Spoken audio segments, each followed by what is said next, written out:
There we go. Stream is back up. Sorry about that. Things disconnected.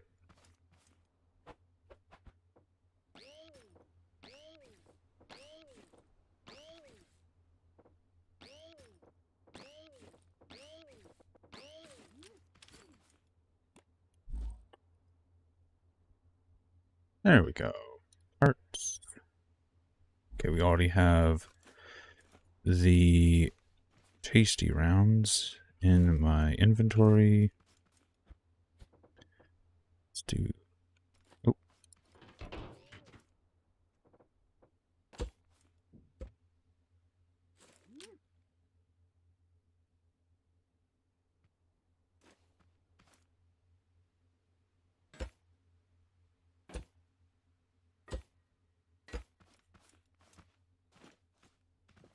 And we actually need to do the same thing up here. Is this going to collide with the... Yes, it's going to collide with the spud guns. Means I need to move everything forward. For now, we'll just leave that round out for testing. It's this.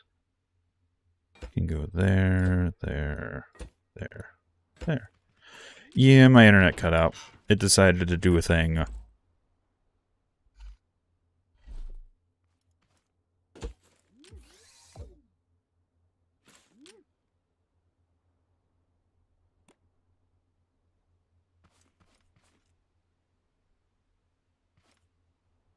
Let's do that fast.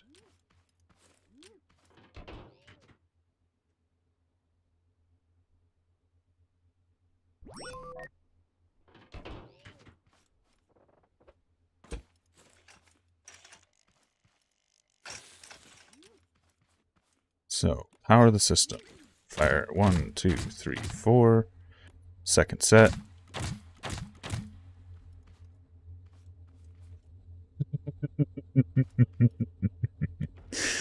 Okay. This has some problems. Like that first round can't be used right now because of issues. Let's just make a temporary staircase using the ammunition.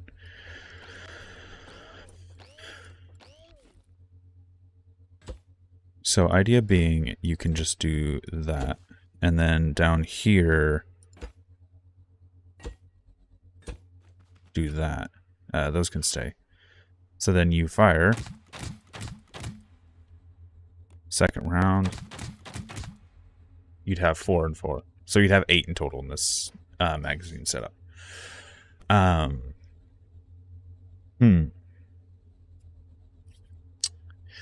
Now comes the fun bits.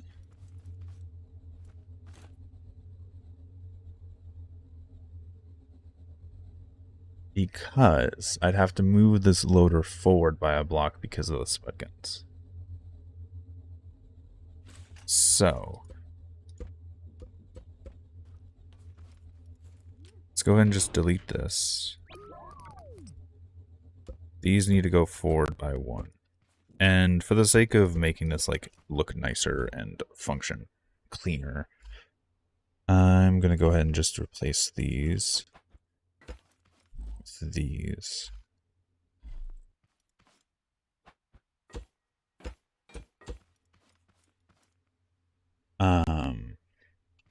However, I'm not going to put one on that first one because that's the one we need to make clearance for the actual round.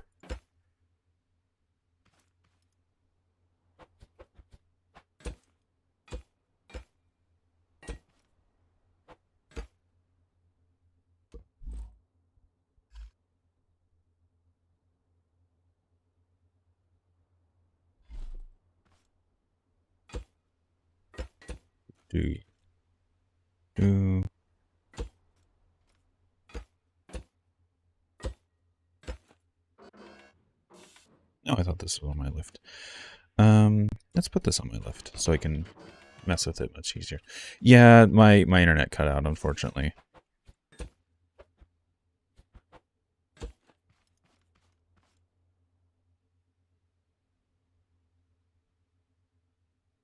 No? I did not rage quit. because guess what? My internet just cut out. Also,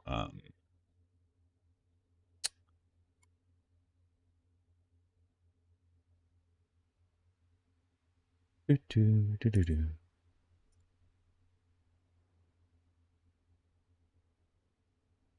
Mm.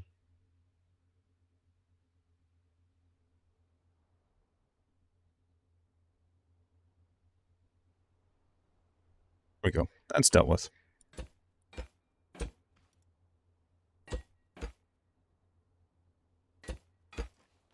Yes, things are actually going well.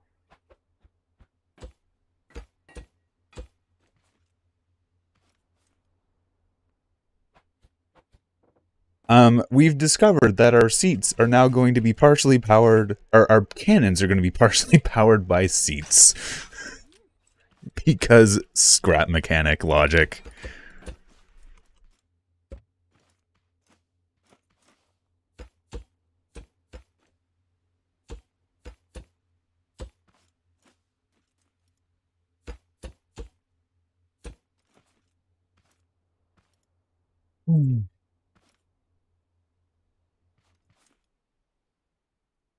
It's actually where I'm going to do this. Internet connection cut out on me. So, yeah, it just kind of disconnected, unfortunately. Interactive.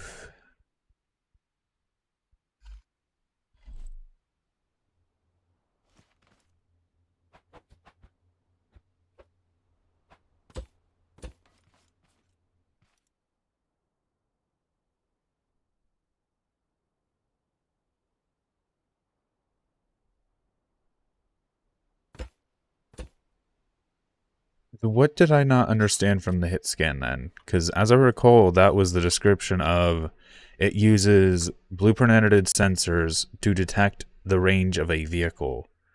Fire a round at high velocity, using the range calculation to set a detonation timer on the round to detonate inside of the vehicle, or around the vehicle, or on the vehicle, or so on and so forth. What part of that did I get wrong?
Hello.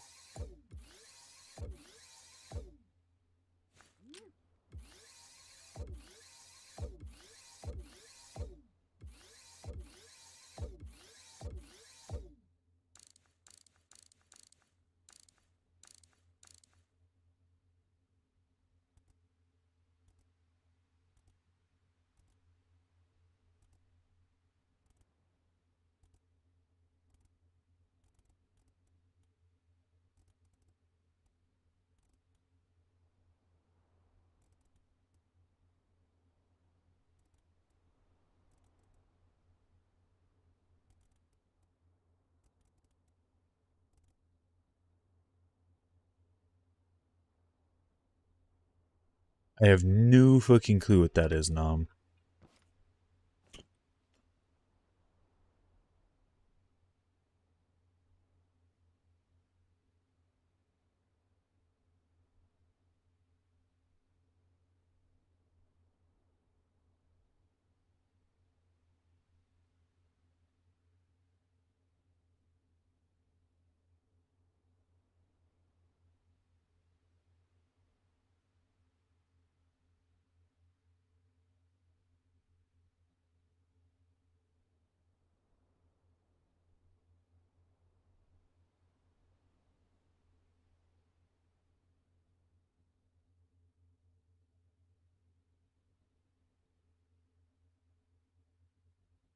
The stream ended because the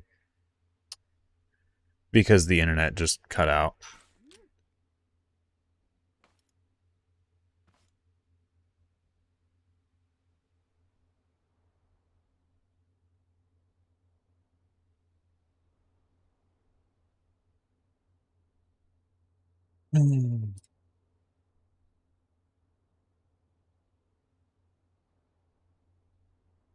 So, just if you're curious about the whole, like, hey, Discord server, Nom and Barney are the reason that I don't have a Discord server anymore, because they keep creating alt accounts to just fucking harass me and my community.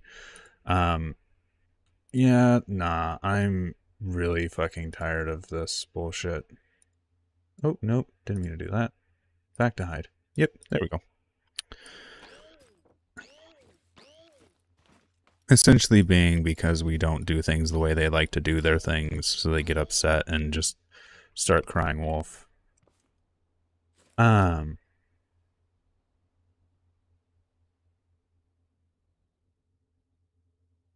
don't know why the third bearing does weird things. I also don't know why seat bearings are stronger than the controller bearings, which is weird.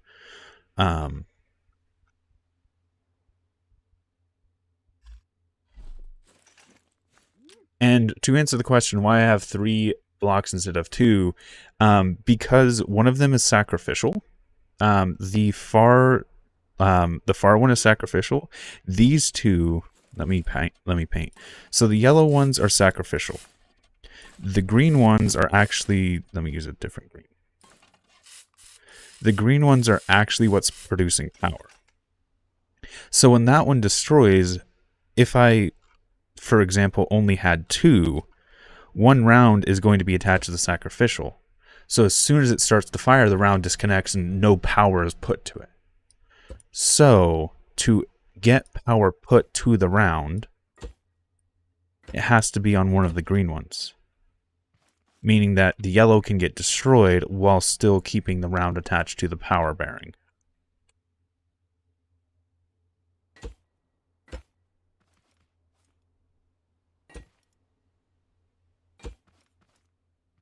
So, if I have done this correctly,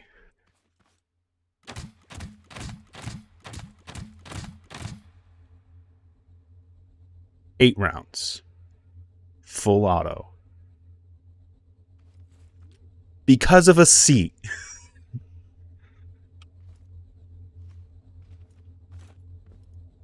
Because of a fucking seat.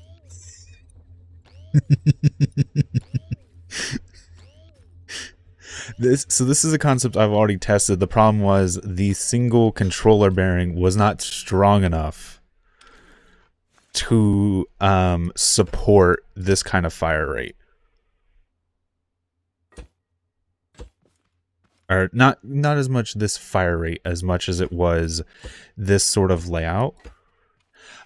Because what would happen is if that was a controller bearing, these would pivot slightly, ever so slightly, which meant the round would come in contact with these bars or whatever block I had here, which would cause it to detonate inside the breach. But because these are stronger,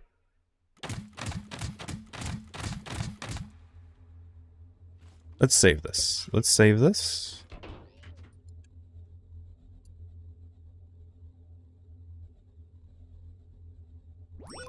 Temp part 4.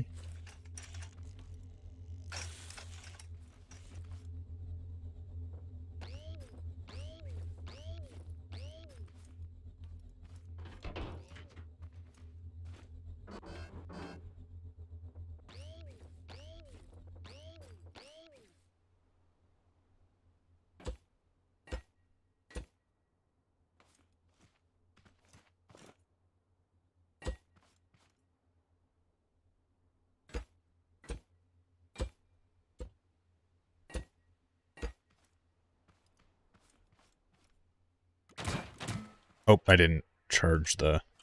There we go.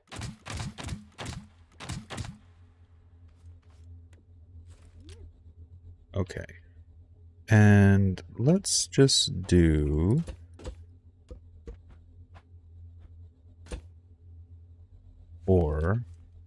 If any of these are being detected,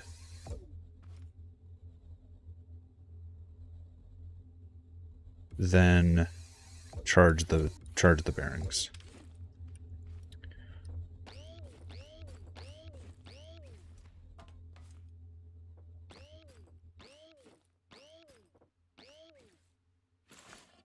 I'm going to go ahead and mark these like this. And even though I can't fucking see them, mark these. So, that's not what I wanted.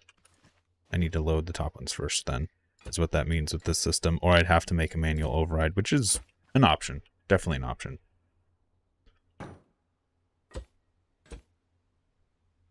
Nope, that's wrong.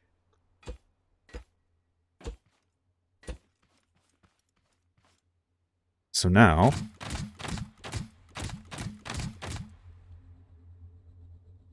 doop doop doop doop, da da da da.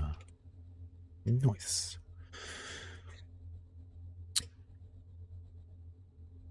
Nice, really nice actually.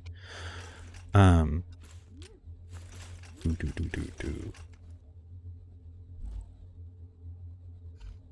Time for live ammo test.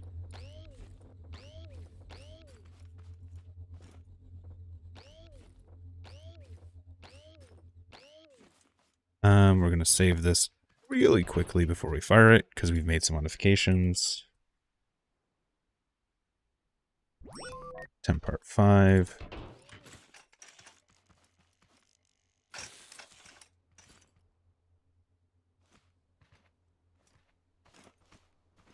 And we are going to round, round, round, round.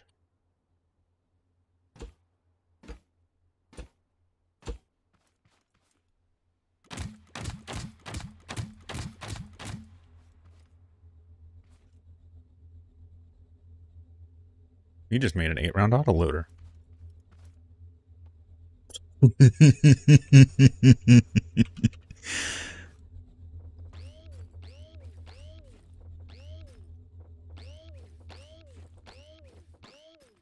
Now, in this sort of setup, we would probably have our seat setting us somewhere like here, or if not higher, here.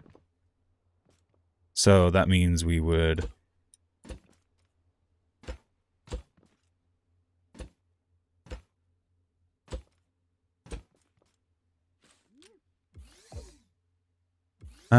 I'm actually, you know what? I'm actually just going to put a seat here.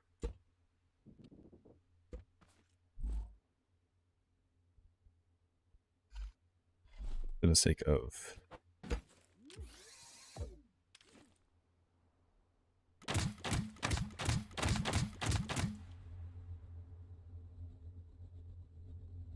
And then we hop out.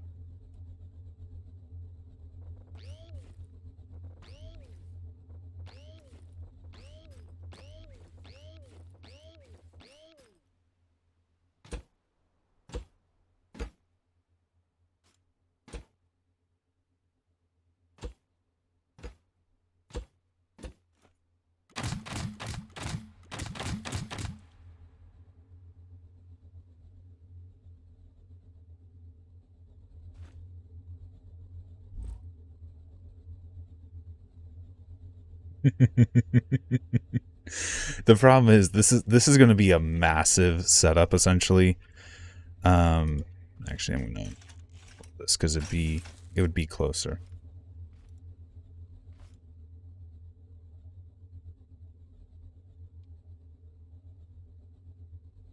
Oh, the engines take a seat connection slot. So seats have a certain number of connections that can be connected to bearings or engines. Okay.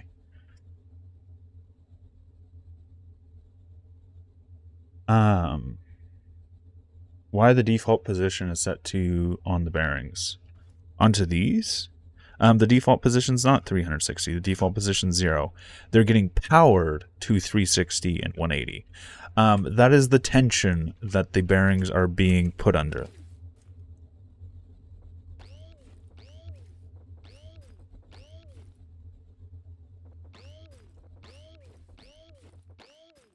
And here's an issue of if this is where the seat's actually going to be mounted. I need to move the cannon up by a block. Because if not, I can't load the round.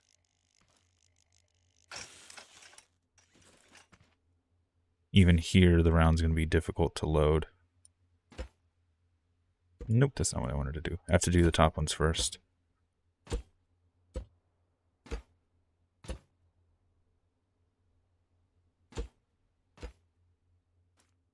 Not impossible, but still going to be a pain to load those down there.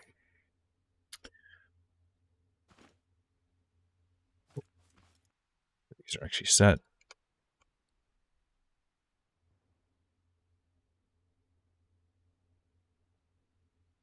I didn't connect this back up.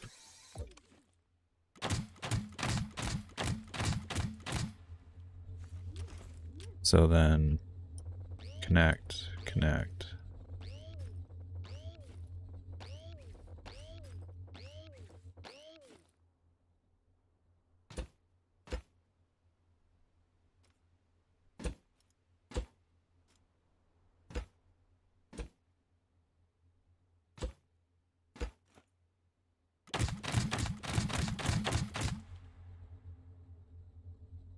Nice. Okay.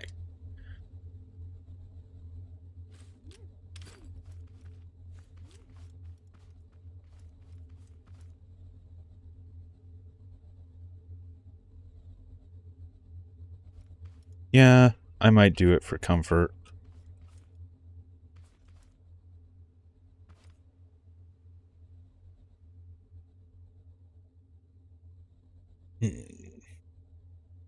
But I am actually really happy with this. The fact that this actually, you know, works at all is really nice. It is somewhat unfortunate that the cannon is so bulky because of it, but hey.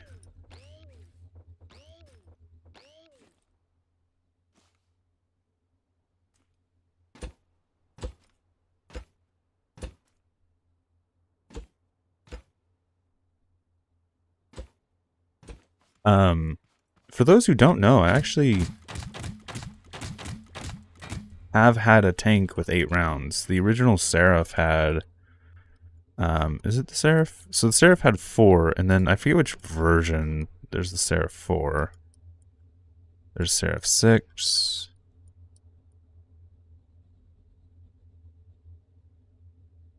There's Seraph 2. Seraph 2? Did Seraph 2 have it? Yes, the Seraph 2 had it. Seraph 6 had it apparently as well. No, that's the Seraph 2. Where did it go? There's the Seraph. Seraph didn't have it. Seraph 4 didn't have it.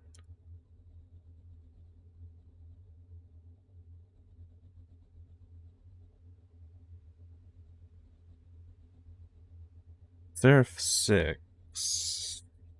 Did this have it? No, this had an entirely different cannon system in it.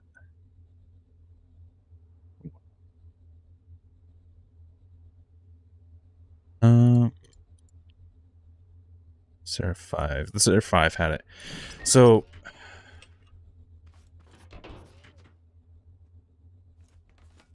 the Seraph 5 actually had a system like this. Because these were using spud guns, the rounds could be a little more compact than this design is going to be. This is not going to fire just because there's so much junk on the front of this turret. It might shoot now.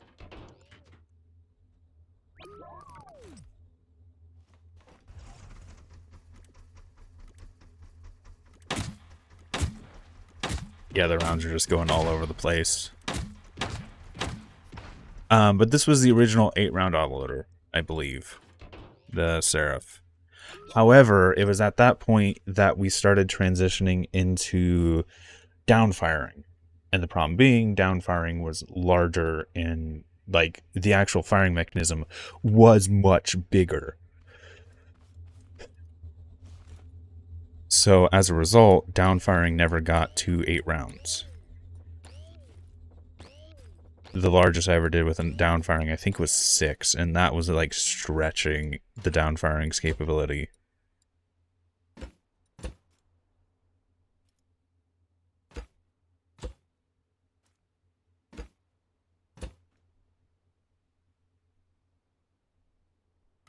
I've played Crossout.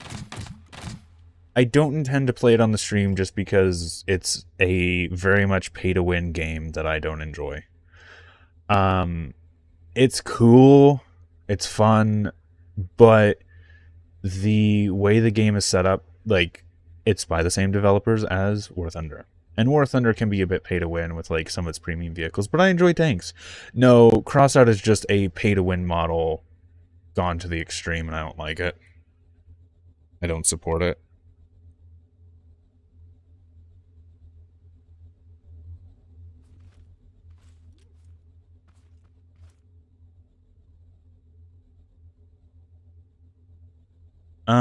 A lot.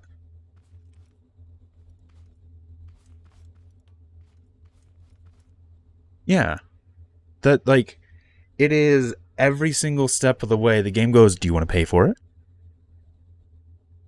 Like, War Thunder's grindy, but no.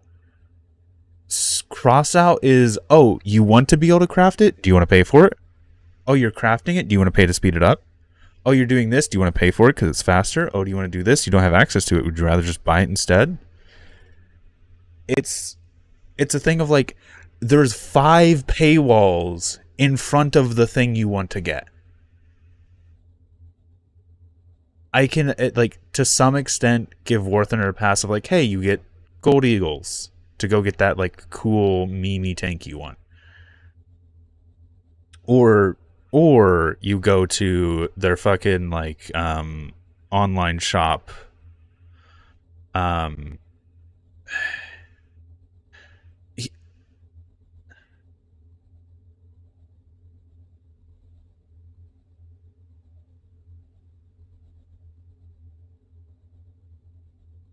Yeah.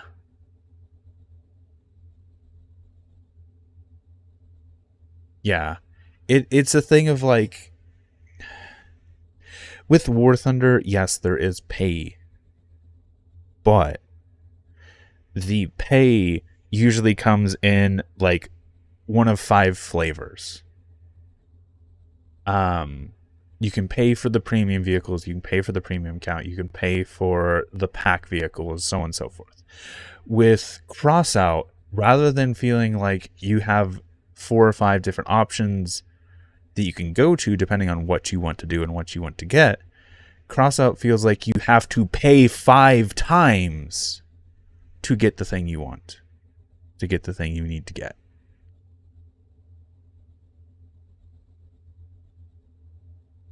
Just to get a single thing you want, you have to pay out the ass for it just to get it.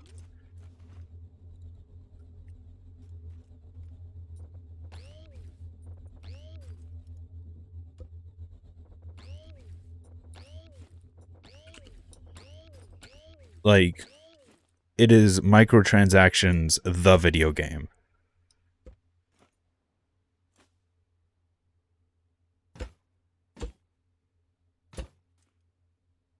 That's not where that needs to go.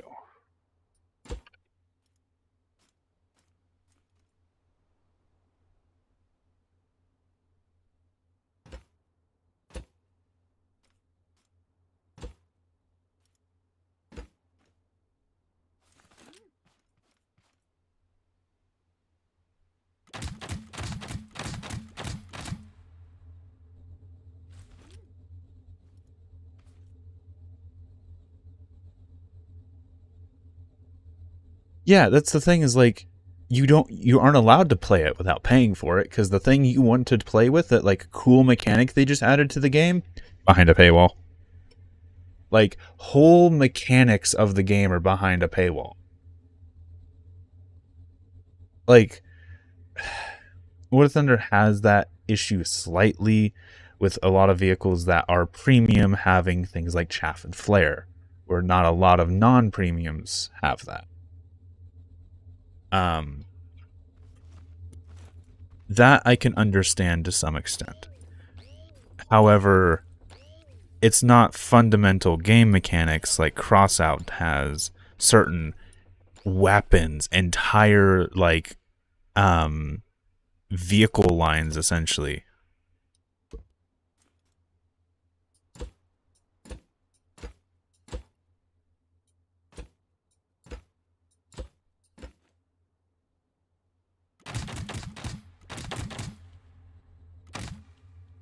Why that last one didn't fire.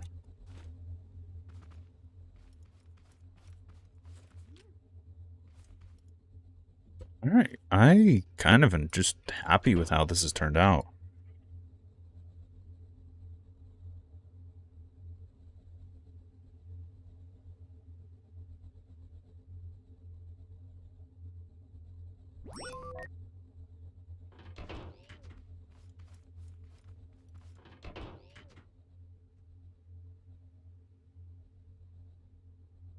Oh, yeah, this is concept for an 8-round DFST.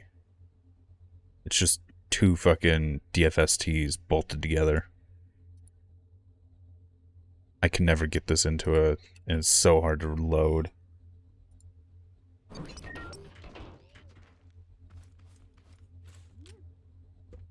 So yeah.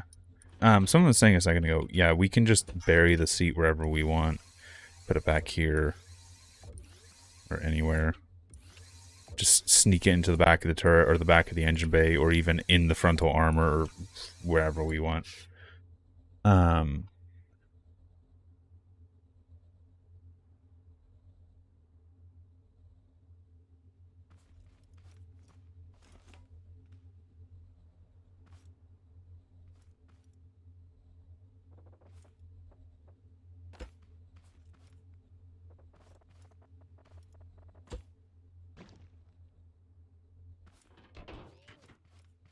Yeah, that is the thing of it is microtransactions the video game. It is not a free to play game. It is microtransactions the video game.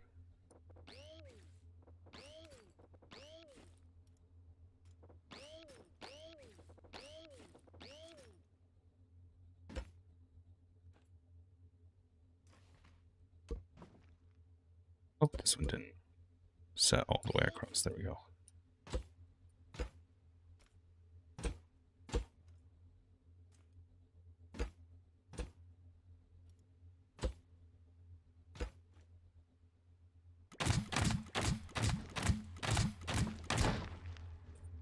The fucking follow camera on that was nice.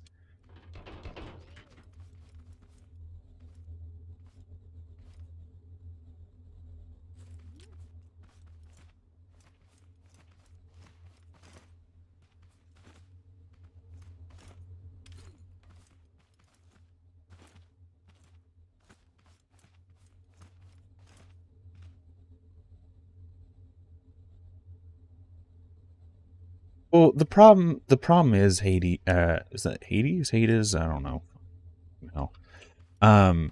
Is like create your own world or your own game. When you learn how to cope with the crappy mechanics, we had learned how to make the mechanics work to our benefit.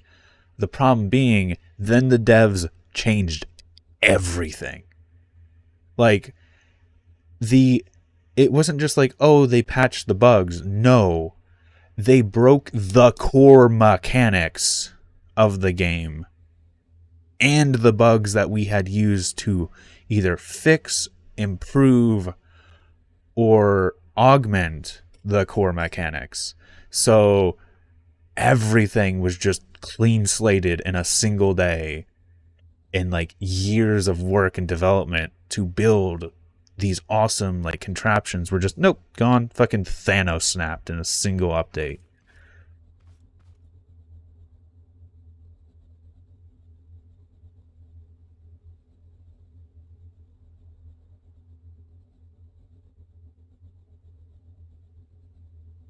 Yep, the stream is back. My internet disconnected and had to reboot. It did a thing, and then that's what caused the stream.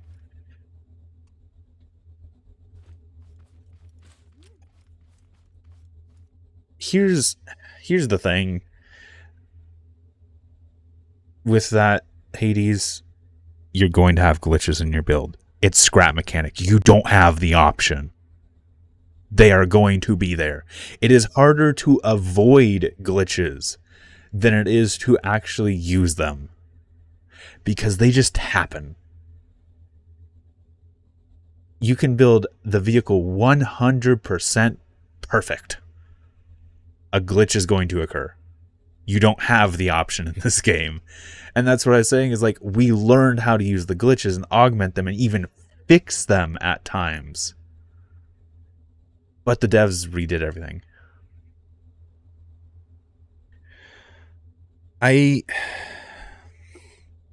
So, Mick Player, I am not doing any sort of community or content battles or anything of that sort at the moment. So there is no rules, there is no gameplay. You want to make a tank the way you want to make it, go ahead. I am going to, if I do end up doing something, I'm going to be shying away from glitch welding, because it has been patched out multiple times. And while it is still something that is possible, the methods for doing so are very extreme, or you have to use mods. Mods let you do it instantly and easily. However, basically, it's gotten to a point that glitch welding is gatekeeping anyone who doesn't glitch weld. It is something so broken, so overpowered that you either do it or you lose. In a lot of cases.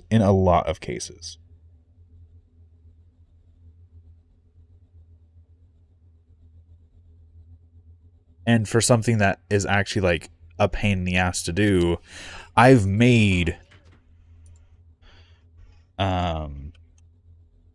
fucking glitch welded something 100 and something times. Made cannon packs. I gotta find them.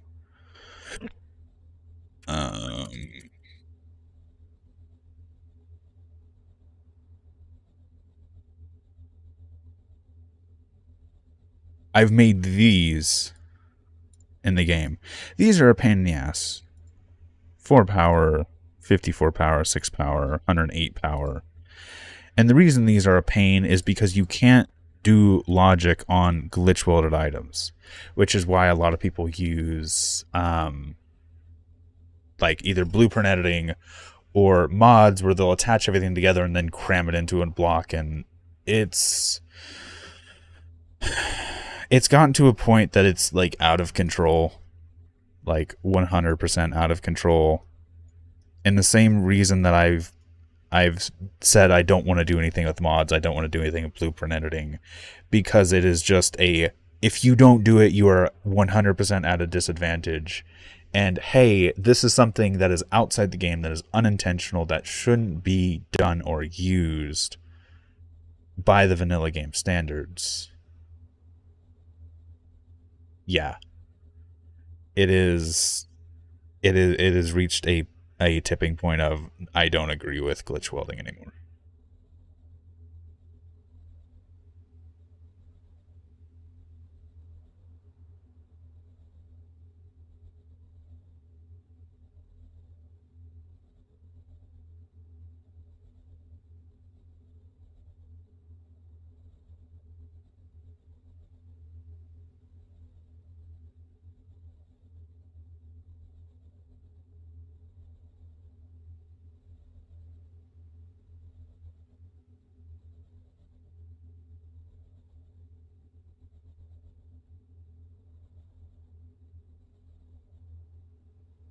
What are you saying, Benedict? The Thanos snap was better.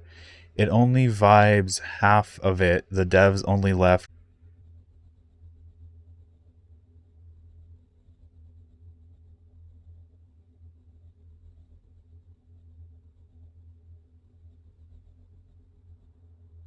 Yeah, fucking somewhere in here I think I have like a 500 power. Yeah, there's the 540 power. Just Oh, game does not like that. Game does not like that touching the ground.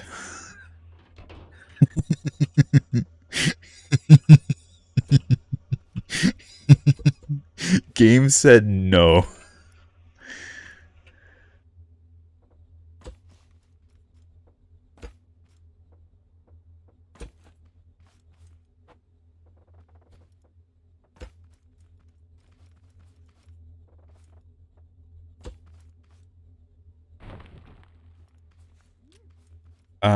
I don't know what actually fires this gun.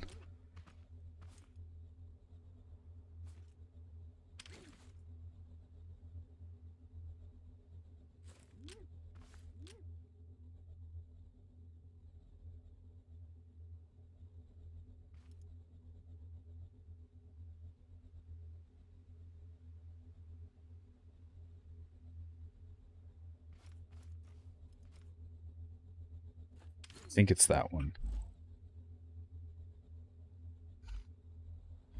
This is a really old contraption.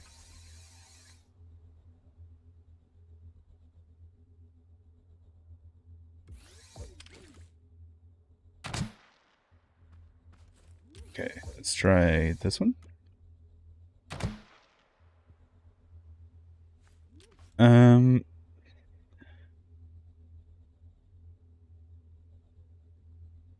Both of these seem to work. What if I just fire both of them?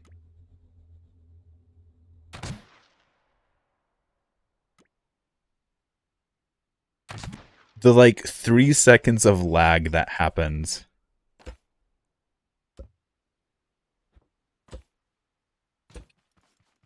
Glory, glory, hallelujah. Oh, that sound. That fucking sound.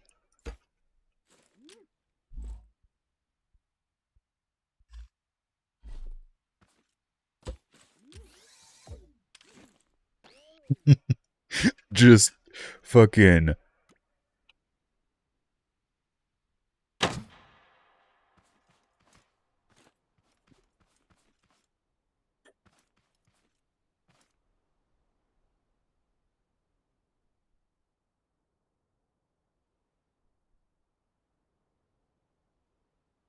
Oh yeah, the Thanos snap at least left half the universe. The devs didn't leave anything.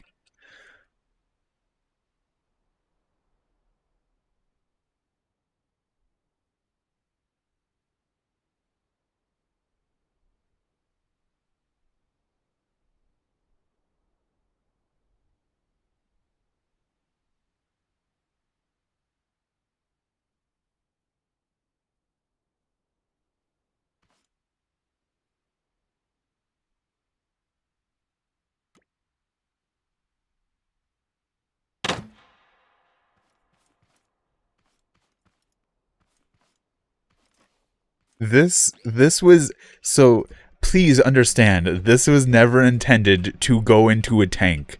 This was intended to launch a tank.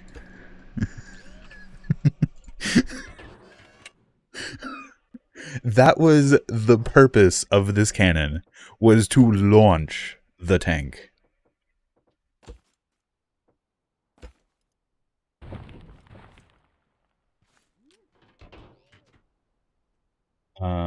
Do I have a target? Let's see. Should be lagless? No. Bastion. Low lag.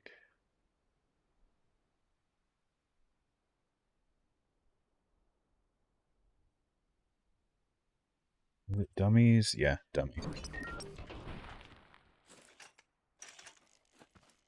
Glory, glory, hallelujah. Fucking frame rate.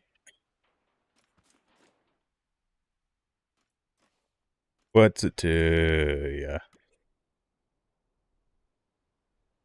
Yeah. Oh, game. No, it was lagging too much. Hmm.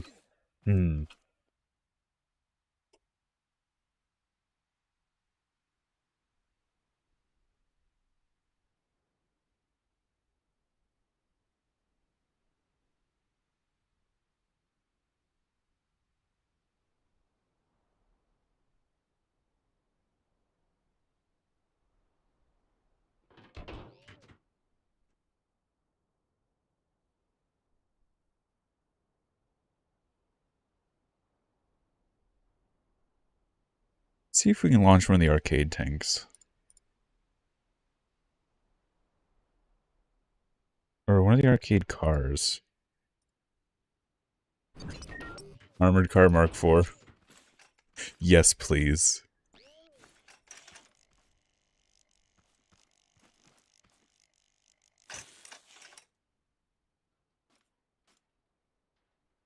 The bearing can't hold this thing up is the problem.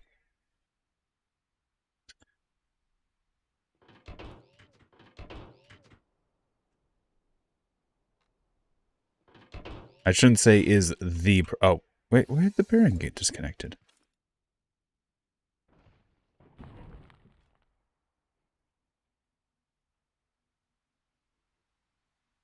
The cannon is still more powerful than the entire tank. It's still heavier. It is balancing like this.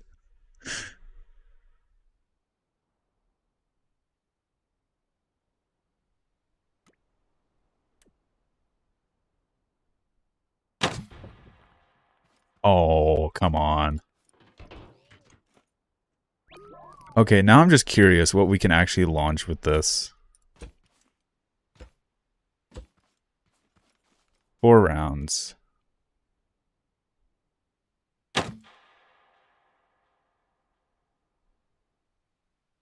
Gone.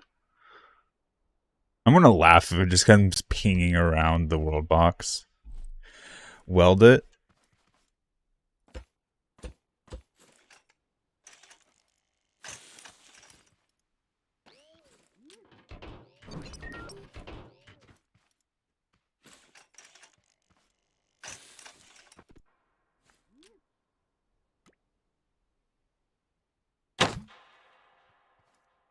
Yeah, the tank's still too heavy.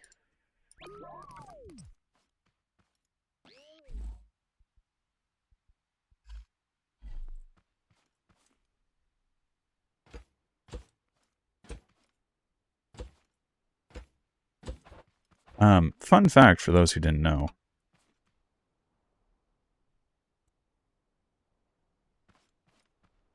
Me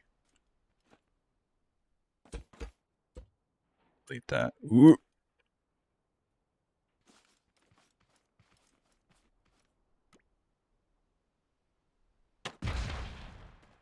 Oh, game just said no.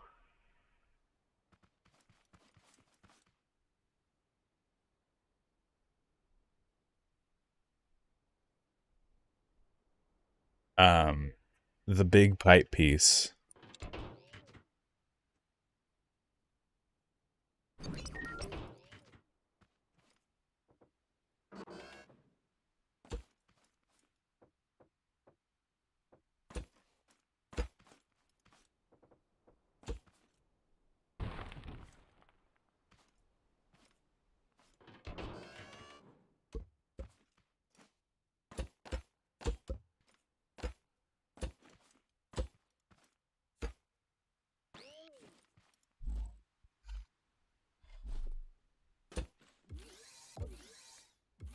One to connect to.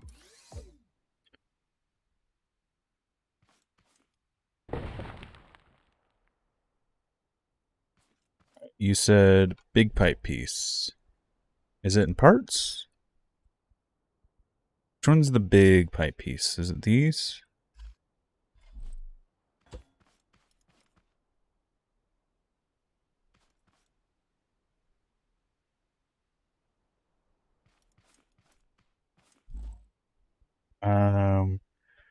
So the one with the water glass? Okay. Let's look at this one. Okay, that's the same thing. The answer, Salvo, is you cannot join the community. There currently isn't one. You shoot the concrete. The concrete's heavy. And then we have this. Okay, that's smaller.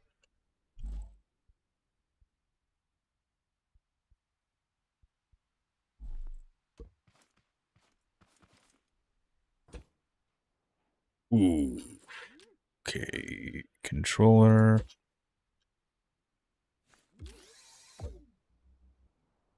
Let's move it away from these other objects. See if that's the issue.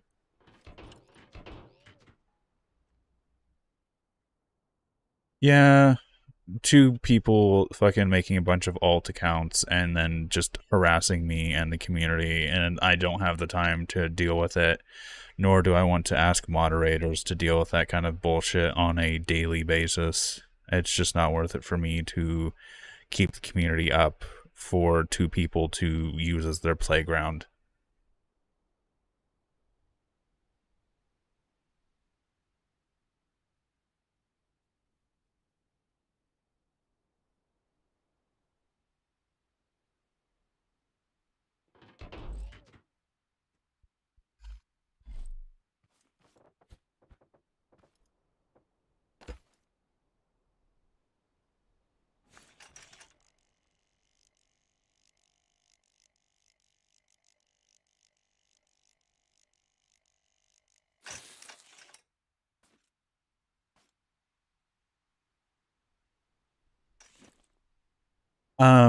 So Benedict, that's the problem with alt accounts. There, I don't believe, is a way to IP ban properly. So I ban them. They just make a new account that popped up literally that day, and I have to ban it again and again and again and again and again. And banning 10 accounts in a day was a common occurrence, and I just got fucking tired of it. There are ways to do it with like server moderation, and it's just I don't have the time or energy, so it's just fuck that bullshit. They ruined it. And in the future, I will be doing other things instead of trying to put energy into something that people want to ruin.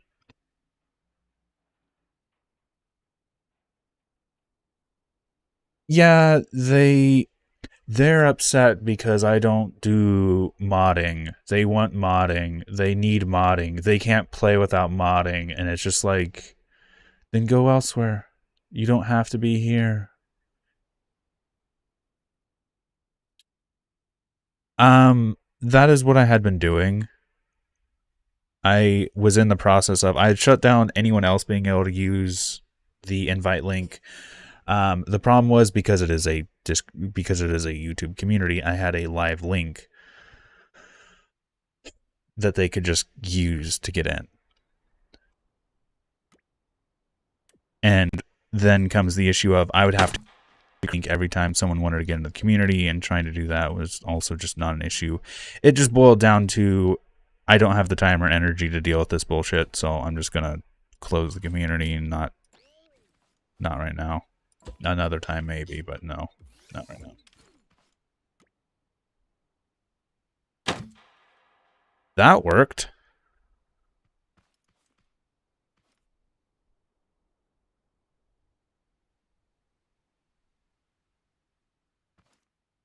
I don't fully fucking remember the whole argument that had gone on. But it was that or like glitch welding, or they wanted blueprint editing or something. They wanted something that I said no to, and they wouldn't have it.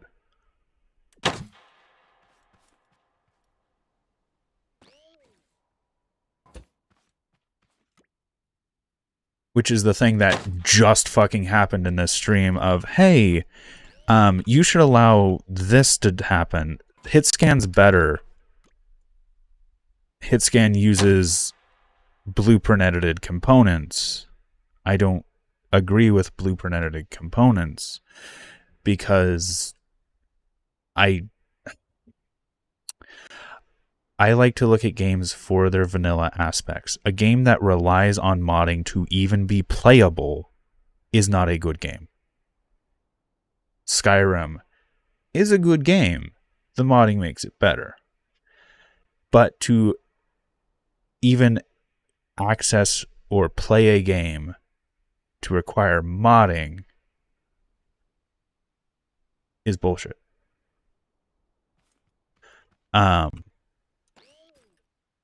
And truth be told, Benedict, that's kind of the thing of why I do that.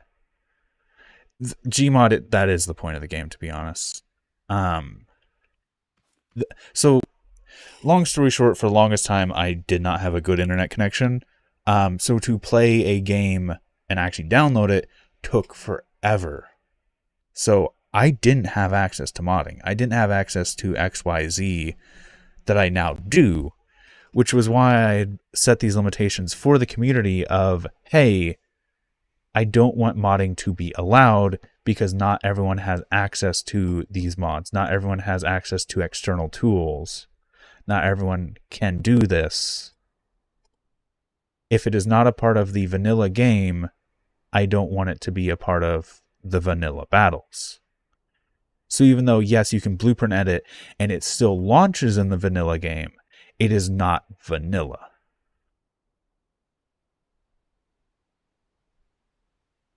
And with a lot of the issues of like blueprint editing and glitch welding, and the glitch welding is the issue that is coming into light now. They are to a level of superiority that without them, a vanilla build will never compare to a non-vanilla build, to a modded build. And that's the whole situation that just kind of happened in the stream of, oh, our builds are better. Yeah, because I'm playing vanilla, you are not. No shit, Sherlock. Yours are going to be better because you're using external sources to modify your vehicles. I'm doing what's limited by the game.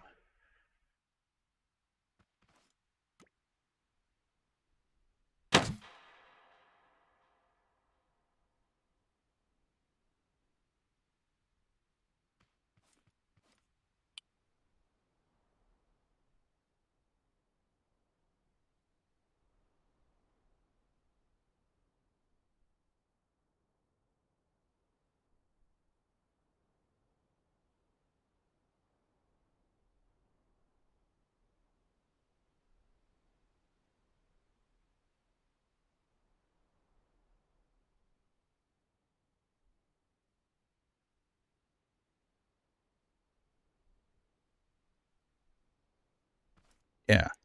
Well, that's the thing of like, yeah, let's push the limits of the game. Let's break the game. Let's find the glitches. Let's do all that fun stuff.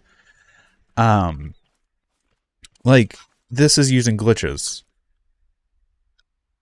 You could even argue to some extent the old cannons were glitched. Oh, my mic went out for a second. Oh. Like, glitches are an issue, yes, but they are in the game and they are repeatable and they're usually easily accessible, especially with Scrap Mechanic. Everybody has done the fucking suspension glitch. Everyone has done the stabilization glitch and so on and so forth. The reason I've come to not like the glitch welding is because of the time and effort it takes to get anything done with glitch welding that is of any note. And it was an issue with when I was last doing tank battles with the glitch welded guns, that I had complaints from people in the community saying, hey, I want to do battles, but I can't glitch weld, or I don't understand how to glitch weld. And not only was it just being gate kept by people in the community, but it was also, even if you know how to glitch weld, it is very difficult.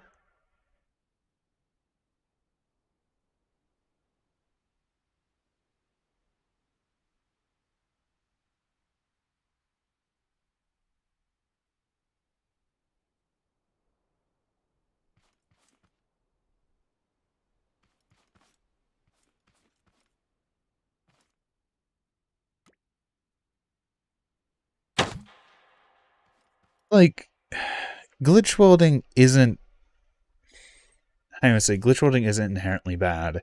The problem was the level that glitch welding had gotten to.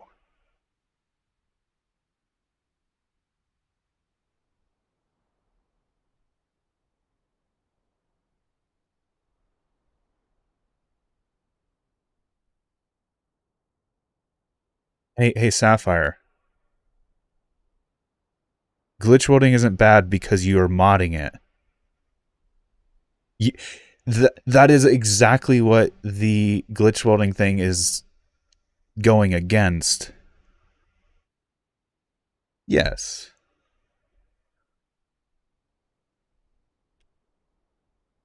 Or this is a 540 power spud gun. And the only reason it is this big is because rather than take like 2 weeks to build this gun, I used a bunch of like 100 power presets that I had made and bolted them into each other using logic and timers. I used timers to connect things because I was using so many different systems to essentially there was so much logic here because logic takes tick time, and because I was cramming like 5 different pre-built components, I had to make sure they all went off at the same exact tick. So I needed timers and shit to manage that. Um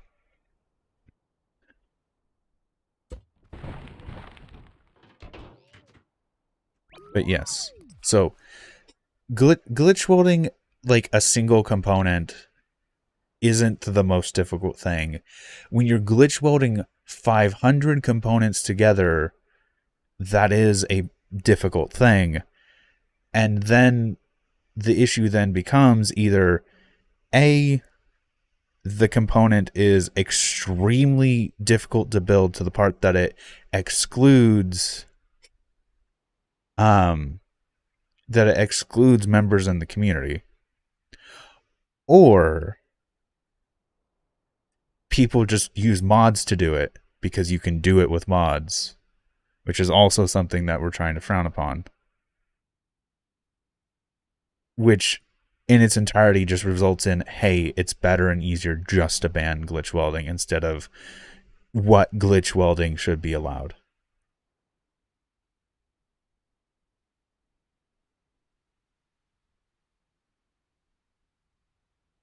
Yes, but Benedek, that's the thing of, hey, we're trying to avoid mods. Oh yeah, you can make it easier with mods. It's like that kind of defeats the entire purpose, like 100%.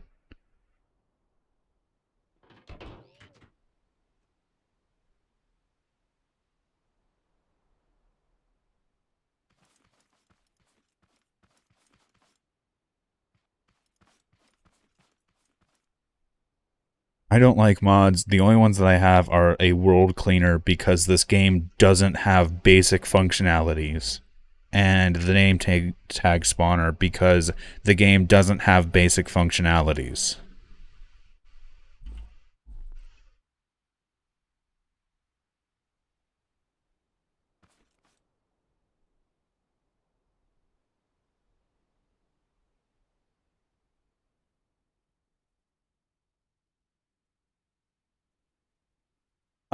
Because people were just causing a shit ton of drama, and when they would get banned, they would just create like 10 fucking alt accounts and just raid the server and cause issues, and I just didn't have the time or patience. I just don't. Not for that kind of bullshit. I'm just honestly really fucking disappointed in this community. And unfortunately, I understand that it is the loud minority is the problem. Those that scream the loudest will be noticed the most. However, it has been a repeating issue, and a repeating issue that is why I, in part, left originally from YouTube. And now that I'm back, it has just resurfaced, and it's just like, I don't have the energy for this.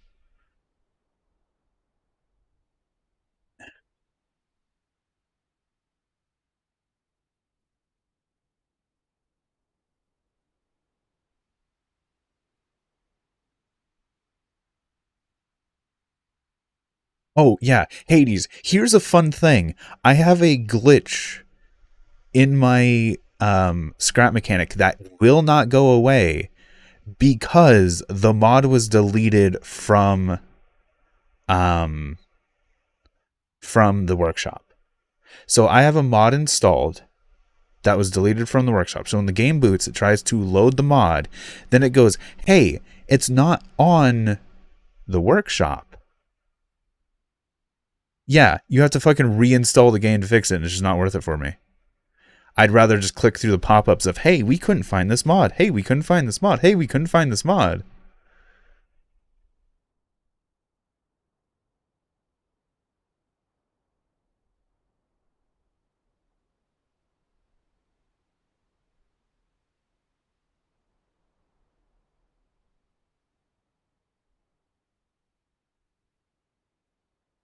And saying you need to delete the game to fix the game is not a solution.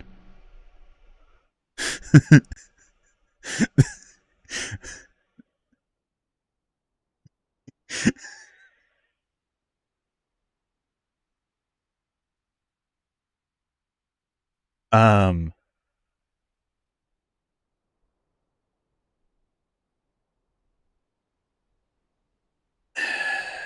Sapphire, unfortunately, it was just um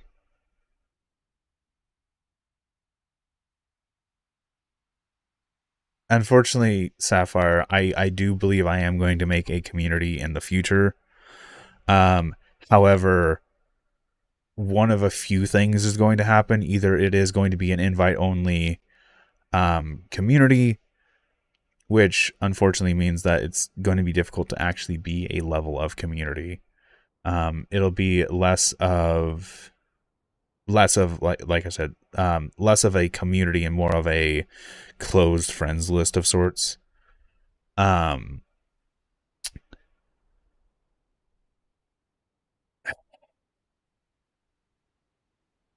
and that in itself kind of defeats the purpose of community in the first place. Um, Something I have considered, and while I don't say this in the intent of being like, ooh, money, money, doing like a Patreon exclusive or something like that, because I would actually like to put that money into setting up servers and such. Doing stuff for Vintage Story, doing stuff for community battles and things, having a live server set up for such, so that instead of having host advantage constantly, having a either secondary PC or, like I said, just server host run the game.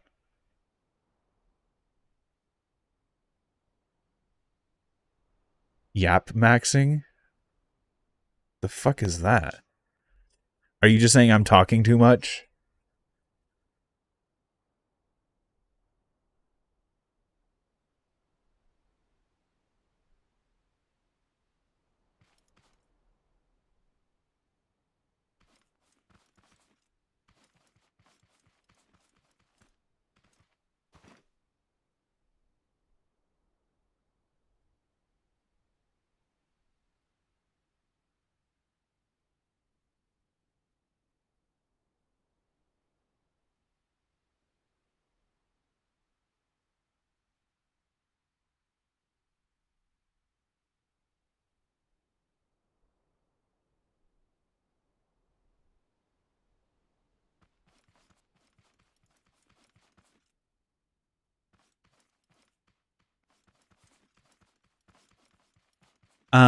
So here's the thing. I've done it before where I had a secondary PC set up to host the match as well as like for recording stuff. Um, oh, I just went quiet. I just went quiet because I was reading chat. Um,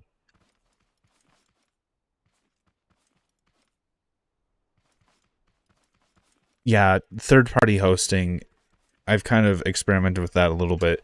The problem being that all of that, if I'm running two PCs, both of which are on my internet connection, I'm still going to have the fastest connection because I'm connecting to something on my network. You are connecting something off of my network or off of your network, so to say. If we do just a random third party member in the community, then you run into issues where, depending on where they are in the world and depending on where someone else is in the world, there's going to be issues. So unless all three of us are in the US, you're going to have issues. Because if you're connecting US to EU to Australia, someone's going to get the short end of the stick. which is why I was like, if you have a dedicated server, then that kind of negates it to some extent, because having a dedicated server, the connection, yes, is still going to have issues of, hey, if the server's hosted in the US, it's going to take longer. But even then, the ping rates are still minuscule.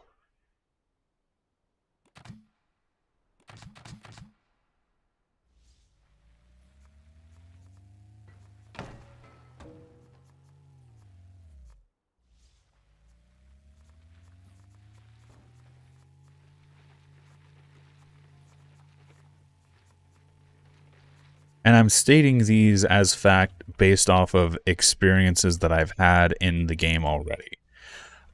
They've done some networking stuff that I am aware of since I've done battles, and like it was a thing with the last battle of vehicle rendering is interesting now.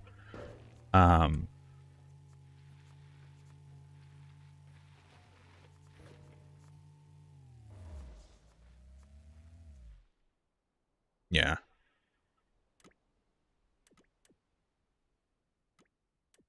Like, I'm not going to sit here and lie. I think the reason I've done so well in a lot of the tank battle videos is solely because, host advantage is extremely a thing.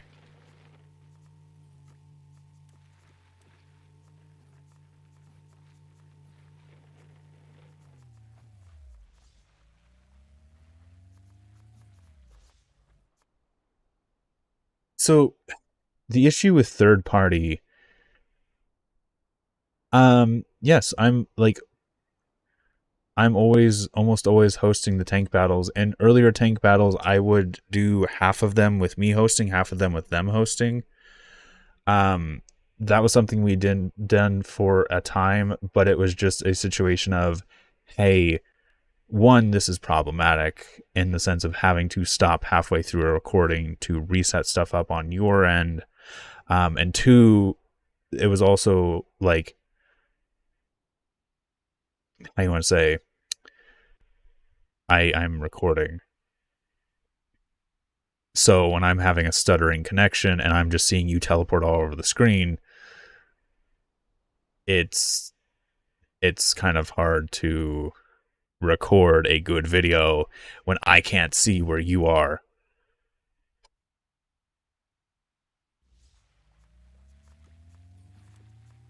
And while my internet is not the best possible ever setup that you could have, by no means necessary, or by no means, sorry, not, well, fuck could I say no means necessary? A lot of the times my internet connection was the superior to the person I was playing with. So either it was either on par for both of us, or it was better for me to just host them because their connection could not handle the multiplayer side. The last match, I did not have any teleporting issues. Matches before that, I had. From what I was told, they have fixed the issue, except for large vehicles. Vehicles over a certain entity count have the teleporting issue still.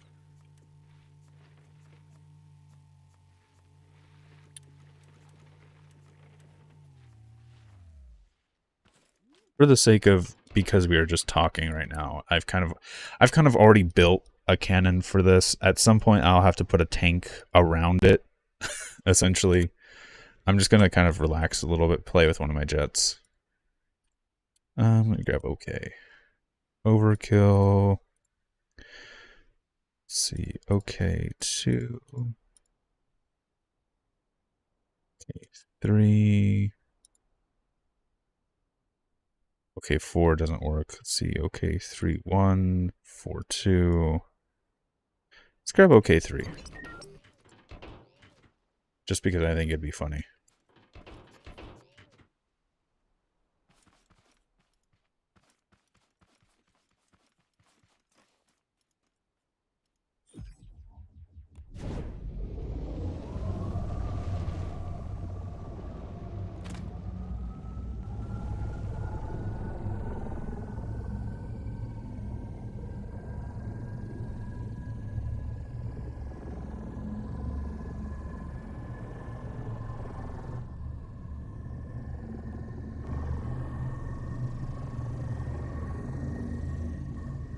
What are you guys talking about?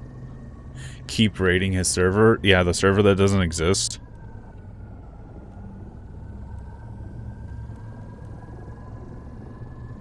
Oh, I see you're answering his question. What happened to the server? Yeah, people kept raiding the server, creating bot and spam accounts to just cause issues, and I did not have the time or energy to deal with it, and unfortunately it's just one of those things of like, the minority just ruined it for everyone.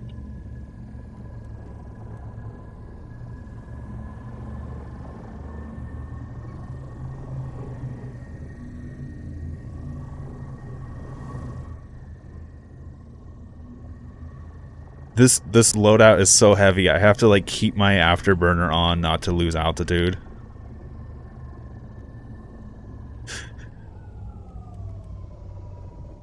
Let's see if we can...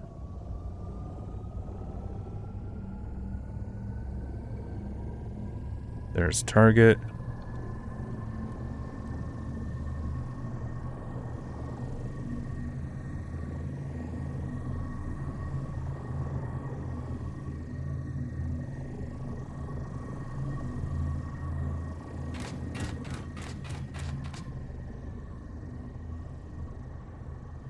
It just got caught in between two of the explosions. Two of the rounds.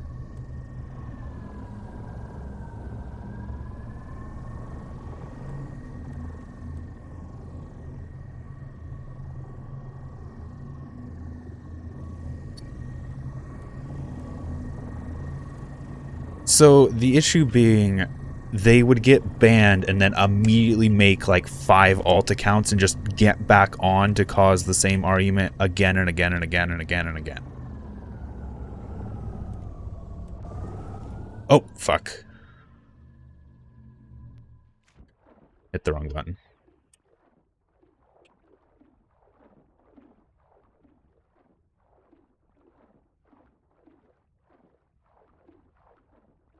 Sapphire, I'd rather not. Not right now. Like I said, I don't have the time or energy to deal with this bullshit. Easier for me to ignore it for now. Plane over there crashing. Ooh, that killed my frame rate.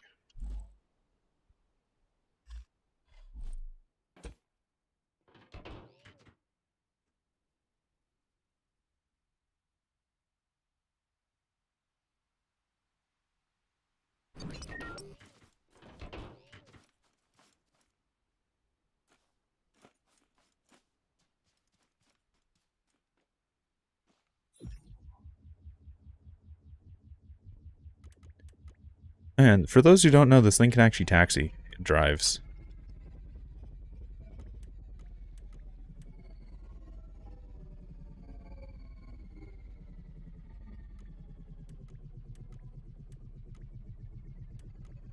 I did not know that.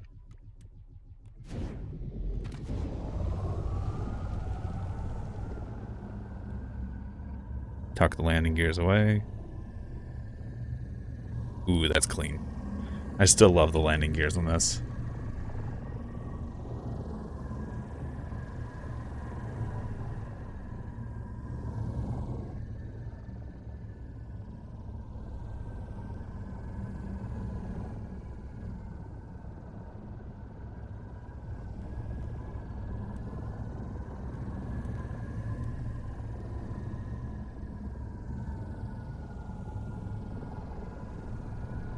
At the moment, not really. Like I said, unfortunately, members in the community have kind of ruined it for everyone, including myself. I just, unfortunately, am really disappointed in my own community. And the just hatred and disrespect it has fostered because of its competitive nature.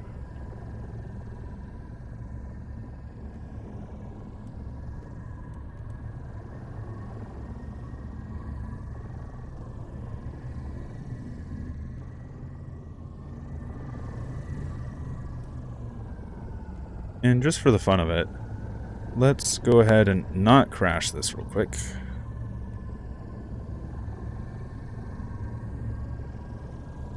They were for a long time, and in its infancy, were actual like members of. Ooh, ooh, no! Just the fact that my canopy is just a capsule now.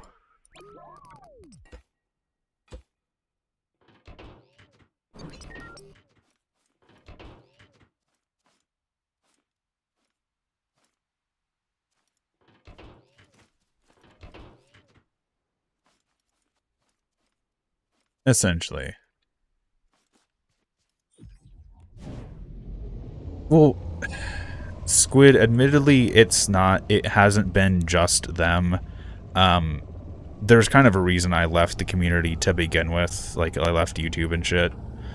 Um, it has not been just them and has not been, like, this single incident. It has been a repeated issue, and it's just like, nah, I'm not gonna fucking deal with it.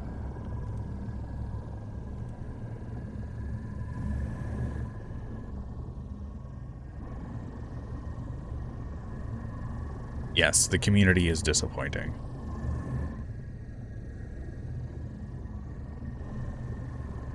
Fucking had a friend of mine join the server, the old server, the original server. Um, and by the end of the day, had been bullied out of it.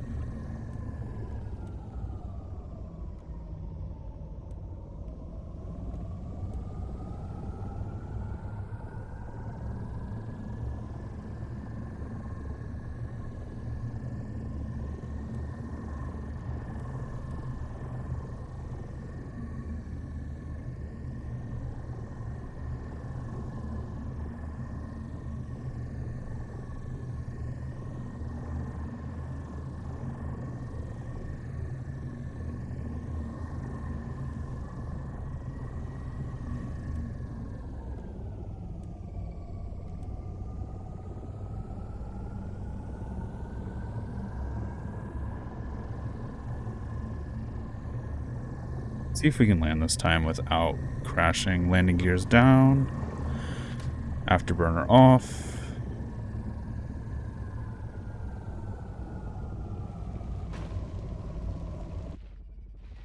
Thrusters off.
What old stuff do I use that lags out the whole server? I'm curious.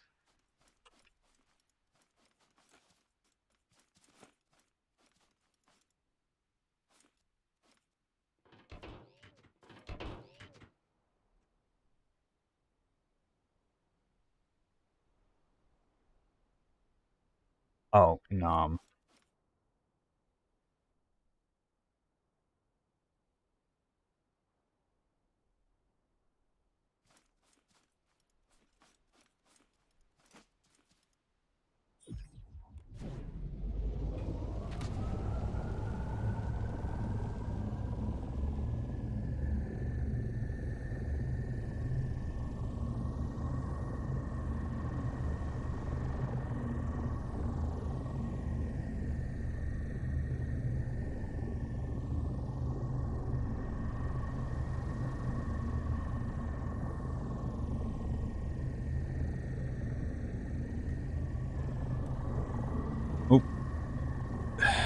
So the rotation on this used to not be as strong. The scrap mechanic physics make this go burr. Hello, trucker.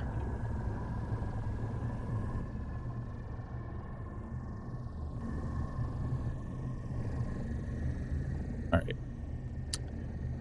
I'm actually, like, scared to use this thing's dive bomb mechanic with such a large payload on it.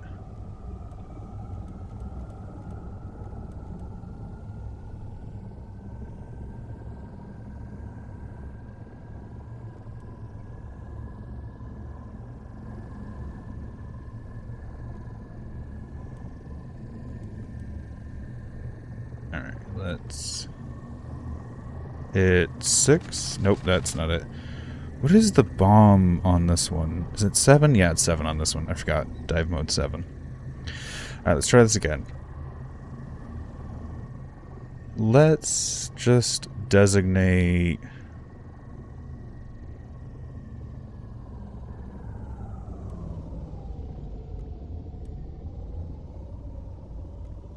Yes, I need to make a post about it because it keeps getting asked. I deleted the Discord because people kept, like, causing drama and arguments, and even when they get banned, they would just make alt accounts, and it just... My patience for that situation was none.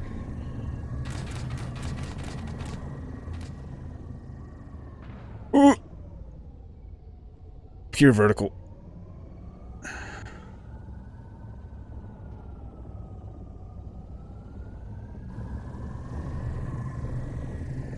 Alright. Let's turn off afterburner because we don't need it this light.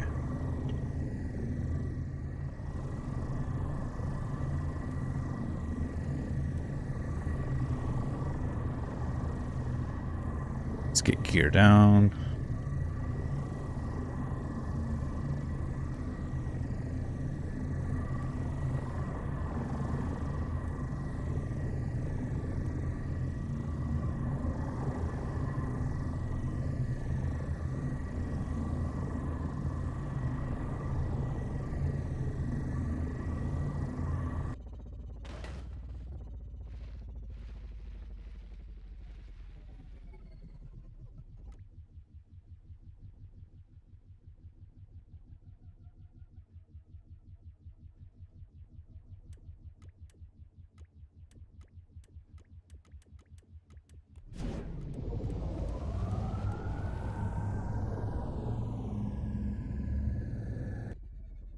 Yeah, I wish it did have wing blocks. That is the kind of point of this creation, was to simulate wing effects. If you know my Cessna, my little utility aircraft that I built.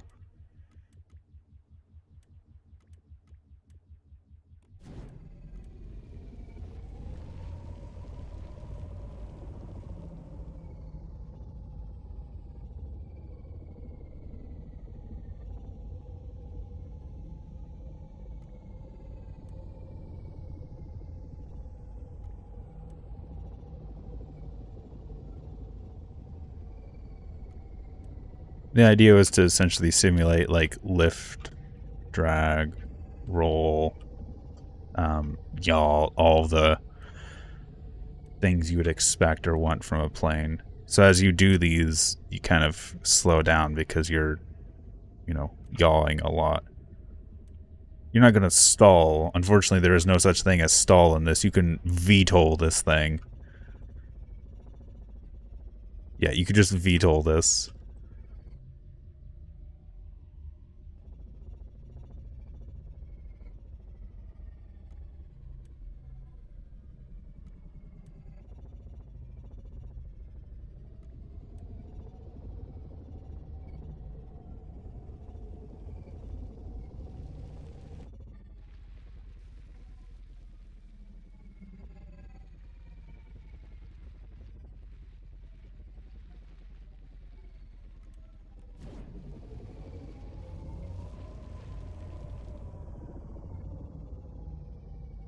The propeller just going like 1 mile an hour.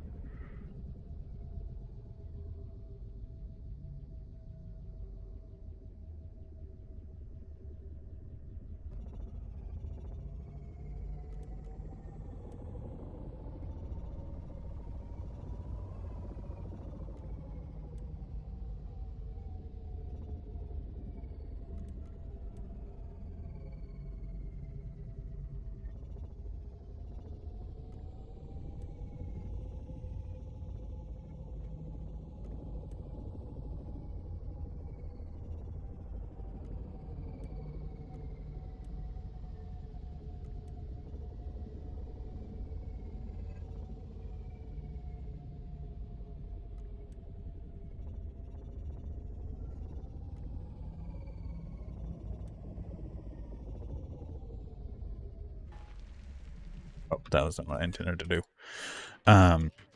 Yeah, at this point, I'm just kind of goofing around, chilling, and talking to chat. No. I will have to go AFK here for a second, so I'm not entirely sure if I want to just end the stream here or come back after I'm done. Oh yeah, the Stug. How about this thing? Come back after I'm done doing thing I need to do.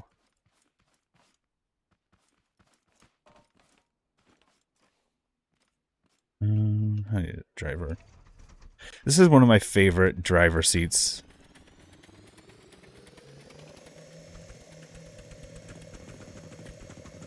Because it actually has the driver's camera. Little driver's vision slot.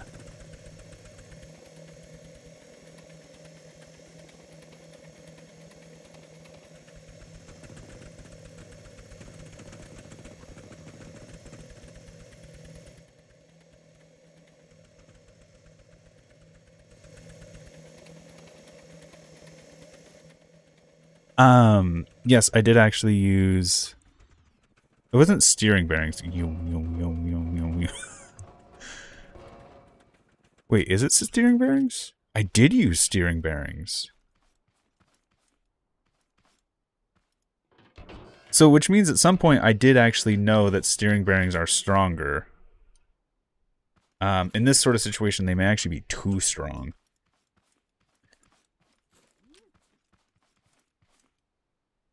Why does this one not have power? I don't know. I'm confused. Fun fact: the actual wheels on this, one side is further forward than the other because that's how it's actually built in the tank. Because this uses torsion bar suspension, and the torsion bars are offset by one block because they actually take up space inside the tank. And then here's the loader.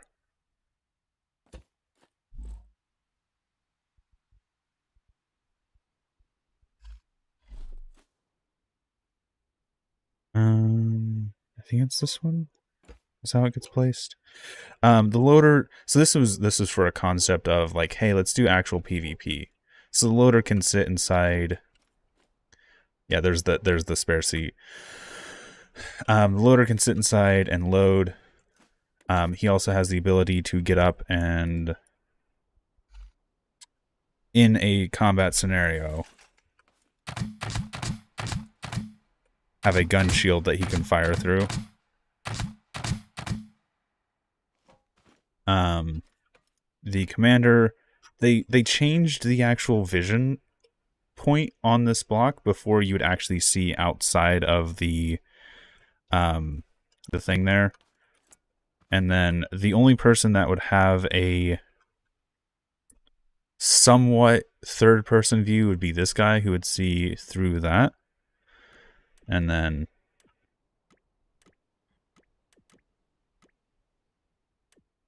what this is jamming on. But could actually fire. Yeah, it's modeled off the Stug. Or the Sta, or whichever version it is.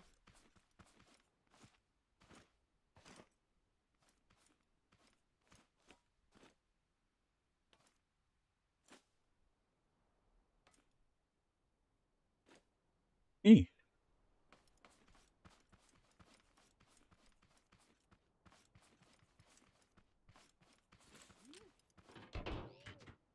I think I actually made one with the side skirts on it. I made... Yes, here it is. The SGH. Or the SH. With the Schürzen. The Schürzen!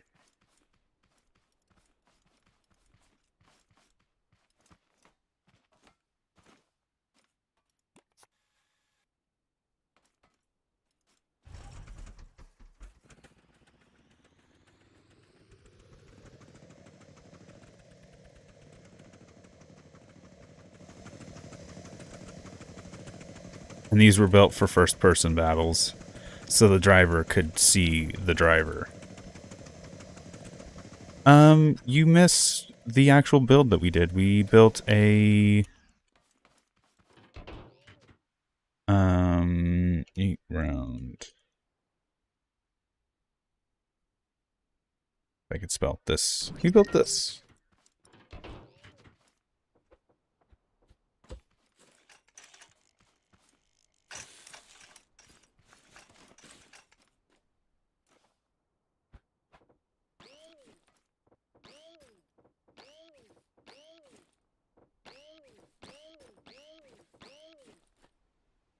And then let me grab interactive explosives, because we've already tested this and it's already saved, so I'm not worried about it.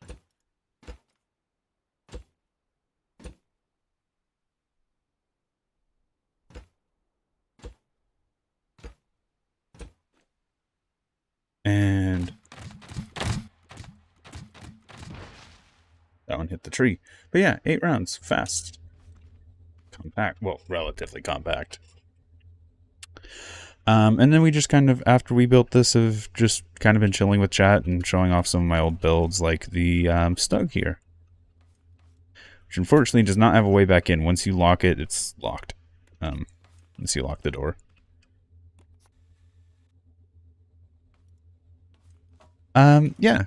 So it is a mix of new and old concept. It's a slightly older concept. How do I say? It is a really old concept being mashed with the new bearing cannon concept that I have tried before, but trying it again with chat making the suggestion that, hey, seat bearings are really, really, really strong for some reason. They're the strongest bearings that we know of so far. That being said, real quick, I do need to go AFK to take care of something. I will be back in a little bit. So with that being said, I should be able to go on an intermission. There we go. I'll be back.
I've returned. I apologize for the long intermission.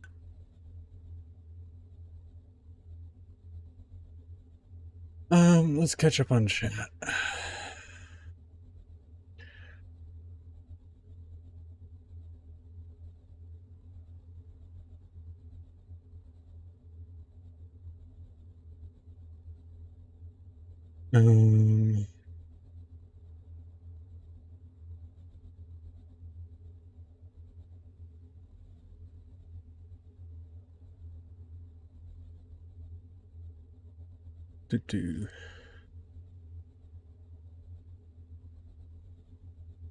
Fucking 50k.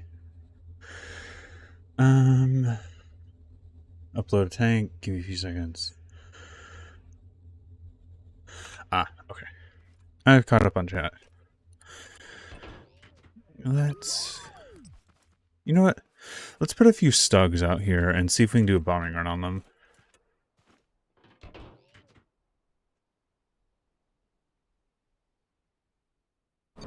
Do the bigger ones, just because they're going to be easier targets to hit.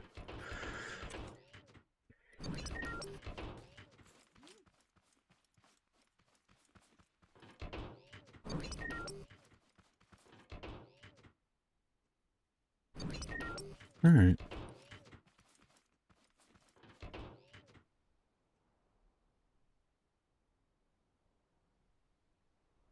Let's go okay 3.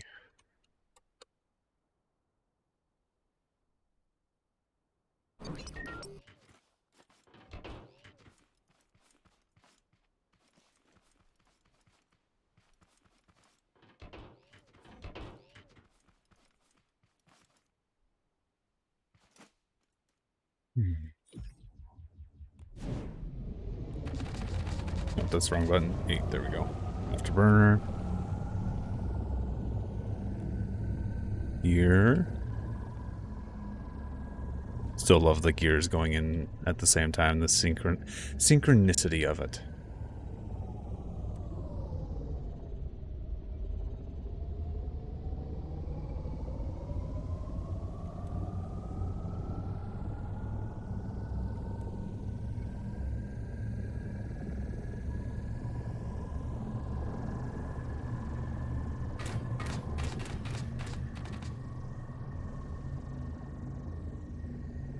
A direct hit on one of them.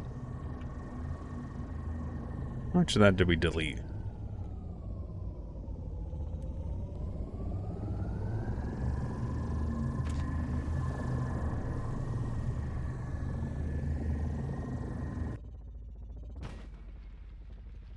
Well, that front gear really did not like that landing.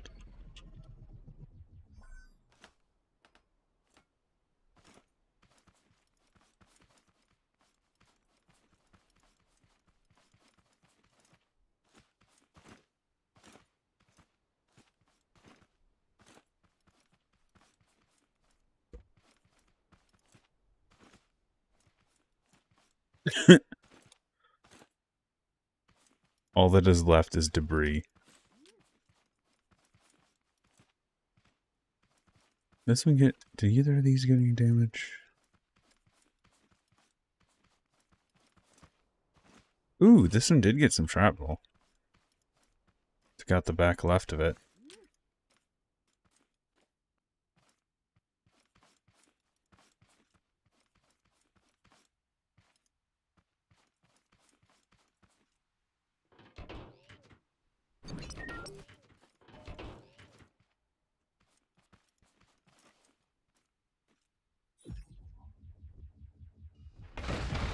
God darn it. I forget that the turning for ground is 1 and 2, not A and D.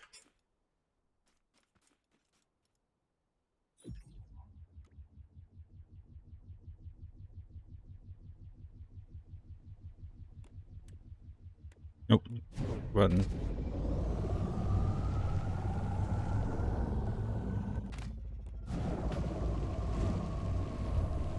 I'm messing up all of the keybinds.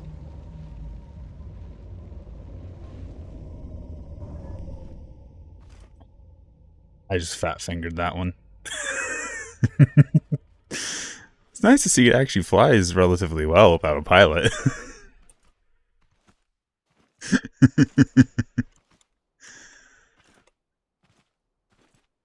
And now it's a boat.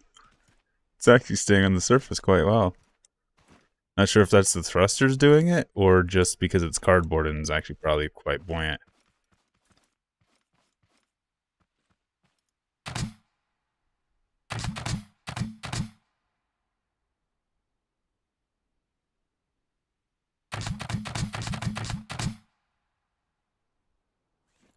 Away it goes. Yes, I know it's going to delete the stugs.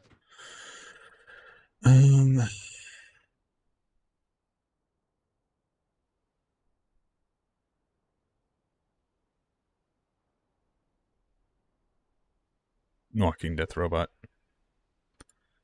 I forget some of the stuff that's just in here. Ooh.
For those that don't know how this is working, it's just using the, so the rear wheels are actually getting lifted off the ground by like a pixel, and then this little bar is coming down, which has very little friction, so that just does donuts.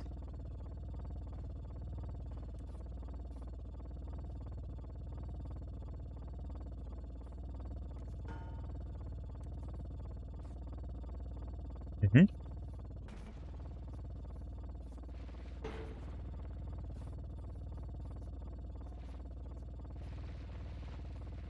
So if I want to drift around that fence, that didn't do very well. Drift through the fence. This is a fun one to mess with and actually like get to learn.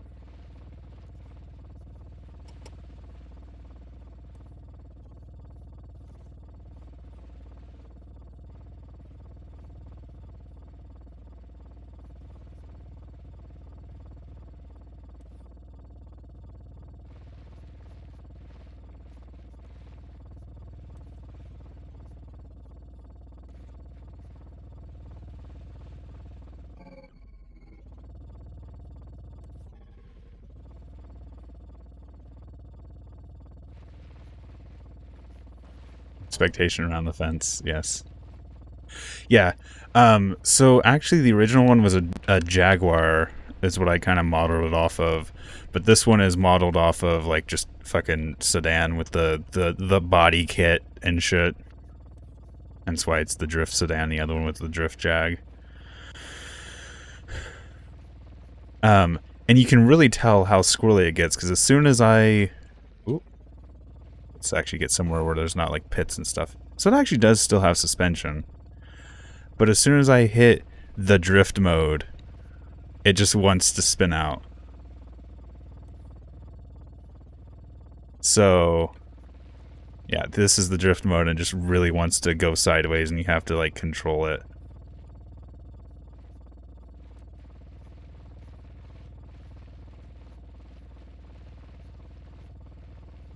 Yeah, we're having fun.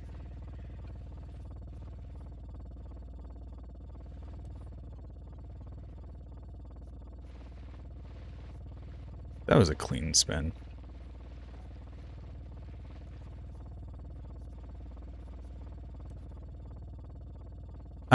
Yes, I actually have been experimenting with piston engines a bit. Nothing to really show for at the moment, but I have been working with them.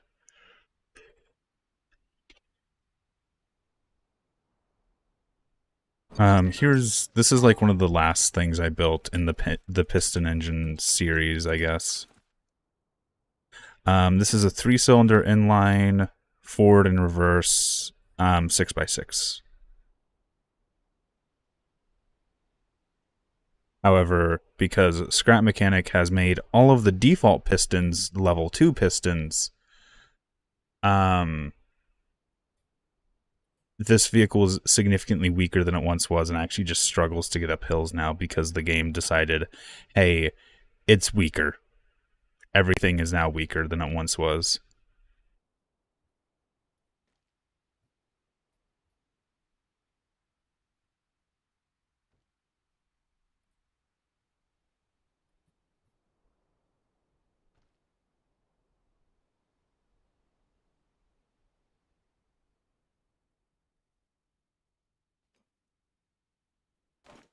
I think I could swap that out real quick, though. Let me see. Let me see if I can tear into this engine real quick. If I recall correctly, the body should be bolted on by like 2 connections.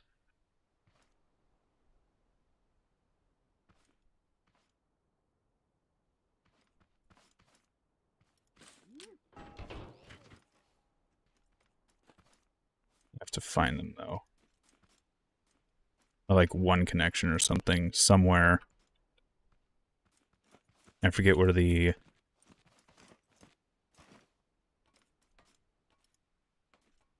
Is this it? Yes, it is. So the entire cab comes off with that single block. Which I'm just gonna... I think it was fence block. So, real quick.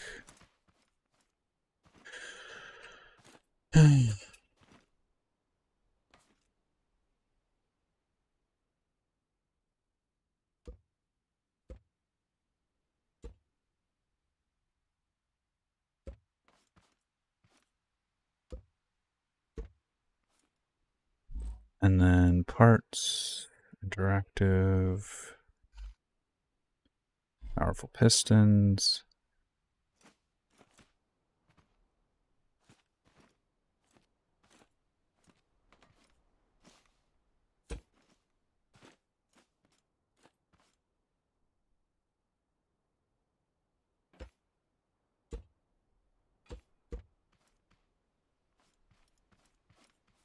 Need to push the car to get the engine to turn over enough for me to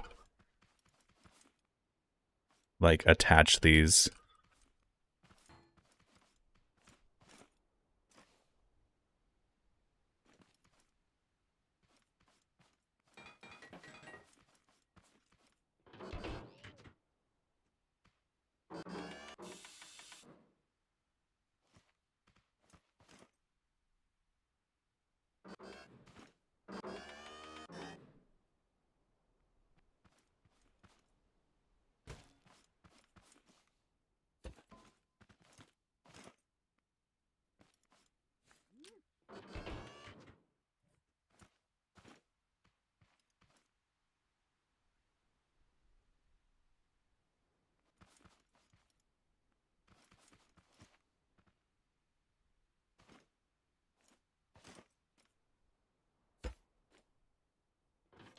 then I should be able to do this with parts.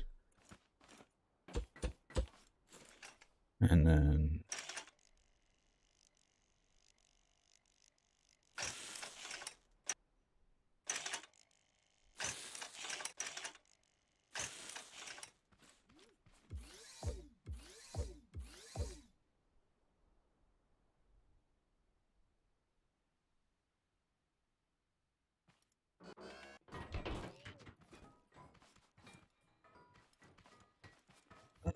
oops. These don't go directly to these. They go to these?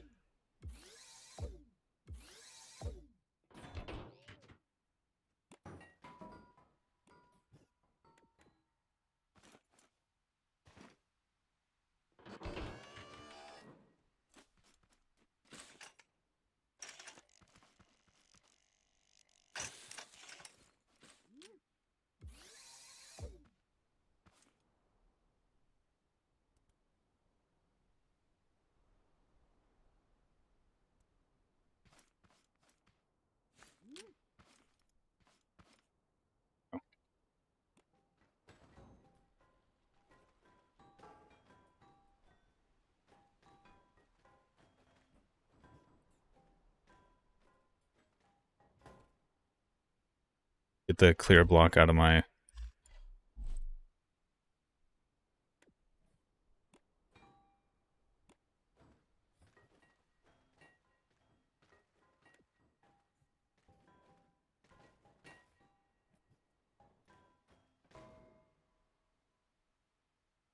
What the fuck? Why is this not powering? Ah! It's seizing so hard and I don't know why. What's my smallest tank? I'm just gonna delete this, I don't care about it.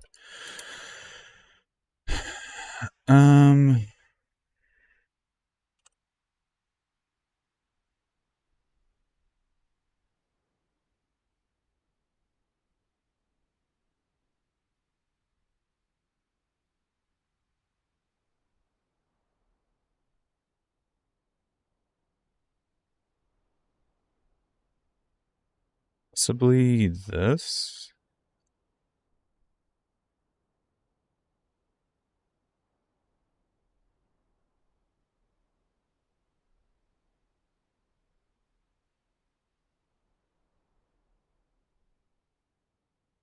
It's 21, 23.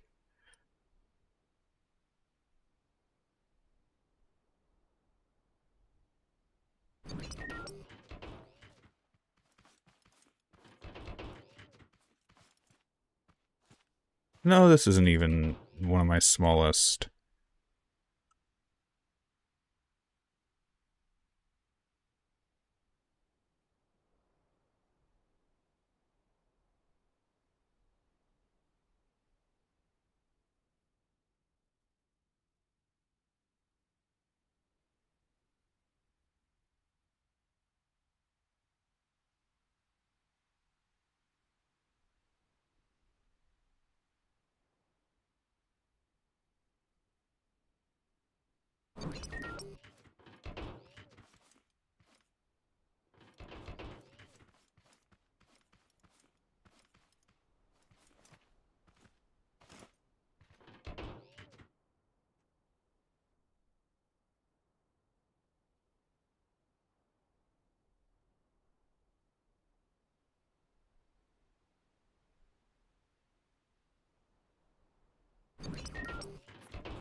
Where the turret's bigger than the actual chassis.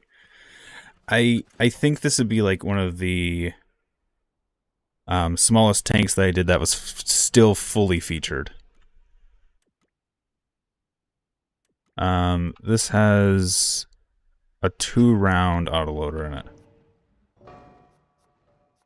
This essentially has the same thing that the Aardvark had in it, turret-wise. And this... Oh, that has the end jammer. Does have kneeling.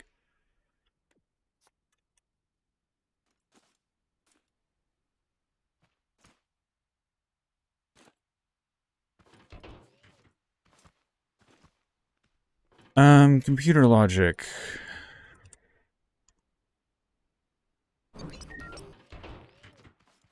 I gotta remember how to play this thing. I think it's blue and then purple. Green?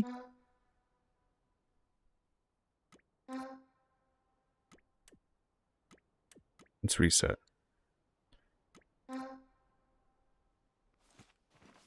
Um...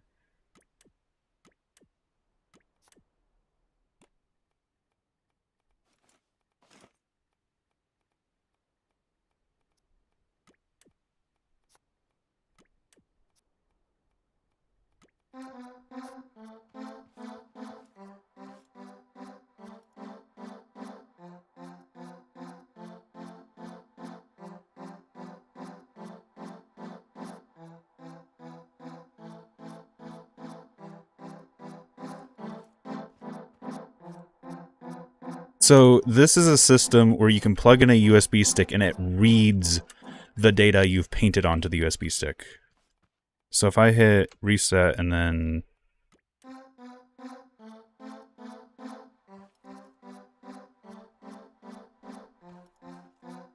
And you can actually...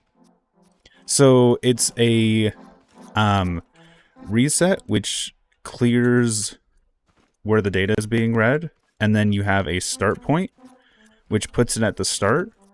And then you can move the data read line back and forth across this data set. And what it's doing is just pinging next, next, next.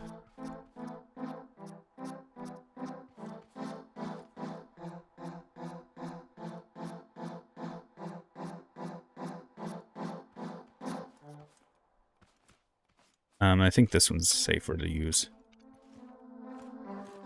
Yes, this one sounds nicer. Because the interface is slightly different with the...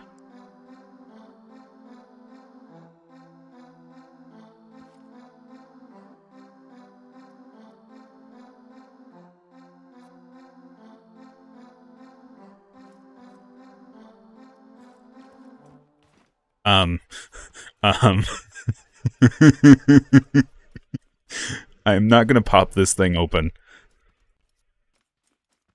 It is just data lines, lots and lots of data lines. This is just a proof of concept for a project that I did.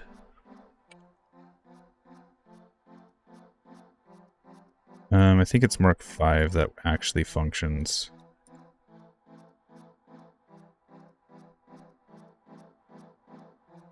Is it 7? No, it might be 7. So, okay.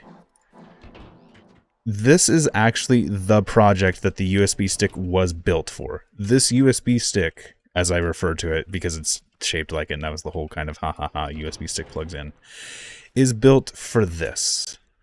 It's going to take me a second to remember how to make it work, because this is a really old build of mine. Let's also clear out these tanks just so we don't have the data or the lag happening.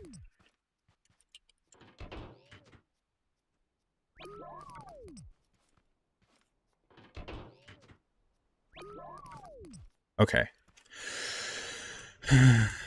I should be able to manually start this.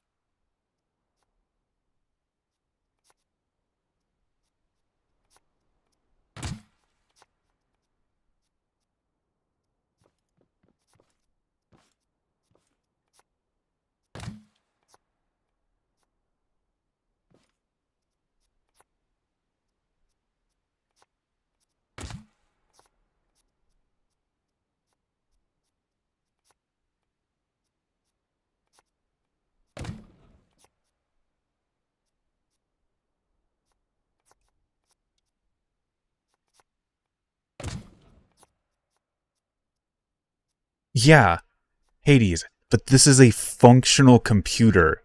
This is taking and reading code and performing actions.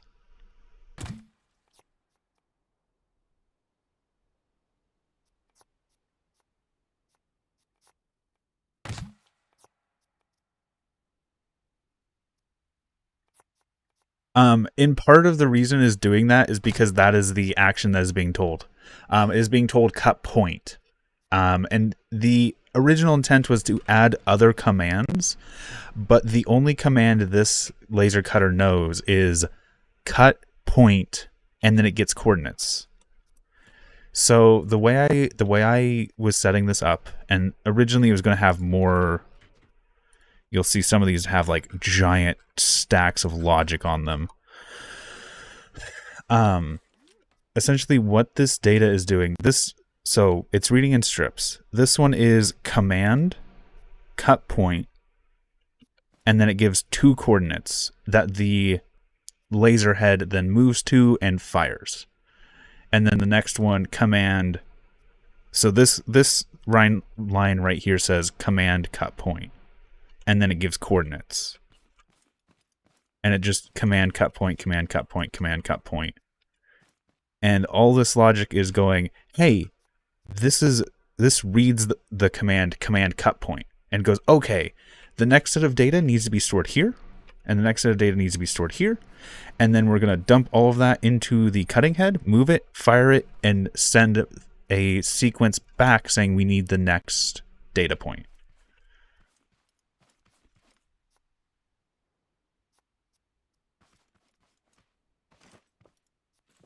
So we could actually customize this, and we could tell it to draw whatever we want, but this is just the USB stick that I put on here for demo purposes. So if we start it, it sends, it's already sent the command cut point, and then X, Y, head moves, cuts. Command cut point, X, Y, cuts point. And then you can see it, if you look here, it's saving.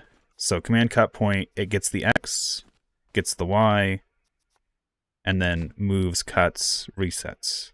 Command cut point, X, Y, move, cut.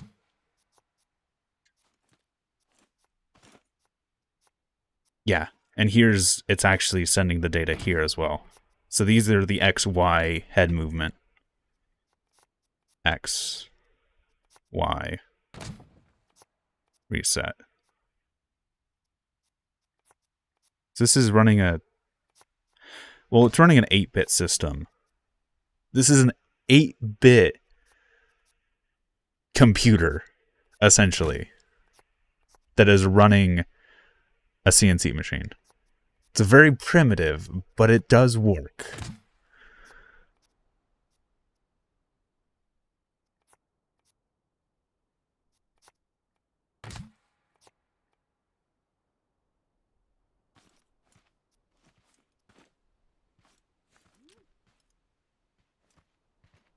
And yeah, this is just a nightmare. I don't ever want to have to make this thing again. It's actually 2 USB sticks that have been welded together here. That's why there's not the data set here. This is just a bus essentially to connect everything back in.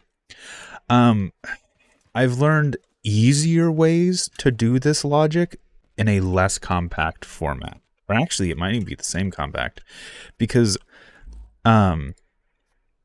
normally to do a toggle, it's I'm gonna have to remember this logic. God, it's been forever.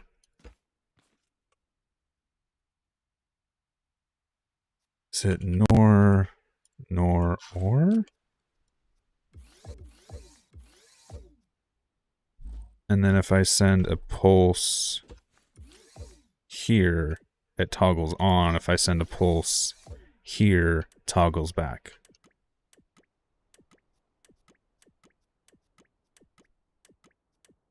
And then I need more logic to do if and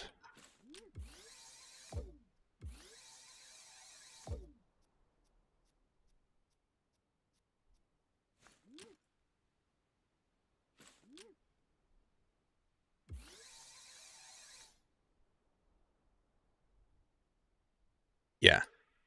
There's a lot more. There's a lot of logic to do it. Or the fun one that I like.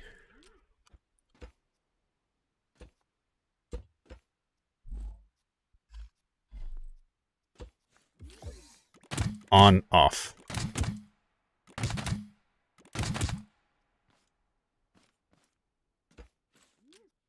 And then you have just or and or if you want to do like a reset bit. If this is on and so you have so you have toggle and then you have reset.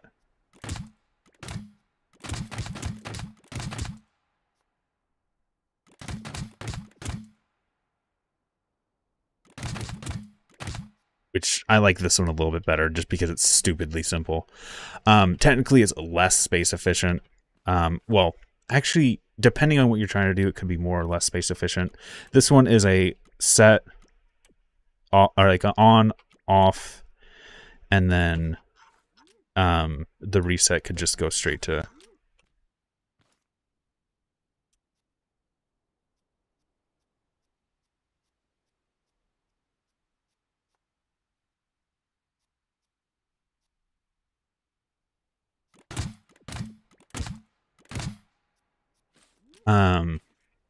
Yeah, I love these data bits.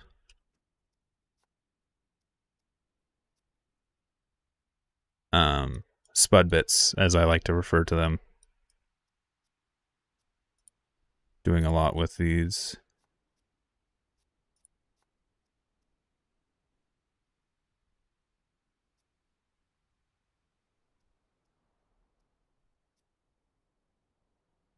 Ah, yes, just logic stacks, that half of which I don't remember. This is a calculator. I don't remember how the fuck this works. Don't ask me how this works, but it's a calculator. 16-bit add subtract counter? Is this a spud bit one? No, it's not.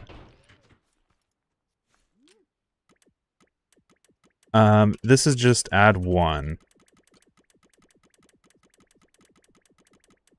So if I think this should just add.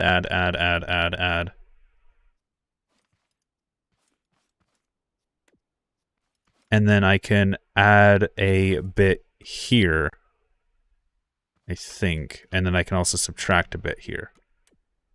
So, okay, this is subtract and add. So I can add at this bit, but then I can also subtract at this bit.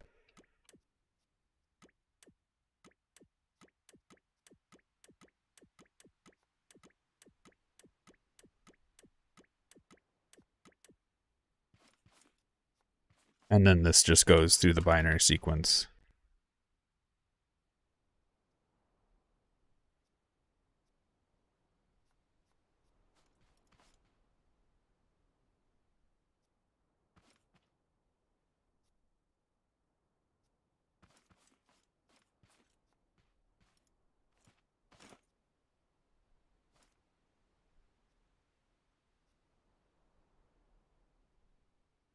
Also, I forget which logic gate doesn't actually do what it should do. I think it's like XOR or something.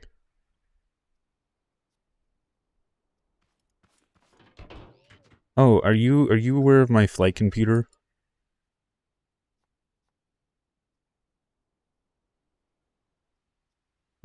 Which version did I finish? V4.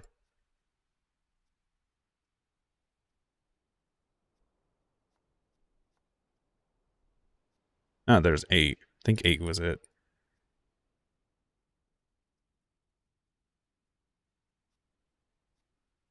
Was it 15 or 8? Yeah,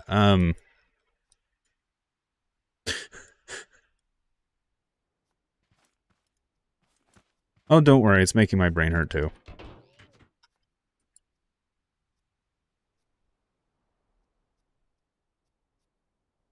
Oh yeah, my timer. So I actually built these for multiplayer building challenges of we had a physical timer in the game. I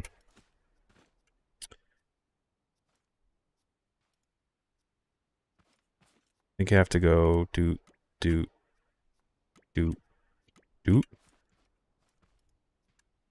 And that's 35 minutes, 3 seconds. I forget what all these switches do. There's like a 1 minute timer. There's like a 10-minute timer. There's like all sorts of little. So there's like a minute alarm. I think that was the minute alarm.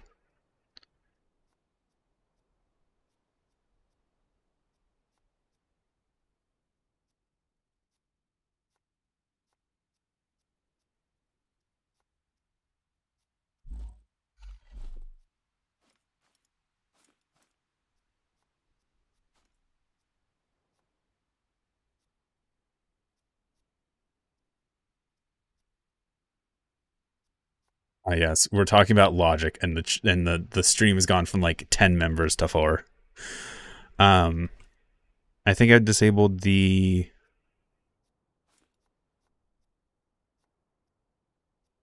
Does it not flicker when spawned? What, this thing that I'm standing on? That's just because the timer's running. This has a timer to it as well.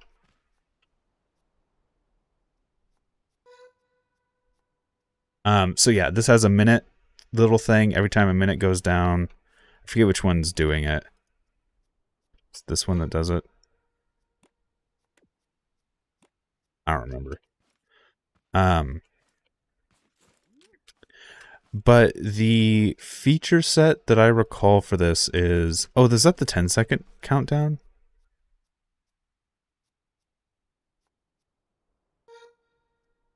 Oh yeah, that's the 10-second.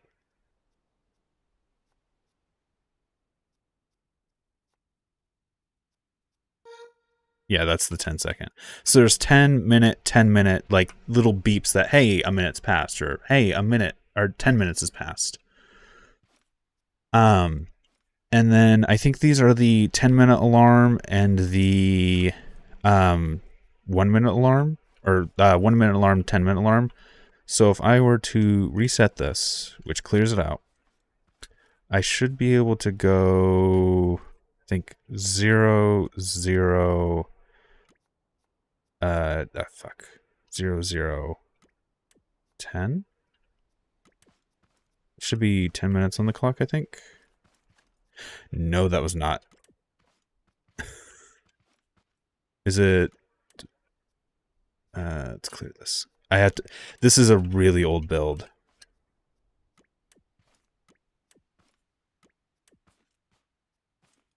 Okay, 10 minutes on the clock.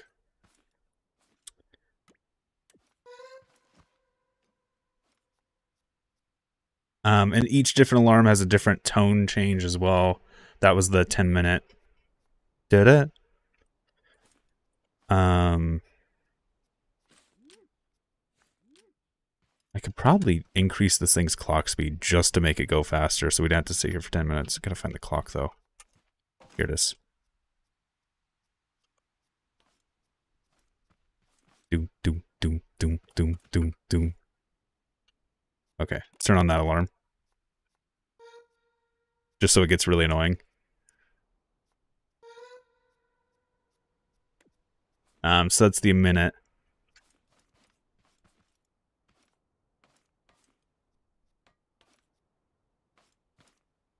I don't want to do this too fast because I know it will break at some point.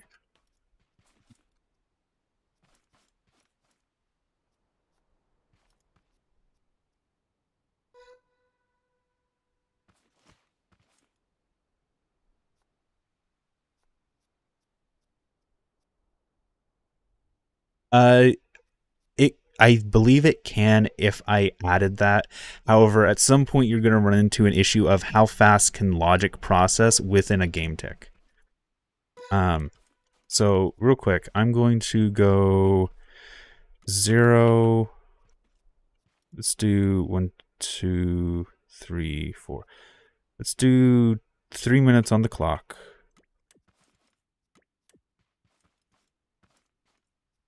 2 minutes on the clock. I miss. Oh well. 2 minutes. It's fine. So let's up the speed just a bit so we get to actually experience it. I don't remember what the default was.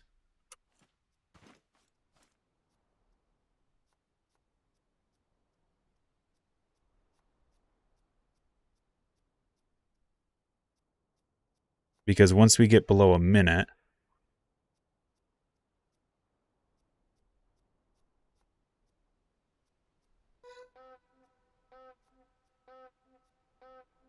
little alarm starts sounding. Hey, there's a minute left because this is built for build challenges.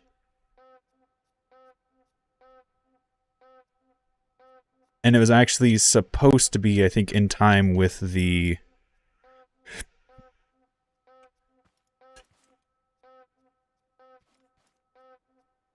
Yes, it's in time with the actual second counting down.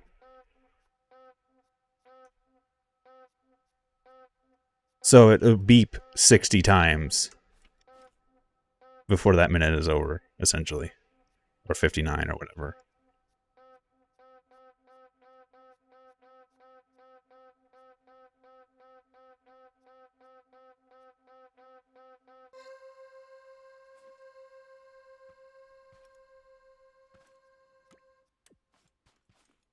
So, yeah. Let's do 1 minute and 30 seconds.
Oh yeah, these are the and then reset.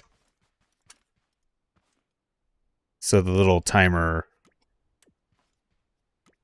tote bots for the different there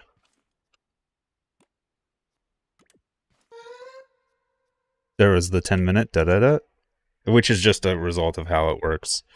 The 10 gets 3, the minute gets 2, and the 10-second gets 1.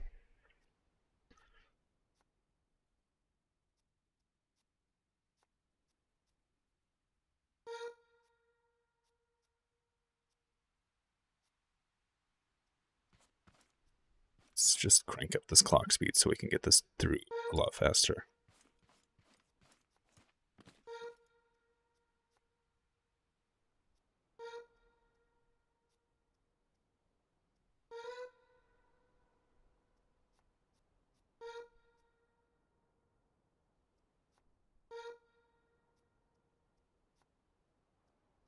And turn off the 10-second one. Yeah, this is an actual like fucking binary computer that's just ticking along.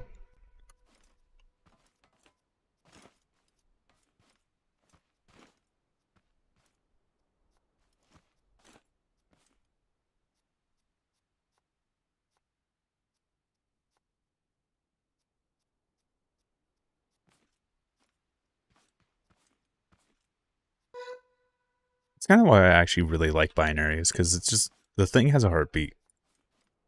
Alright, I'm gonna put that away just because... is it LCD? Yeah, here's my 7-segment displays. And these work with these slot systems. So each one of these is a number, each one of these is a letter. So you have the entire alphabet and the entire numeral system. So if I were to just turn this on and go there, there's a 7. If I were to go there, there's a 3. And if I were to go over here, it's a J. Oh, that's not what I meant to do. There's the J again. Keep clicking on the wrong one. C. So, actually, you know what? Where's this at?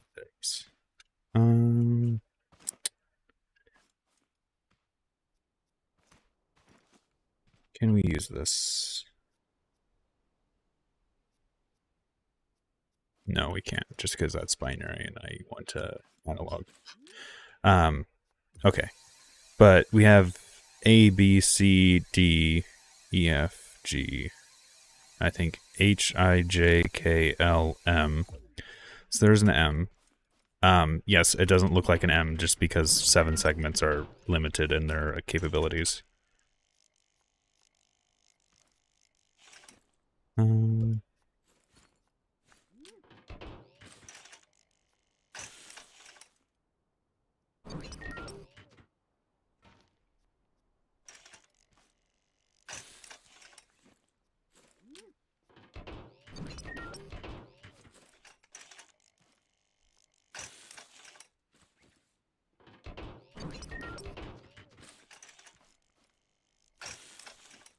So if I wanted to do this, I could go do.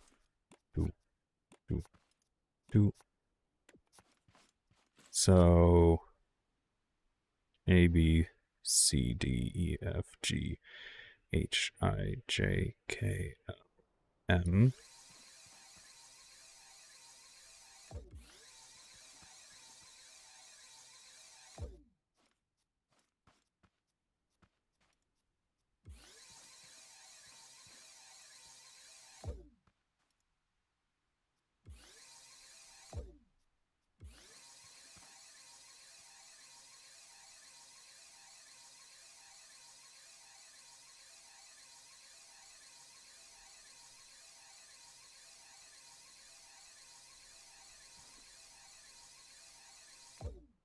Okay. So if I flick this, it should say magma. M, A, G, M, A. Yes, magma. It's hard to see because I actually connected these too close together.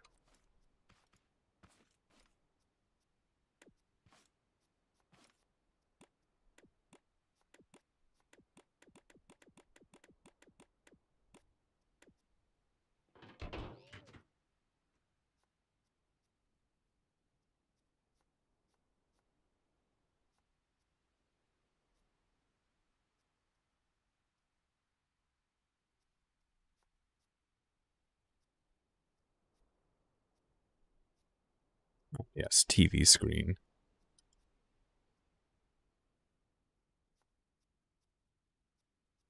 Yeah, just... Hey, green screen stuff.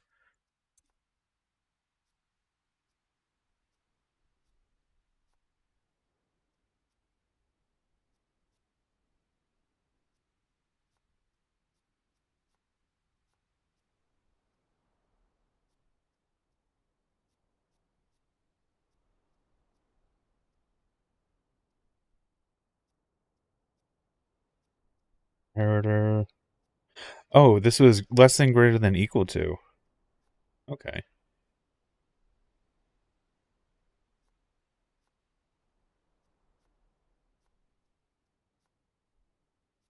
Um, so the flying computers have kind of been broken by the update, but they were, um,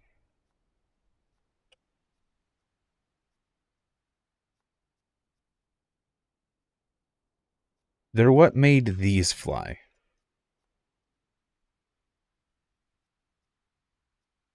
Essentially, it made that fly. It made this fly. It made, um, what else? What else did I build? Alibi. Made this fly. These are all my own design. The orange one included. Except for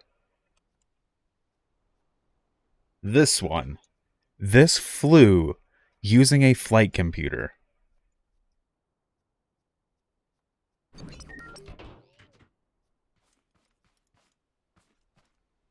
Now, I need to clear the world, because if not, this is going to crash me. And for the sake of not hating my frame rate, I'm going to weld this.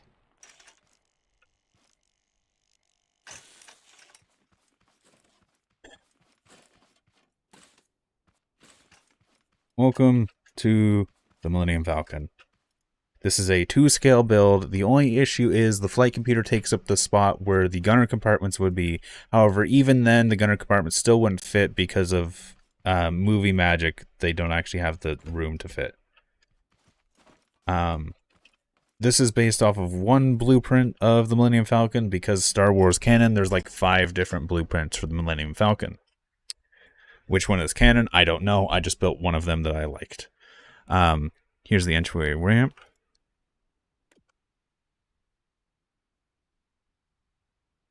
Let's go and close this.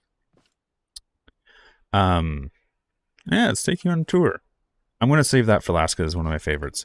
There was a feature that before wedges had really bad collision, so you can actually look in between the blocks, but now you can't. But there is a smuggler's hatch. The smuggler's hatch is here.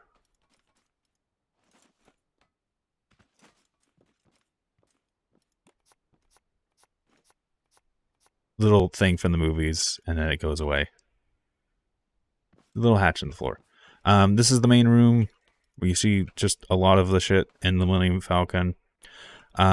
This is one of those things of, hey, this is going to change depending on which blueprint you look at. This is the front cargo hold. This is like the cargo hold for things you are selling, things you are shipping. This is an airlock that would go into a trailer, essentially, a space trailer. For those who don't know, the forks on the front of the Millennium Falcon, which I'm going to run over here real quick. The forks on the front of the Millennium Falcon are essentially a trailer hitch. A sci-fi trailer hitch. This would slot into a trailer, grab it, and pick it up. It's a forklift, essentially. Millennium Falcon is a forklift.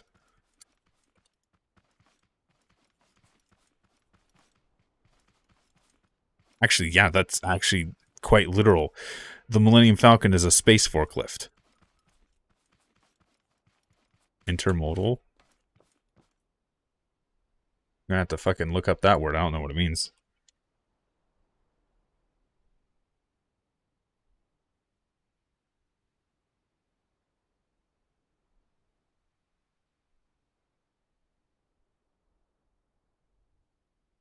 Yes. The Millennium Falcon is a forklift. But yes, this would open up and you would attach it to a cargo container or a space trailer. Yes, standardized containers, essentially, yes. That's what the Millennium Falcon could connect to, or connect to a trailer that would then have intermodal containers on it.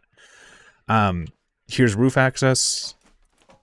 The idea was, because the Millennium Falcon could fly and the flight computer would keep it 100% pixel perfect, stabilized in the air, you could just come out here and walk around on the top of the Millennium Falcon. You could just, while it was flying, stand up here. and just chill.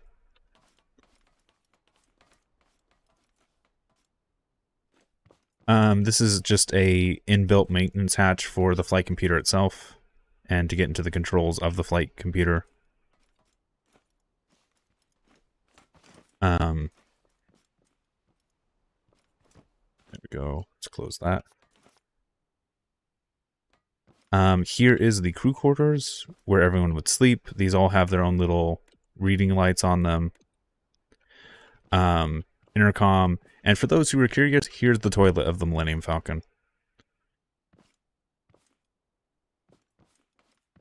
Going back, here's a secondary cargo bay / engine bay. This would be for basically fuel storage and crew goods. So this would be essentially where you'd store the food for the crew during transport.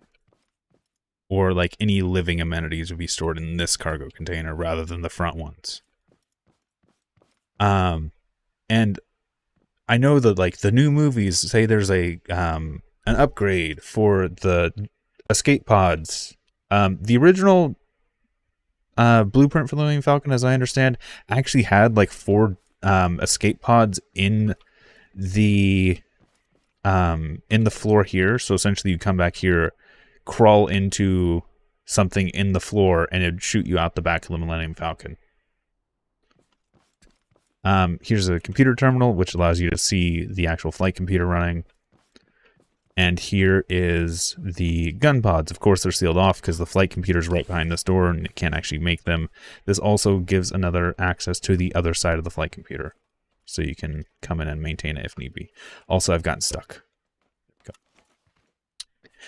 And for the last little lovely bit,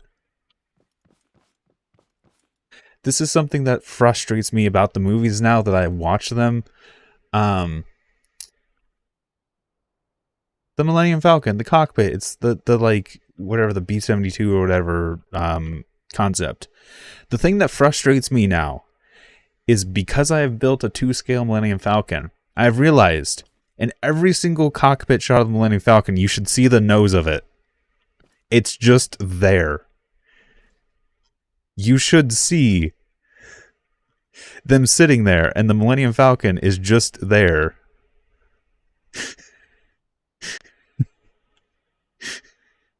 It's like, as soon as you're in the cockpit, you notice it, but it's never in any of the movie shots.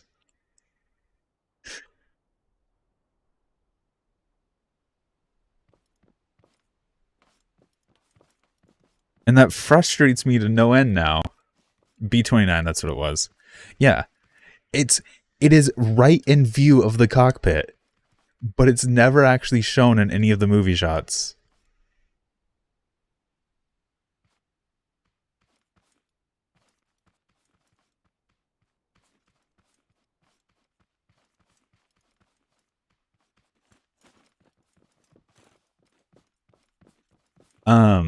So actually, it's on the, it's a ground vehicle. I need to delete it so I can use the camera. Don't mind the frame rate. It's gonna go down for a bit. Cause this is a big boy. I can't fit this entire thing on camera. Oh, maybe. There we go. Everything's on camera in this angle. But all of the little nicks and dings and stuff, I actually have a few toys of the Millennium Falcon, and I basically use them all to cross-reference all the little greeblings on the side, all the little like nooks and crannies and random little bits and bobs and pieces of orange and red are taken from the physical models and toys that I have. So even the underside, if I come out real quick to the underside because you can't normally see it.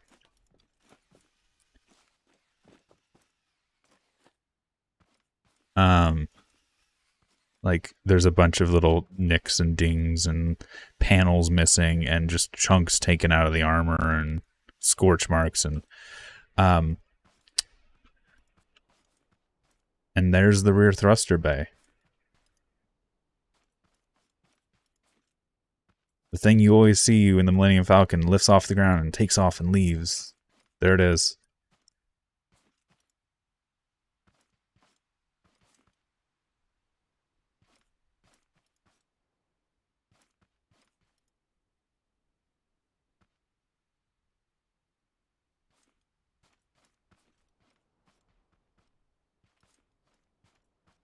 Oh yeah, this is what I meant by panels just being ripped off and there's little dishes and stuff.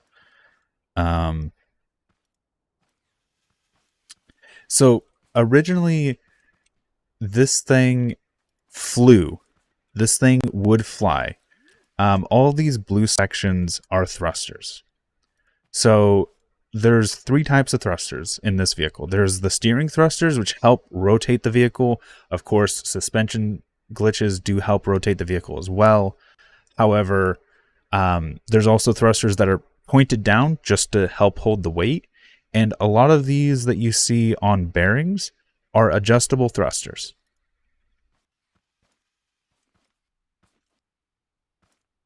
What that means is the flight computer itself has a bunch of sensors in it. I say a bunch, two sensors. A tilt sensor and a vertical motion sensor. So these sensors can tell if the vehicle is starting to pitch or roll or tilt or anything like that, and if the vehicle is moving up and down an elevation. Depending on what answer it is getting from those sensors, it'll send data to a binary converter, which then changes a analog value up or down. It's basically a PID controller, or a P controller, essentially. P controller. If you're familiar with PID controllers, it's just a P controller. And that P controller adjusts each of these thrusters, and they're segmented. So you have a front thruster, you have a back thruster, you have a front right, front left.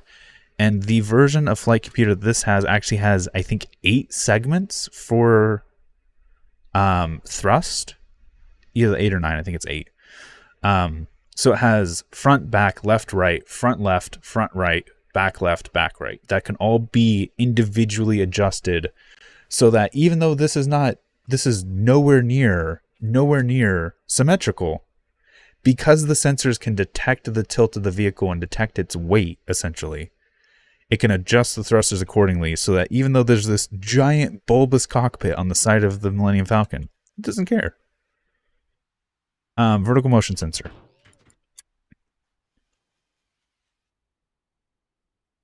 Let me find it. That's a vertical stabilizer. Very small turret. Oh, it's a little funny thing. Here's one version of it. This is the worser version of it. Also keep in mind that the vertical motion sensor is one of the things that got broken by the updates. What the fuck is this? Oh, first person thing. Let me do sensor.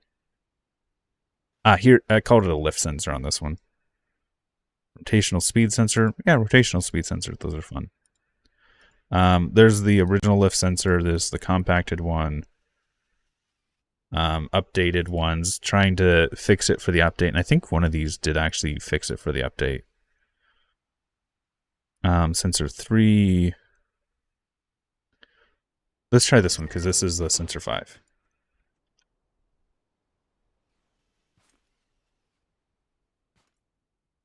Okay. So what is happening here is the sensor, let's mount this. If I remember where the fuck I'm supposed to mount this.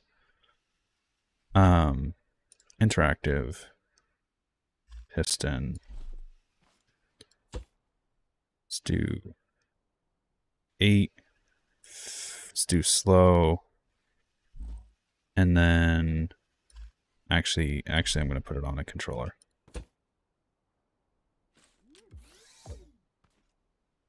I should be able to just grab to this because that should be its core. So when it starts, it stabilizes. You'll notice both of these are on. So it's currently reading that it is stationary.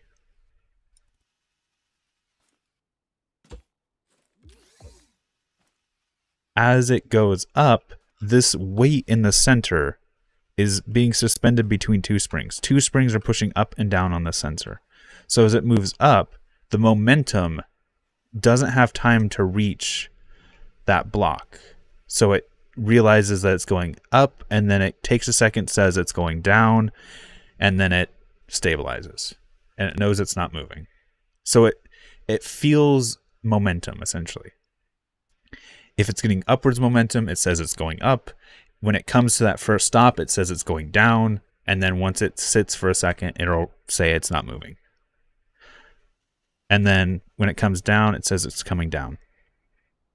And then it stops, it says it's going up. And then it stabilizes.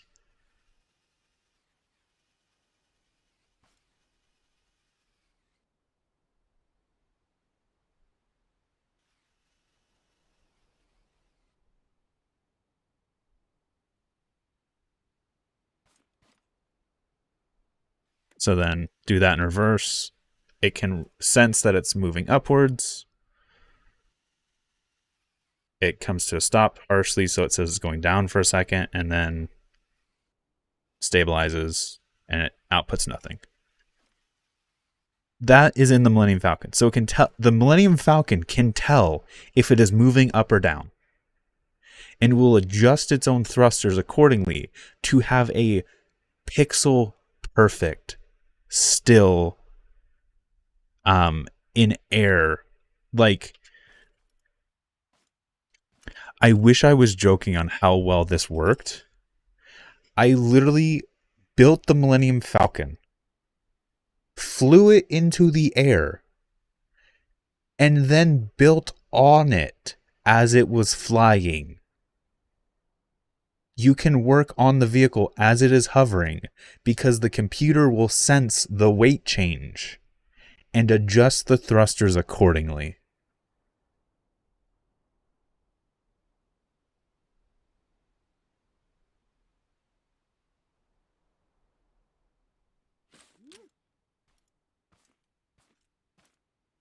And the other one is a tilt sensor. The tilt sensor is a... Let me see, sensor... Let's see if I can find the tilt sensor. Is this it? I think this is the current version. Essentially, the blocks are at an offset.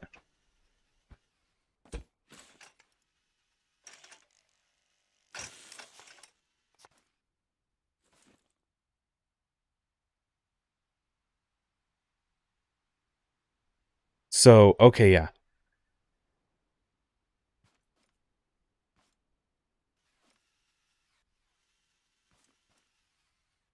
This one is slightly borked because I'm guessing physics changed. There is a single pixel in between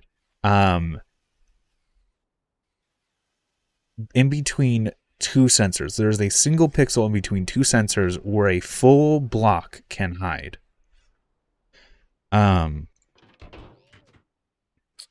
See if I can find one of my other tilt sensors. Because this. Oh, I know what that is.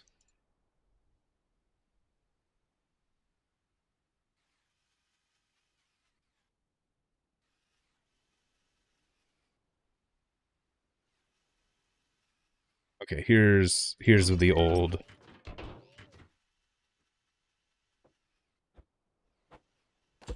Real quick, I'm gonna delete the Millennium Falcon as soon as I can, because it does not need to be here.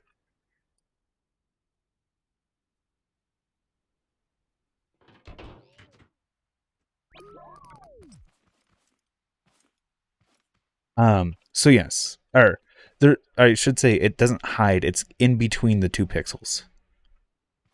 So if I were to, I'm gonna delete that real quick, and let's do interaction art.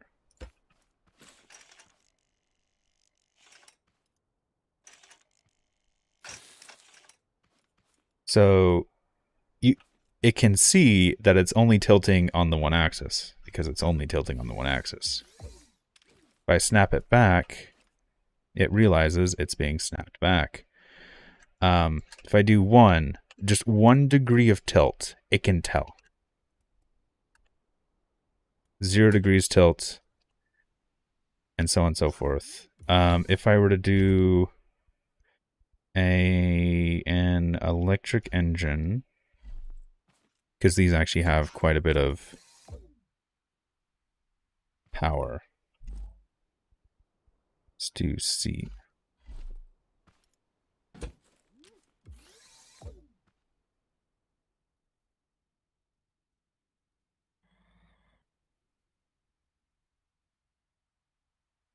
So you can see the sensor. There it is. And then it's like,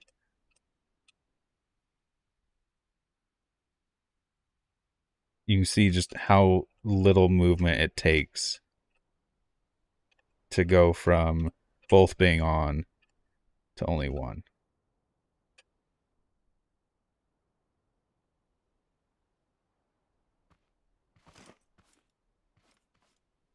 I would say less than 1 degree. So here, let's say, see right when it turns off. Right there is when it turns off. How can we measure this? How can we measure this?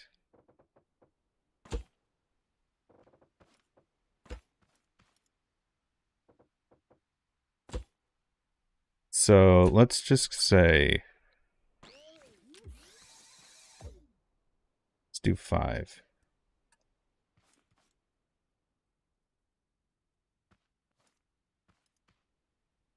Let's do 1 degree. So this is what 1 degree looks like. This is what the amount of tilt I need looks like. So it's like half a degree.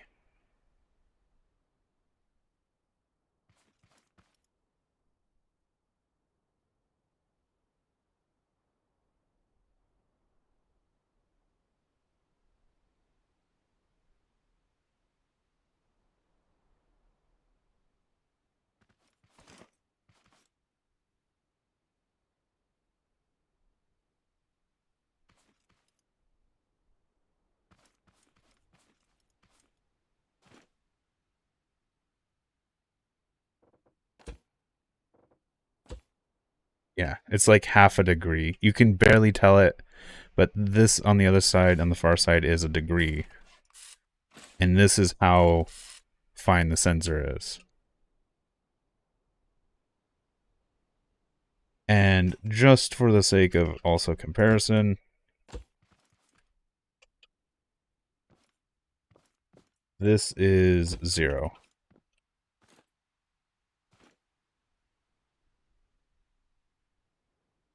Actually, I would say it's even less than half a degree.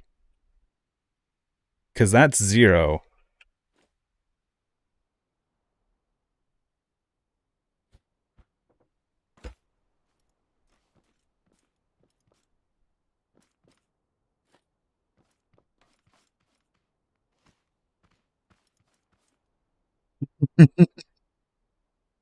Yeah. That's what I'm saying. It's like pixel perfect or near pixel perfect.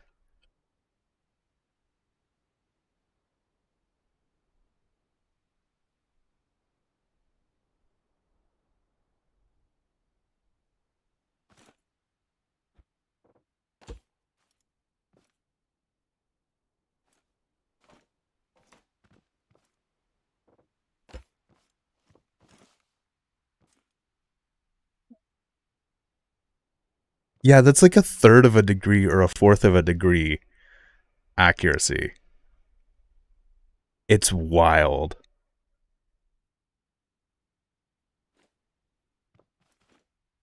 Um, But yeah, that's the system that runs all these vehicles, which is this. Flight computer, let me grab flight computer 8.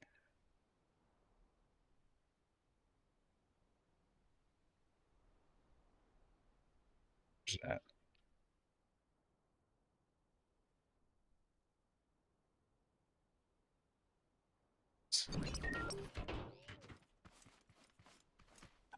And this one actually has 2 sets of sensors. So it detects not only the tilt, but extreme tilt. If there's extreme tilt, it'll override every other value that comes in and say, hey, this takes 100% priority. Don't mess with me. I need thruster changes, and I need them fast. And then it has up and down. So you can manually up and down. And when you're doing that stuff, it ignores the vertical motion sensor. Here's the vertical motion sensor. This one's broken because it's an old one. And it has front, back, left, right, front, left, back, right. So right now, because it's tilted, what it's telling it to do is, hey, increase the thrust for all of these. Keep these stationary.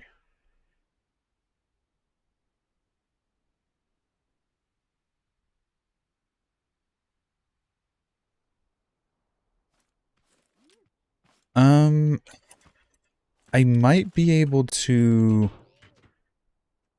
Let's grab this, which is an old flight computer. Vertical lift sensor, as I've been calling it lately.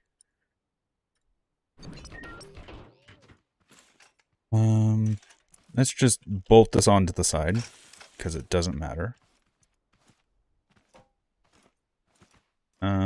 I need to find the vertical motion sensor's outputs.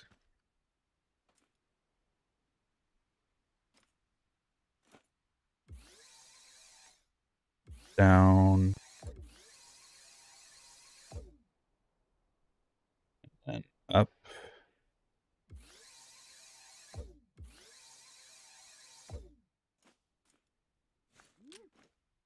And then these can get disconnected.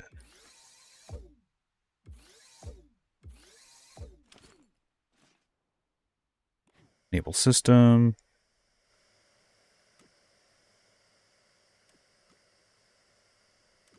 Oh, I need to... That's going to be a problem. Let's do this again and not... You know what? Fuck it. For the sake of this thing is really good at doing its job.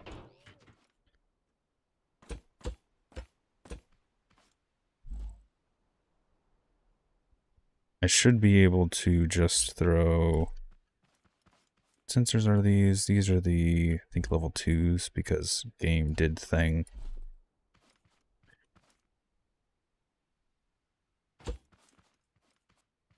Still gonna...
Here you go. Here's the flight computer. Just because that thruster is not the same, it's slowly rotating. And also, this is a very small vehicle, so there's not as much mass to it. That's why it's bobbing more. But yeah, you can see if it's flashing, it's saying hold position. If it's turning off, it's turning down. If it's turning on, it's going up. So on is up, off is down, flashing is maintaining.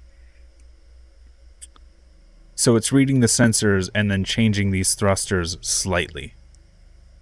And I could even, if I want to,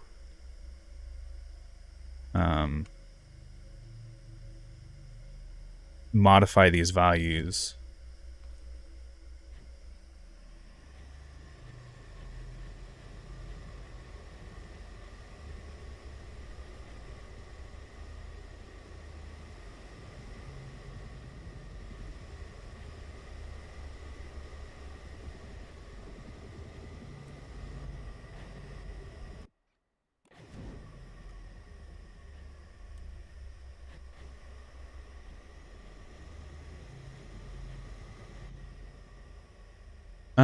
Options, gameplay, physics.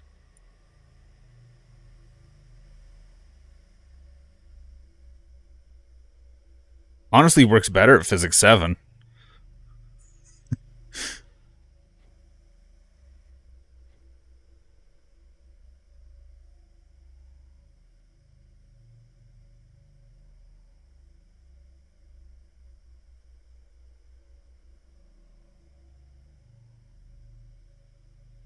Let's see where it goes catastrophic. Physics 5,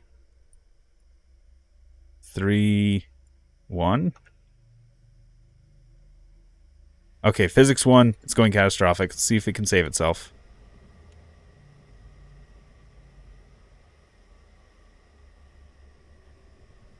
Alright, I'm gonna help it just a little bit. Nope, nope, nope, nope, nope, nope, nope, nope, nope, nope, nope, nope, nope. Panic.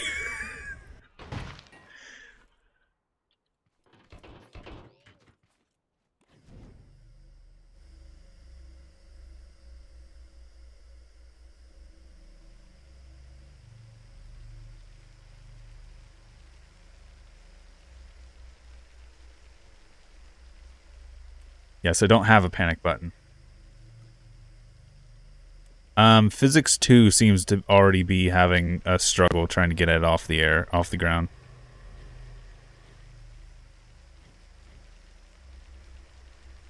Let's just go back up to advanced.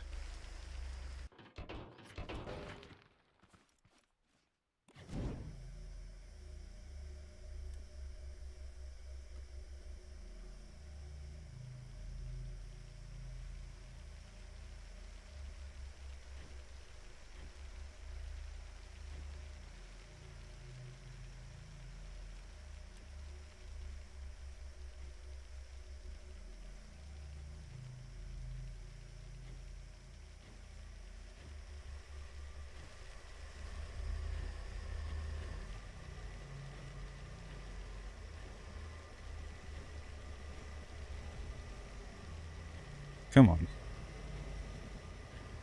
It's having a struggle bus.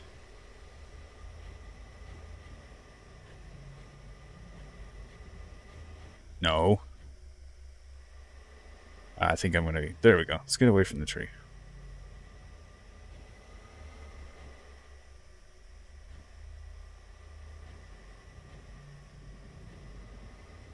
Have I broken one of the sensors already?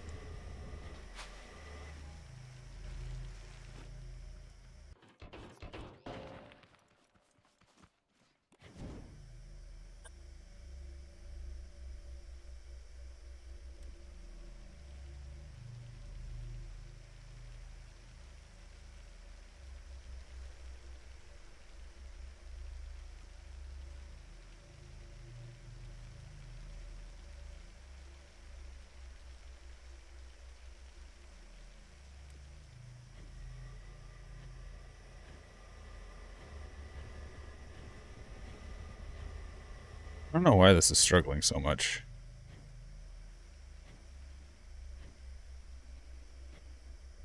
It just may be the lift sensor's not fully calibrated. That might be a possibility.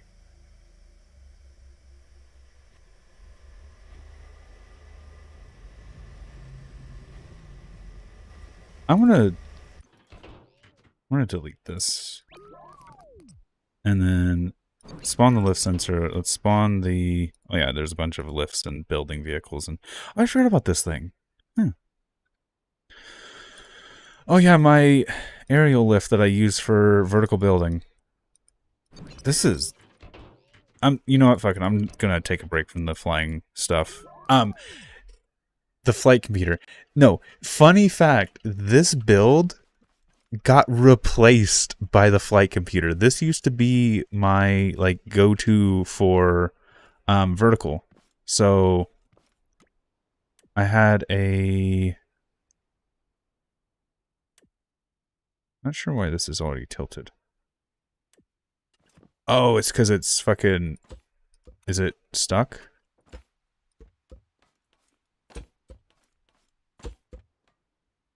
Or did they change the weight of stuff so much so that the counterbalance isn't enough now?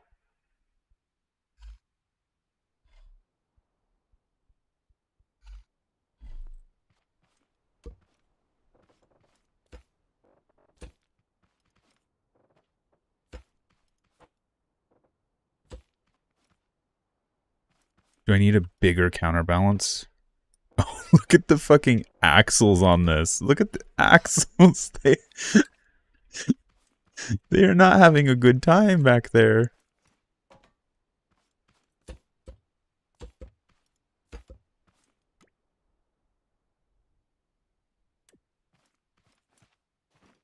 Um,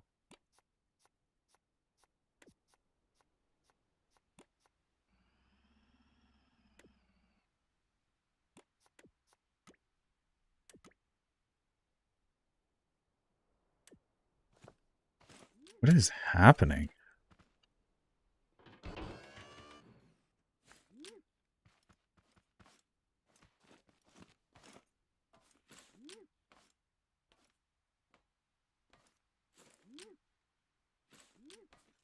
Okay. Interesting.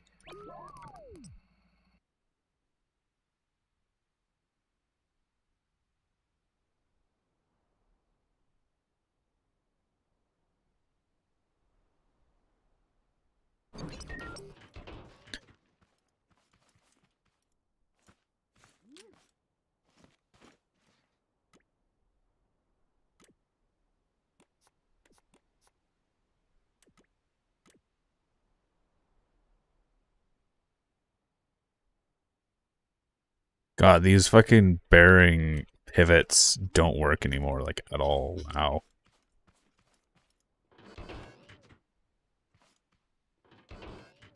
Why are these bearings so weak? Like, these bearings can't even hold themselves.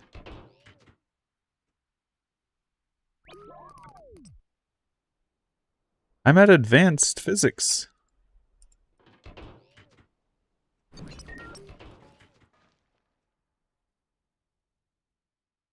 I'm at advanced physics.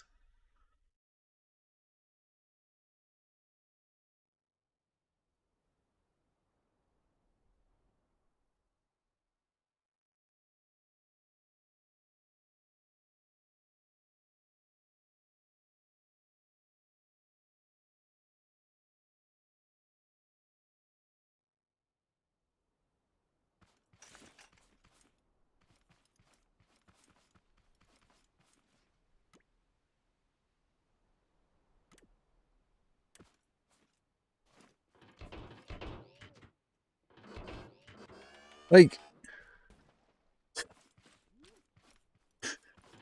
did I bork this save world just because I changed the physics?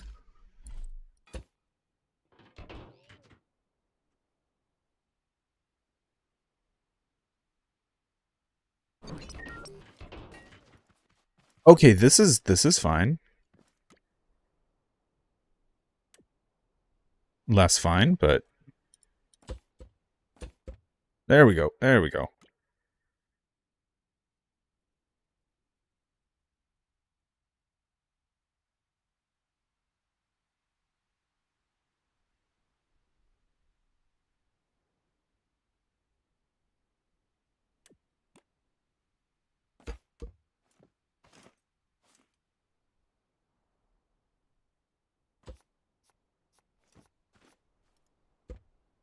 So the idea was you could use this to essentially work on projects that were higher than the lift could reach.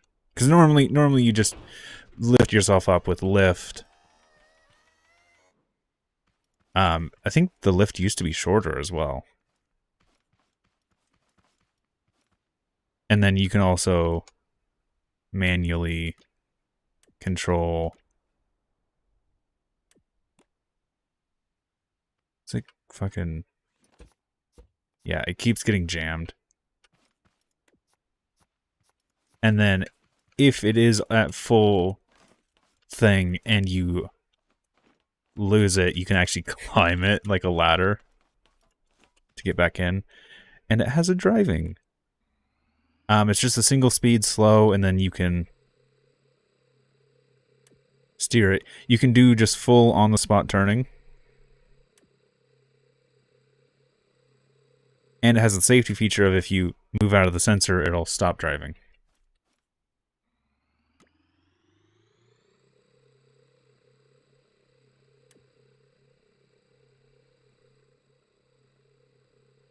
Because this thing will catapult you.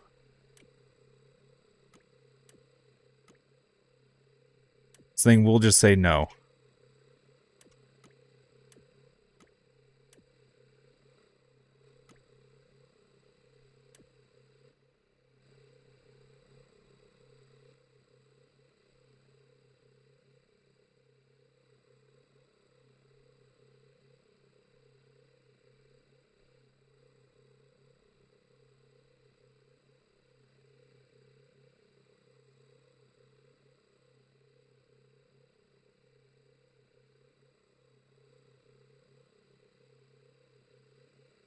And when you're done, just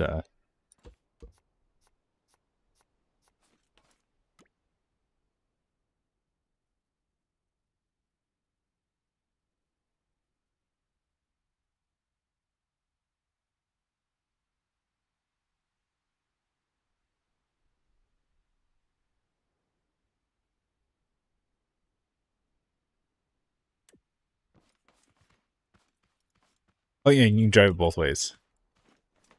So if you want to go this way.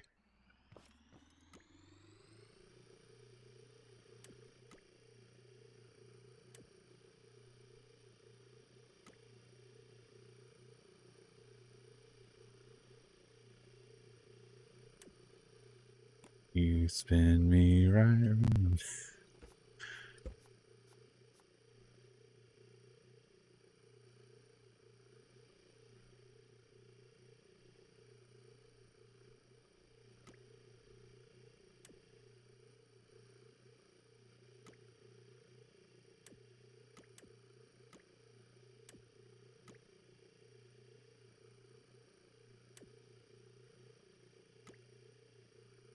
Let's see if we can get it to just launch me like it does sometimes. Nope, I gotta. And then the safety thing kicks in because I'm not in the basket. There we go.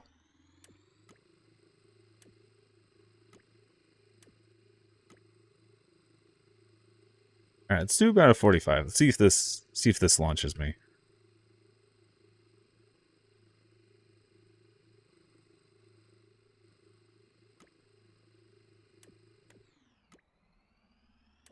Oh, it has forward and back. I forgot it has forward and back, and then it has the auto drive.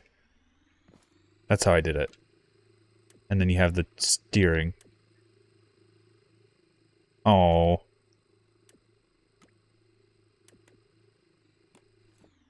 Can't get the grip. Oh well. Because the front wheels aren't driven. It's only the back ones. And those are on pivots. And then I think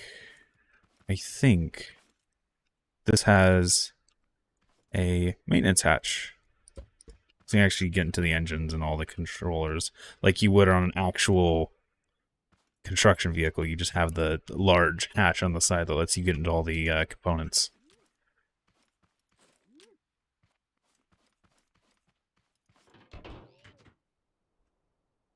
And then there's the forklift.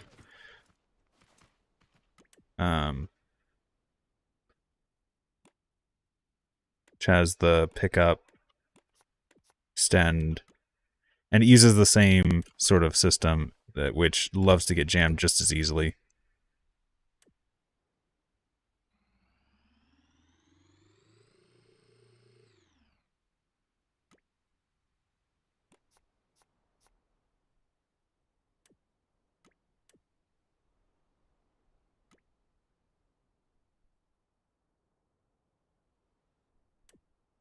Keep holding the steering thing, I shouldn't.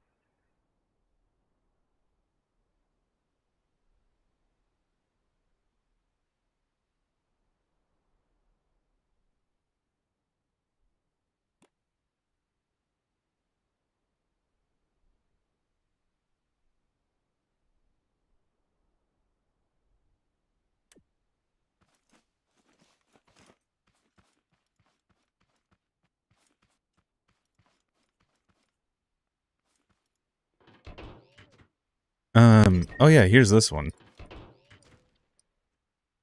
Let's delete this.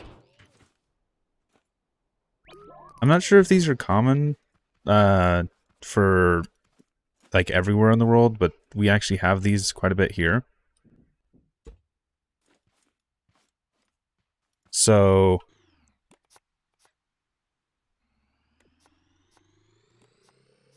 these are little forklifts. The back wheel pivots, and you can actually just straight up turn on the spot with these.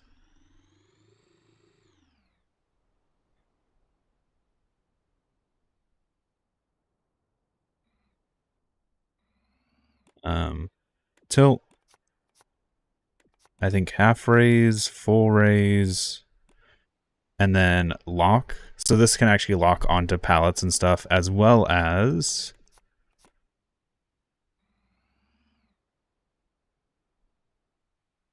it's going to take a bit just because it's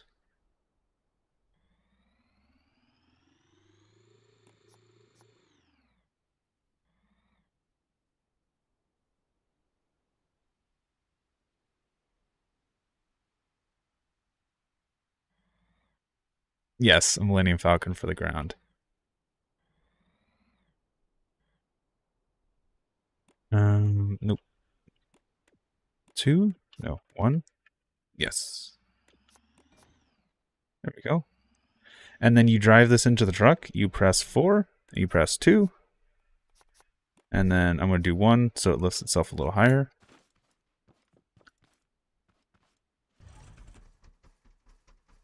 And now you can drive around with a forklift on your trailer.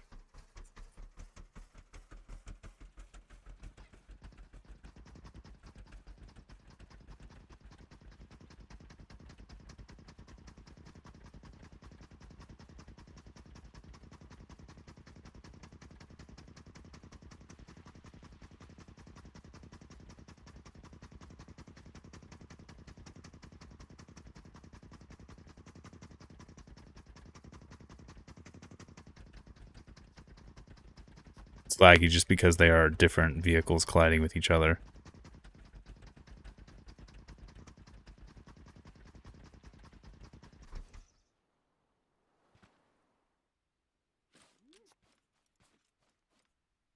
And then when you get wherever you need to go, you hit 4, which unlocks.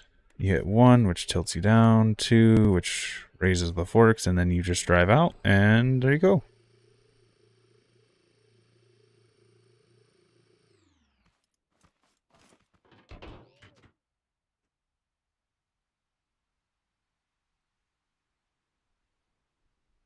Oh, this is an old one. Fucking ladder trucks.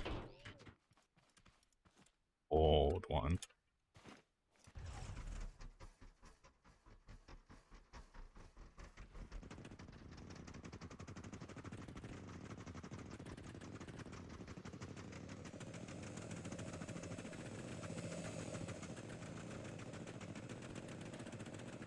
What does 2 do?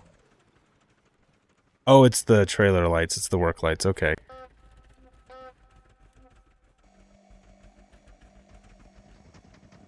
Fun thing with this is not only is the ladder functional,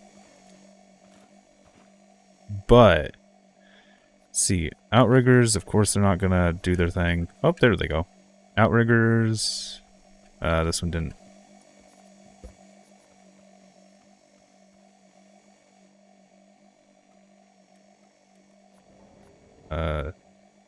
Raise, rotate, and then 4.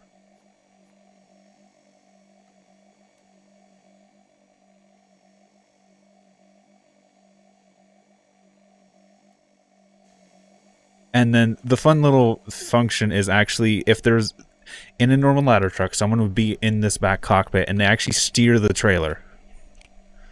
So you can get around tighter turns and stuff with it too.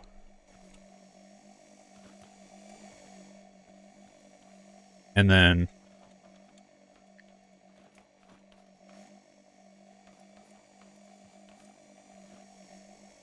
it has a step to actually climb up as well.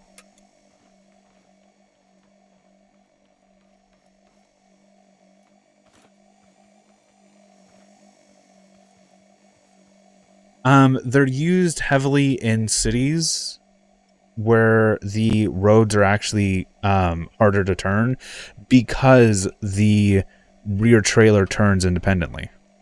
So the cab, the entire vehicle can be longer, but the turn radius of the vehicle is shorter because each segment turns independently. And basically this thing can go past vertical, but of course you can't climb it past vertical. Which I think you can still climb this, yes. You might not be able to climb onto the second segment. Might be too much.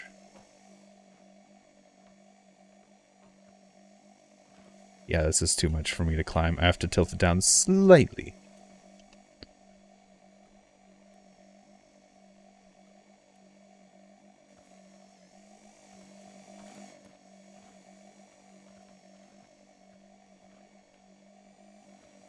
It's not using pistons, so I can actually get a higher level of control out of the there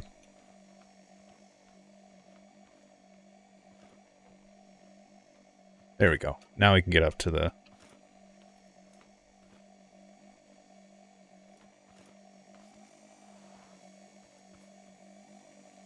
So, because it's like this, I can very much... I can pick where I want the ladder to stop at. A lot easier than I could with a piston system. I know how to do it now with piston systems, but this was before I had figured that out, so this was just the easiest and best solution that I had. So...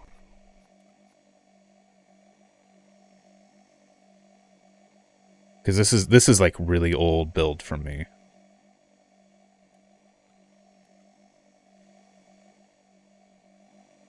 And that just sits, and then drop the outriggers, and we're back to movement.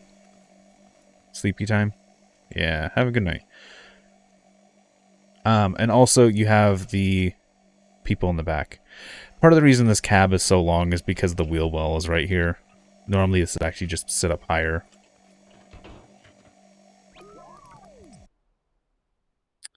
This one has just a crane on it. Using the same...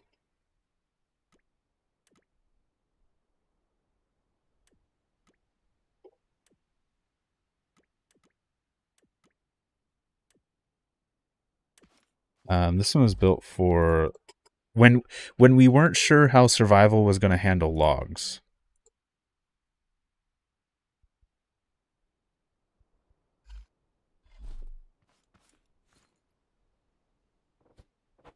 Whether or not we'd have to pick them up, or as we know now, they just kind of teleport into a vehicle inventory, essentially. We were building these...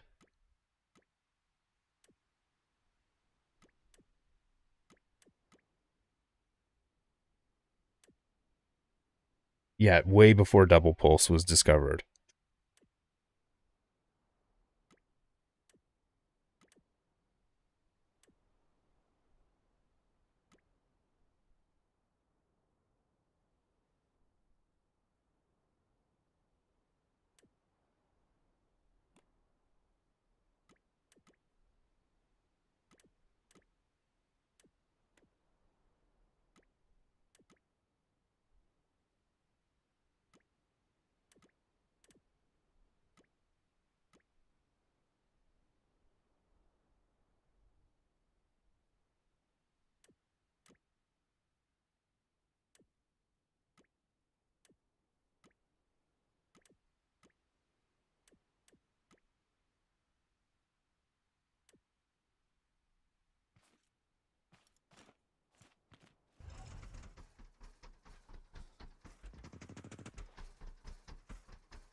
Oh, you want me to do it with a tree? I'll do it with a tree.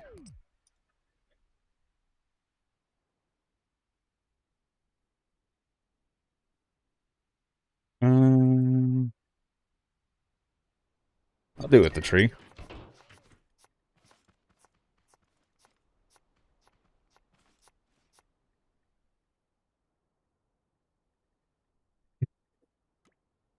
So this is when I discovered double pulse.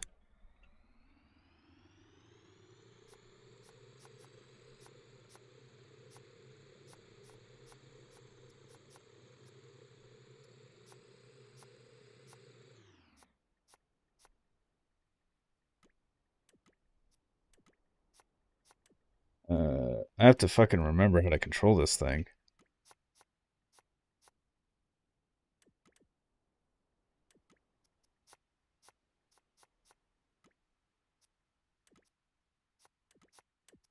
Also, it's not helping that things are getting bound.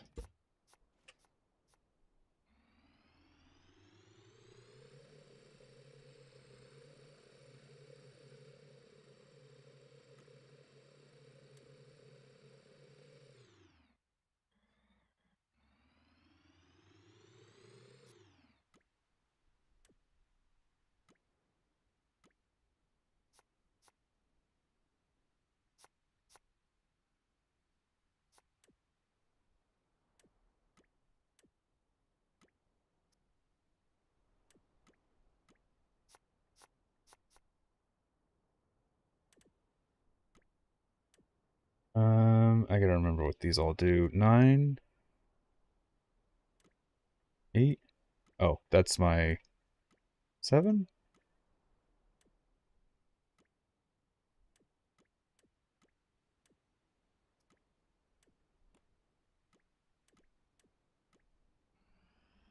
There you go.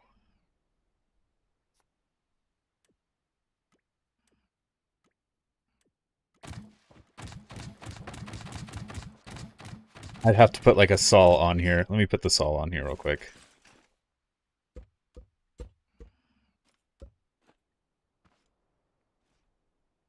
Let me let go of this. I can put interactive saw on a interactive bearing.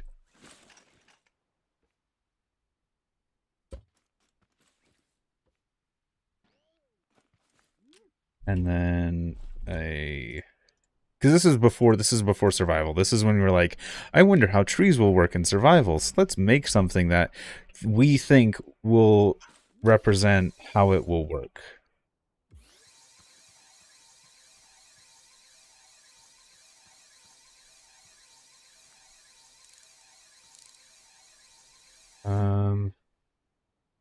Is this the one I need?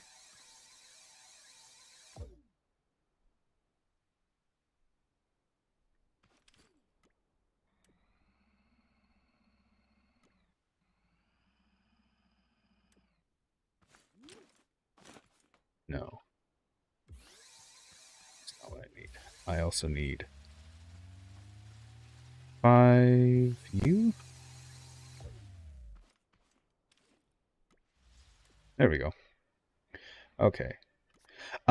Also, no, this thing has more controls than the game actually has room for.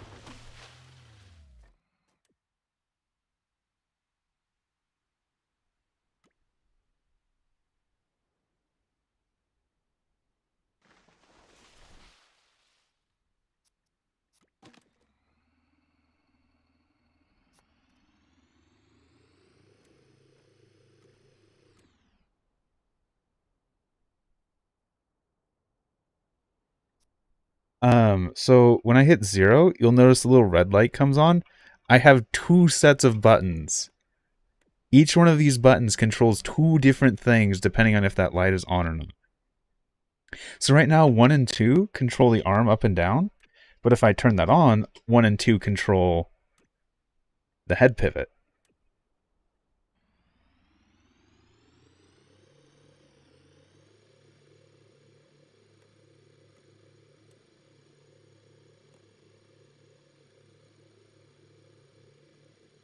Yes, dual function switches.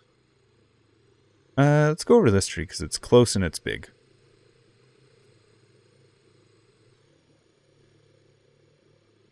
Oh yeah, and because this is actually a logger and it is meant to pivot, there's a little switch that lets you raise the ladder so it doesn't snag on the chassis.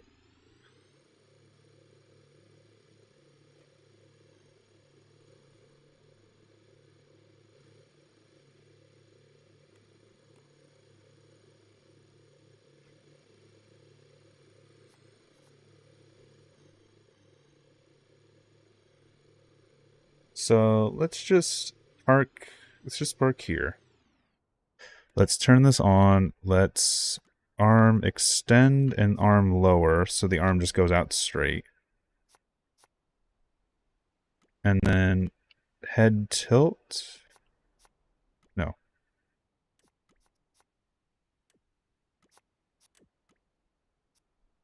What's the head tilt? Or is the head jammed? The head could be jammed. Because the game likes to jam stuff.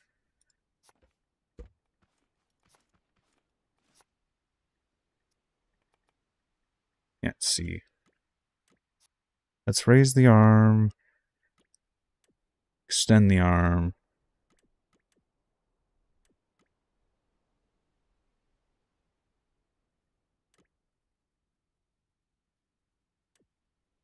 Is it on this one? No, that's open close. That's tilt.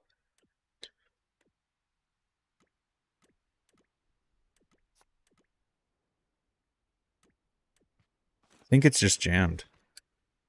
I think it just keeps jamming.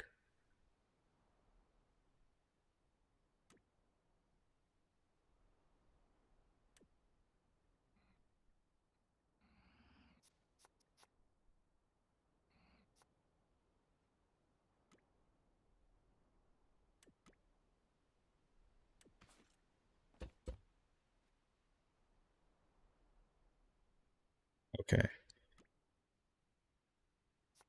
There we go. There we go. I got it. I got it to do its... Oh, this isn't using proper pulsing. It's using an early version of pulsing.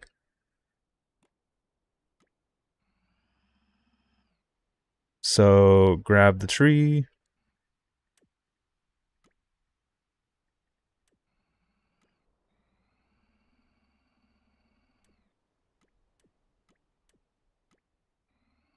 Oh, I gotta fucking reset these because they're broken. I gotta put them all the way back and get them to sync up again. Okay.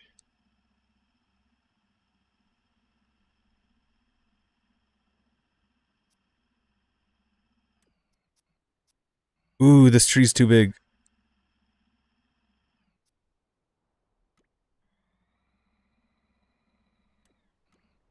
This tree's too big for my grabbers, I think.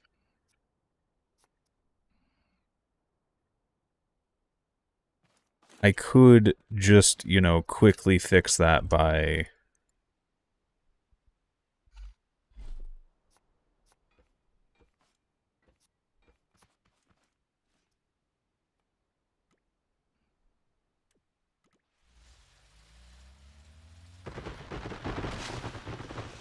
Oh, it grabbed the wrong section!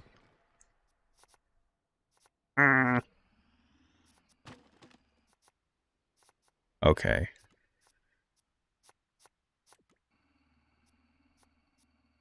However, that is kind of the point of having this. Oh, can I not? Oh, I should be able to go lower. Yeah, I should be able to pick this up.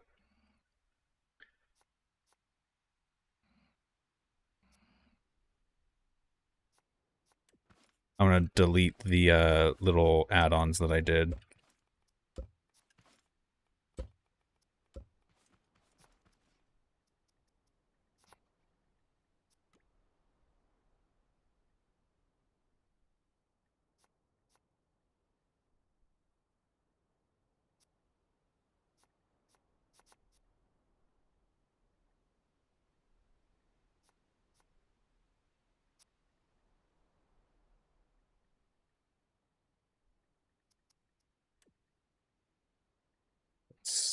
Move forward. Let's swap to this to rotate the head. Of course, we're getting collisions.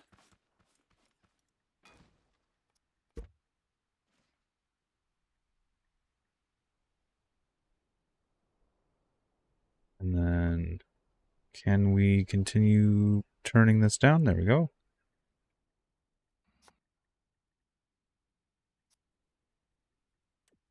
And no, we can't. So even if we did start to grab, we couldn't actually get a grip on it. Nah. Oh well. But yeah, the tree feller.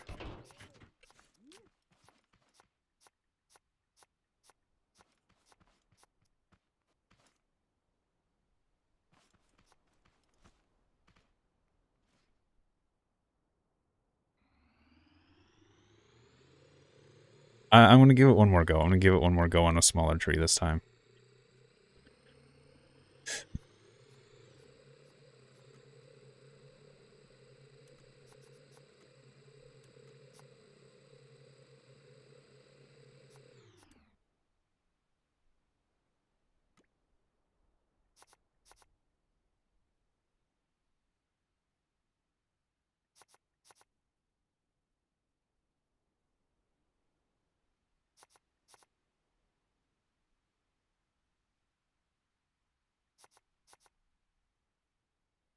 You know what?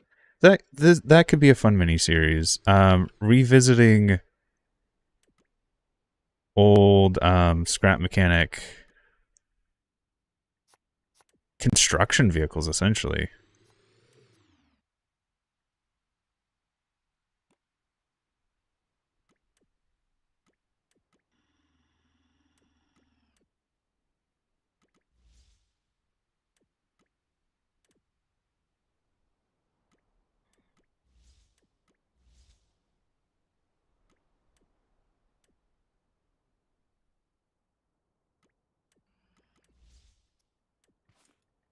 The the the saw blade is not rotating because it, I'm guessing, was jammed. And I get the single log. It is mine.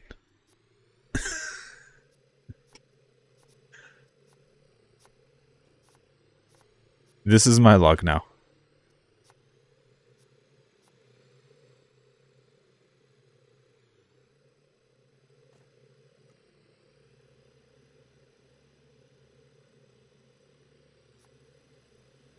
Oh, survival shit. I wouldn't play it. Alright, I'm going to add these arms just so I can get a better grip on the trees.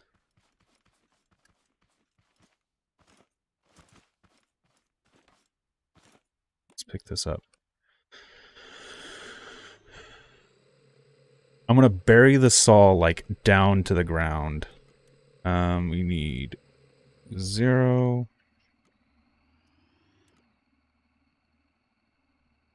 Oh, that's...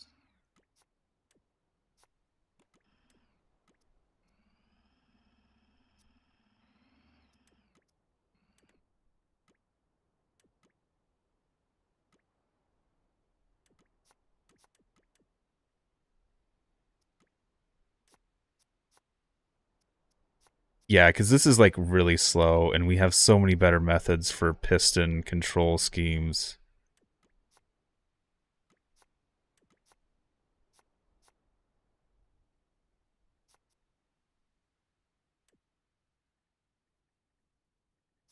I'm just going to drive into it, because that's going to be easier. Alright. Let's... As low as we can hit it. As low as we can hit it.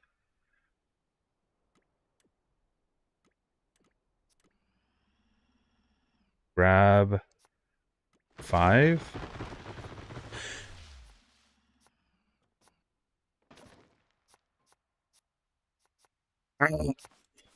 Okay. I need this. At this point, I'm just tired of this. I am going to modify the claw.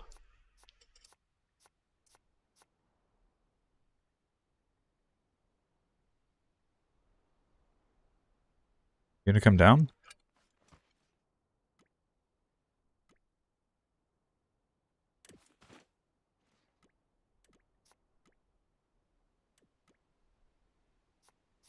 Yeah.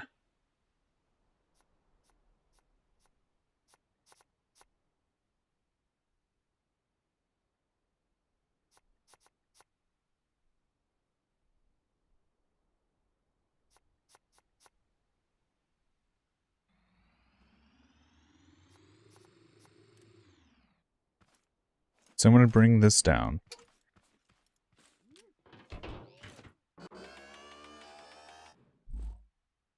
I'm going to go ahead and modify this.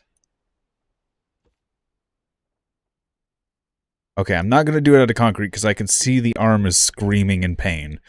It is bowing so hard.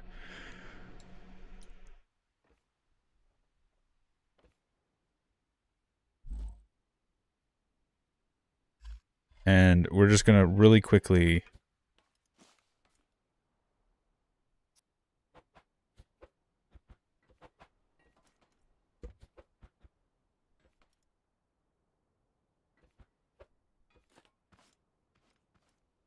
And then we're just going to do this. And this.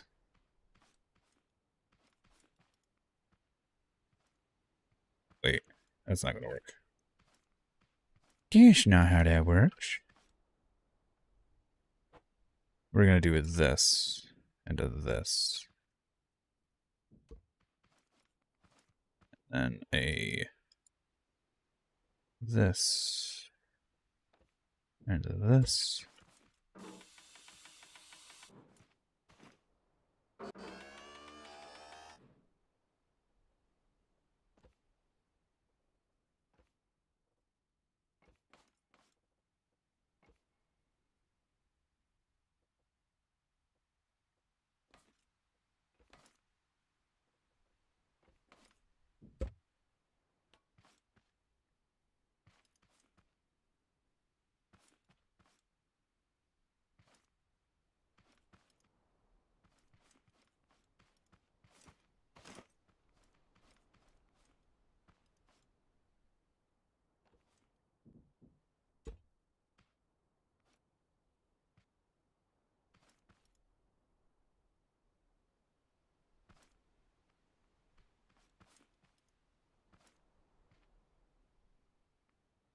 Here's the problem. I need to actually attach them from this end.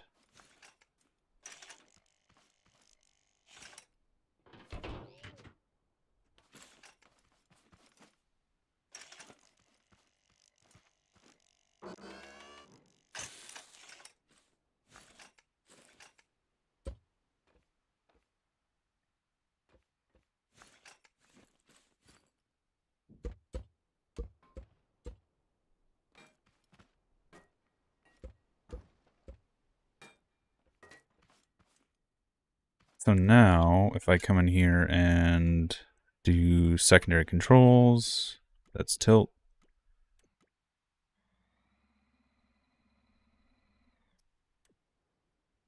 I can grab. Good.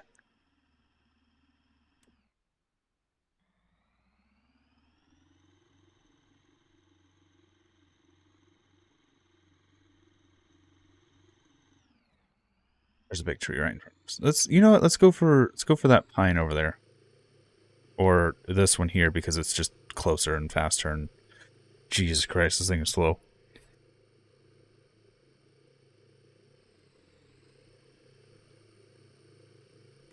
And for the fun of it, just oh yeah, it's not liking this thing. Everything is catching.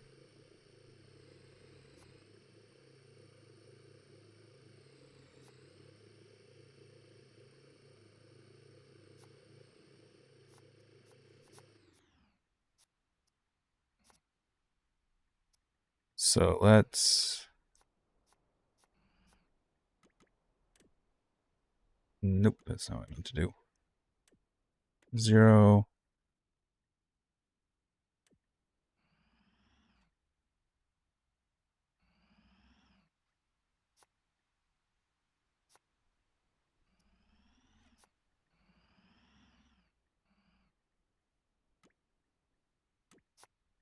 lower it down.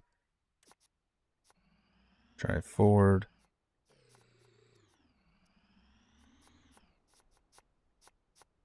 There we go. I think that's as close as we're going to get. I could go from the other way so that branch isn't in my way.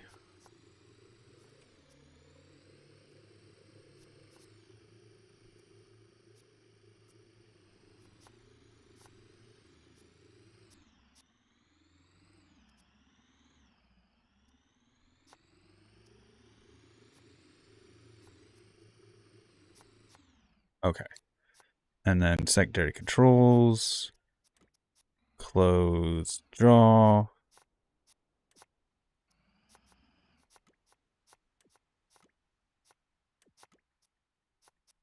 Ah, fuck it.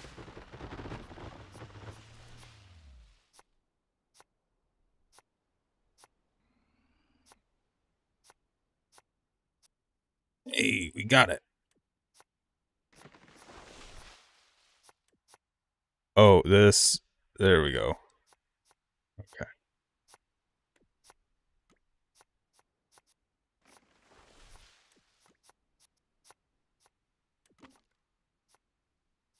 Oh, parts of the top of the tree are just breaking.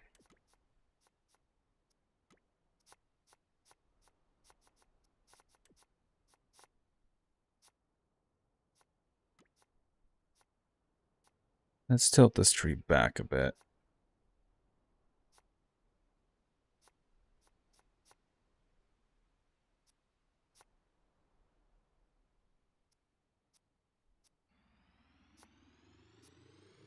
Yeah, considering the arm is made entirely out of concrete, this is struggling. This is struggling hard to move.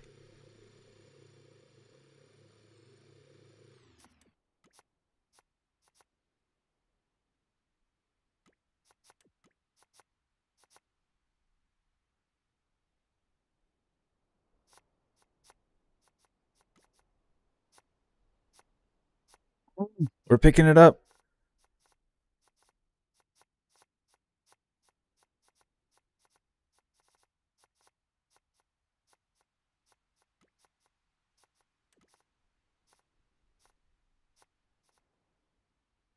We've got it.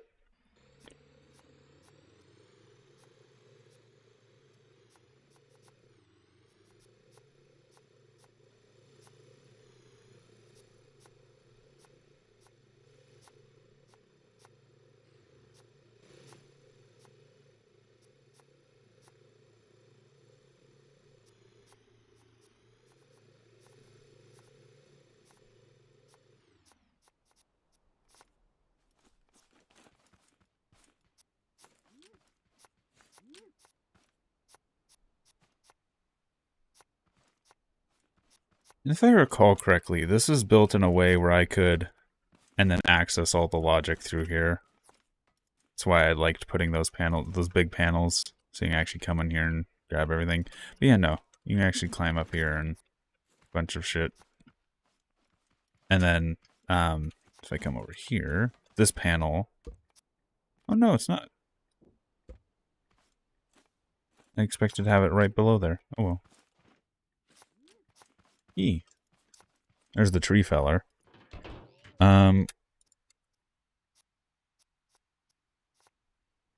Actually made plow.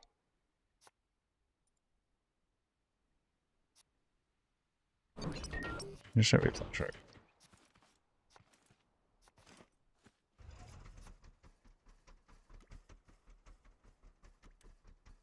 So down, up, left, right.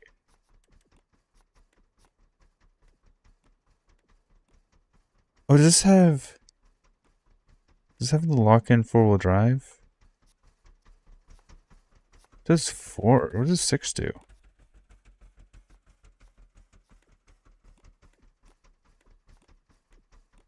Oh, it's the hitch. It's in the back. It's the hitch.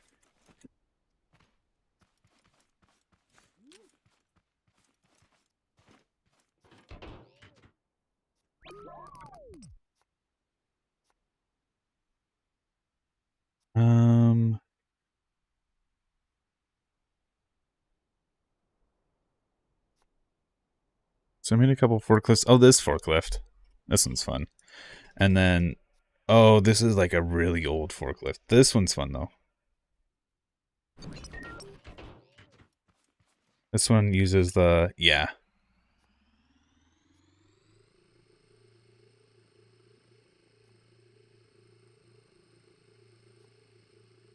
Tiny forklift.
So you could just put.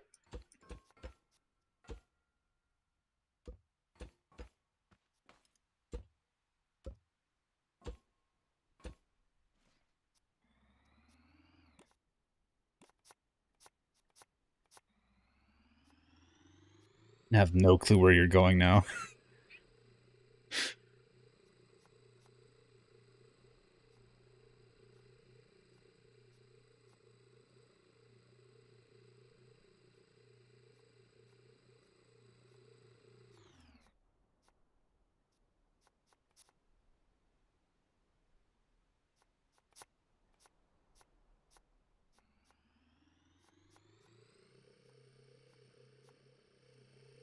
Is that better?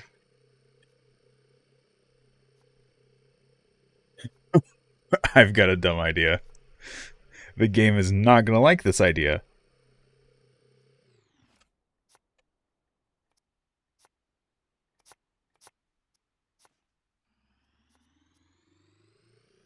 Oh, still not tall enough.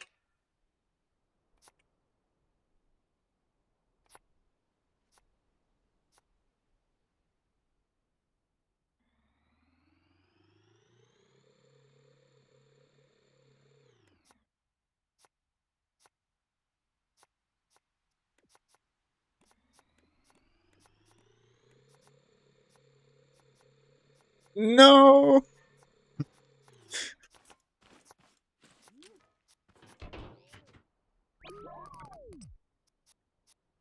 Oh, I made the fucking pallet jack. I forgot about this.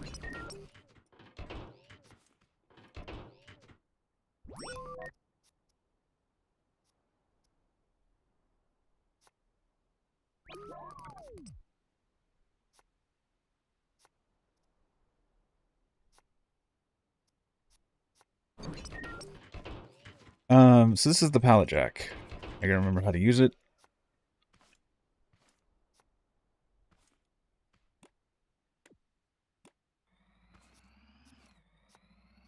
You actually have to, like, push it with yourself.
Oh, this used a different pallet type.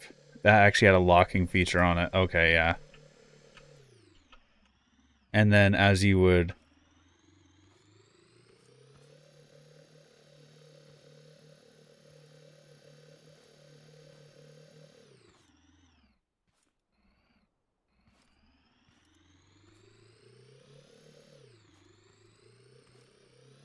You turn it off and it would...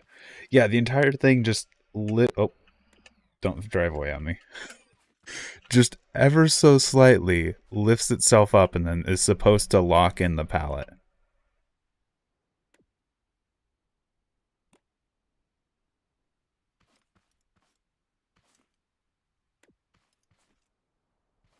Yeah, this is the stuff I used to create in Scrap Mechanic. Like, here's the stuff that I used, so you can see some of the stuff that I have downloaded. So let's get past the stuff that I've downloaded. Okay, stuff that I've downloaded. Here's the stuff I've made in Scrap Mechanic. Wee.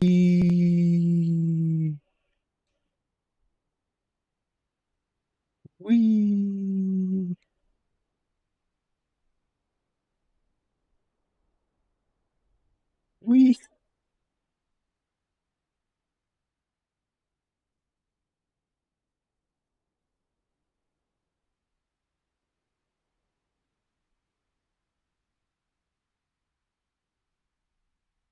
Not done yet.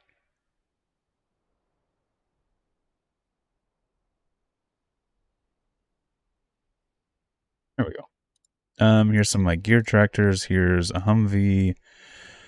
A bunch of cars, bunch of suspensions, bunch of tanks. Oh, here's a fun one for you. Is the aardvark? No. Arcane. Oh, the jackal. Here's one of my favorite, like, just tank designs that I've done. So this is the jackal. This is supposed to be like a IFV, infantry fighting vehicle. A really small thing. Open up the back. Seating for 4. And all of these seats do work, and if you get out of them, you will not get thrown out the top. You will actually stay inside of the armored vehicle. So you're safe inside here. Here's all the logic for the vehicle. Here's another hatch, so the door can be closed multiple ways. The driver, of course, drives the tank, has his own controls for turret,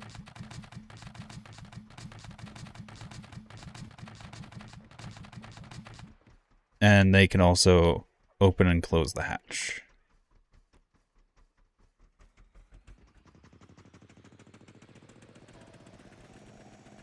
And one of the fun features of this is because the whole thing is like it's an IFV, the gunner can get out through the back as well, so he doesn't have to leave through the top of the tank either. Everyone can get in and out through the back door, even though the hatch is open on his roof, because that's just how I do tanks.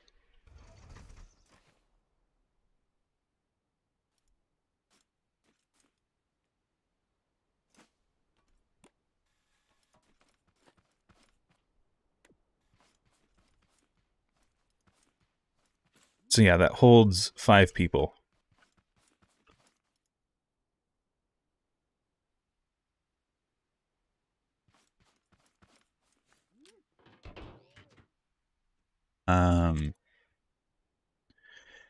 In the APC line, you have what was the APC Mark 1? I don't remember. Here's the Mark 2 Guardian. So this one's like the Mark 5, I think. The Jackal yeah, the Jackal is like the Mark 5. So this one's like BTR 80 inspired, so it has the side doors.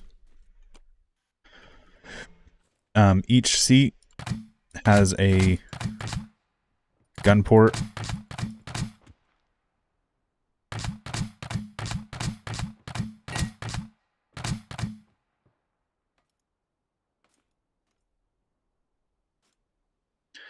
Then of course you have the on each end. This one also has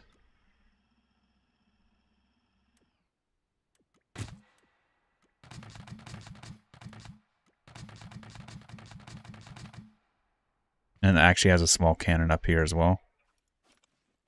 This one's significantly larger and has that issue.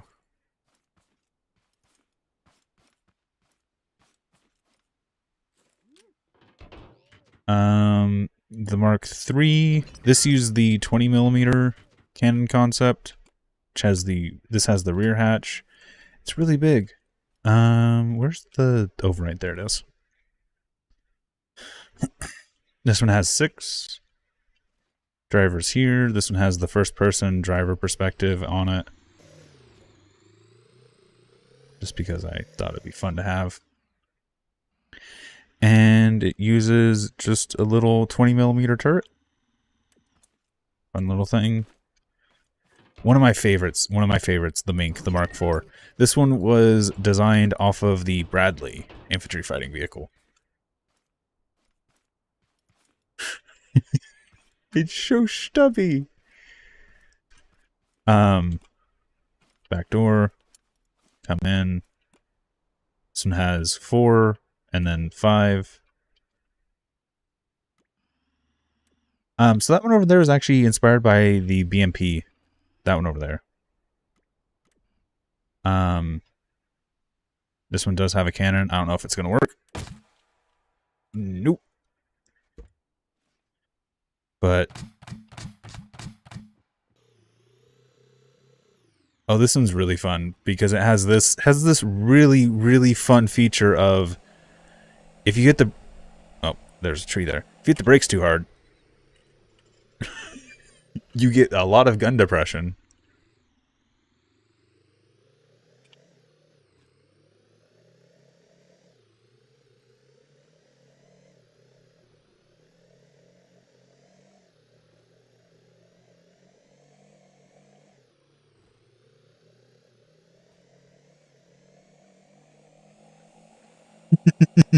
Just retreat at full speed.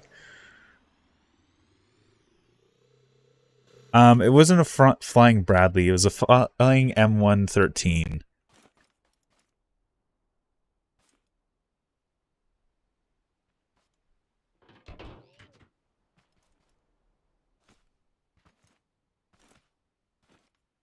Yeah, so this is my favorite one just because not only is it like I think the smallest of these, it packs some of the highest firepower, and it has the whole feature of you don't jump out of the vehicle.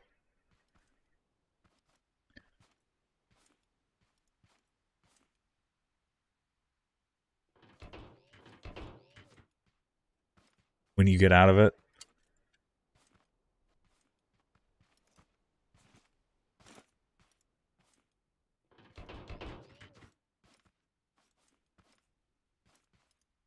The Mark II, the Mark III, the Mark IV, the Mark V.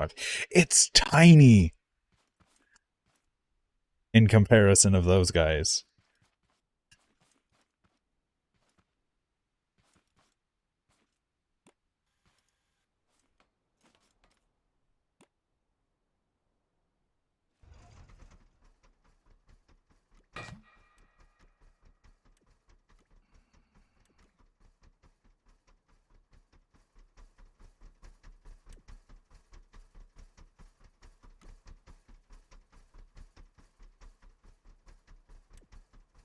I don't know what's wrong with this gun. Why it's always going all the way up. What's with that?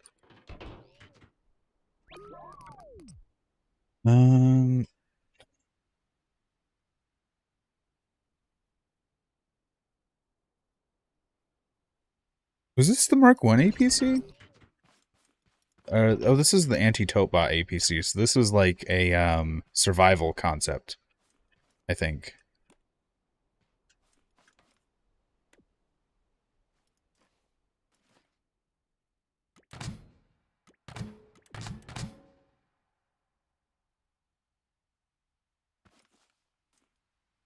Um,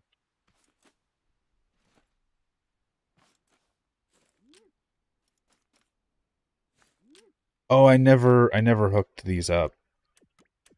Okay.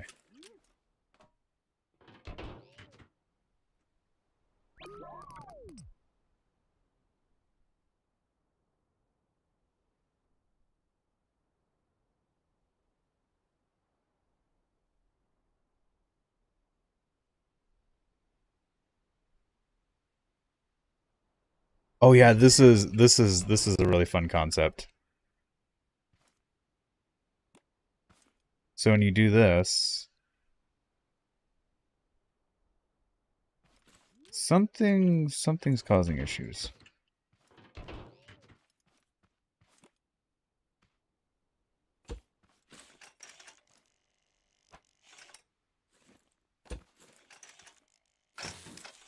That is not what I wanted to happen. How did that happen? They're in the ground. Game. Game.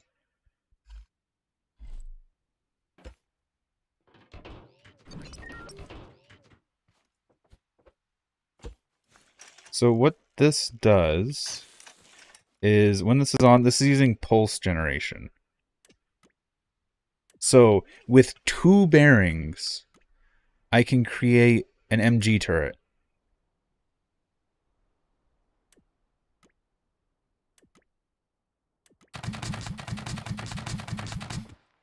So with 2 bearings, here's this really tiny, really space efficient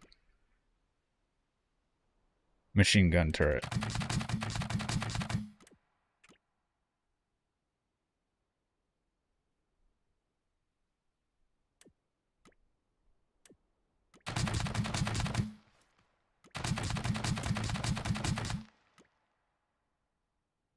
And this is the pulse locking system essentially.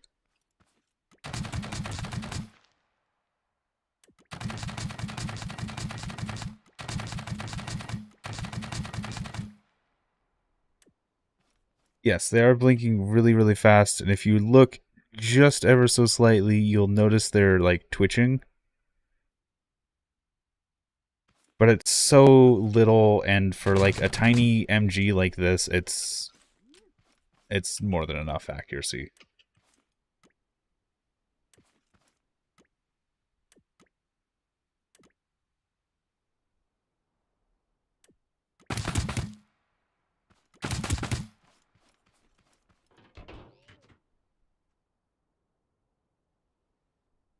I think that's...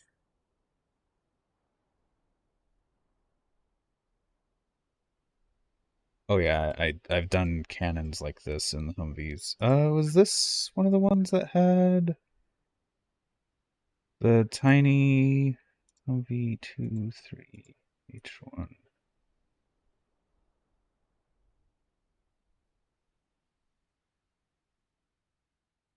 I think this actually had... No, this had something else in it. This was an old...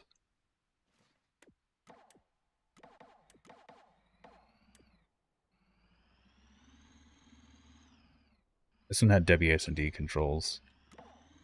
This is way before spud guns were a thing.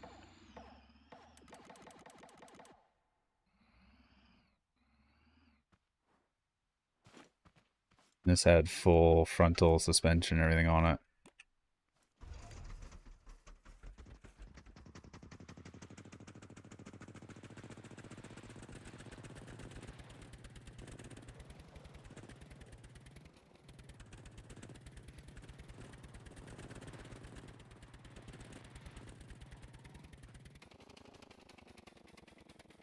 It's top heavy as fuck.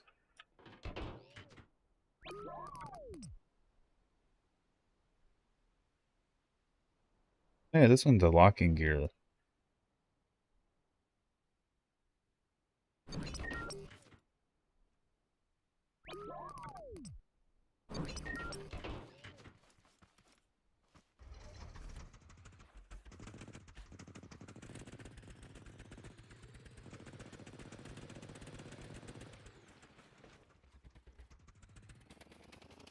Which does not apparently help its rollover issues.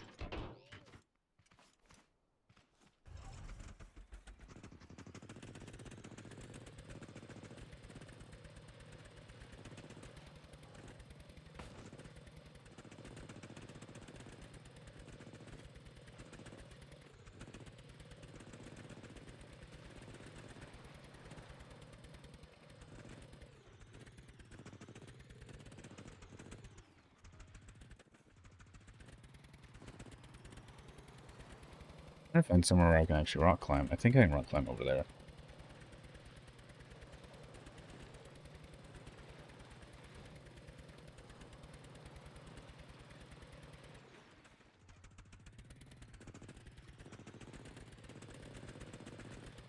I'm actually not going to use this. I'm going to use, I think I named it military truck. Yes, I did. Oh, yeah, the military truck with the anti-tank gun in the back. I forgot about that. The lamb and goat. These are fun.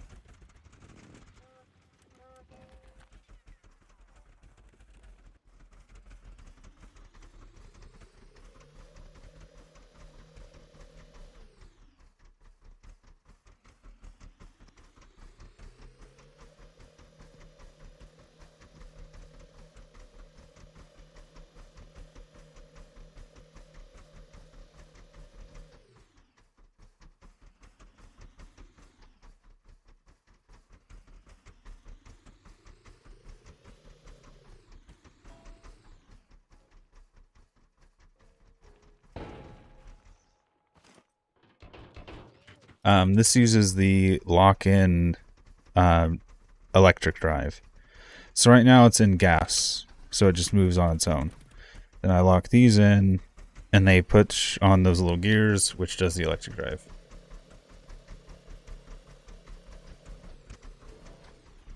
I'm doing a really shitty job of presenting this.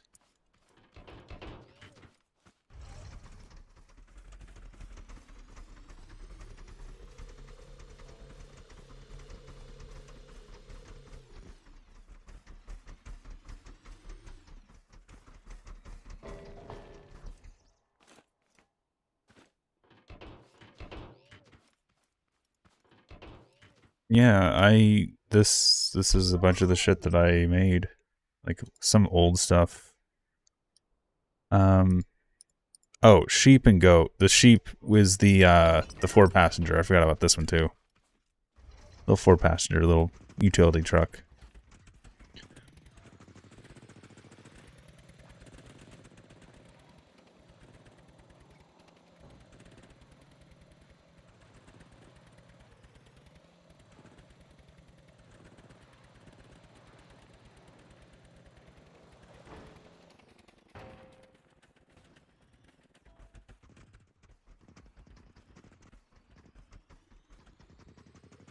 And then when off-road called for it,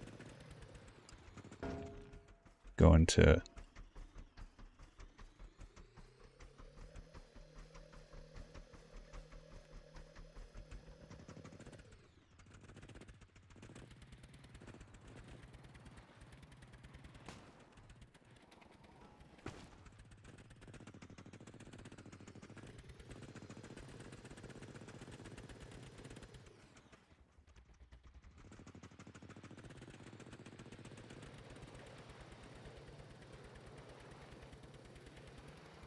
rain bounce IED.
Oh, I've gotten stuck.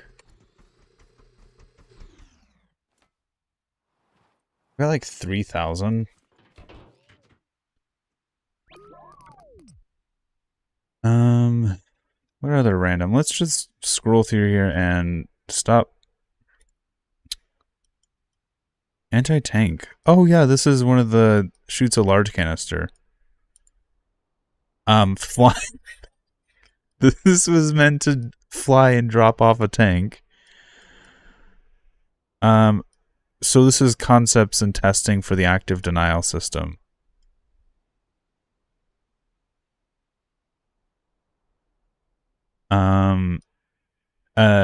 An S-tank prototype with one of the really old Canon concepts. I think I was trying to, I was trying to do a revolver style magazine on it as well. Does anyone remember the Marshall? The Marshall's fun.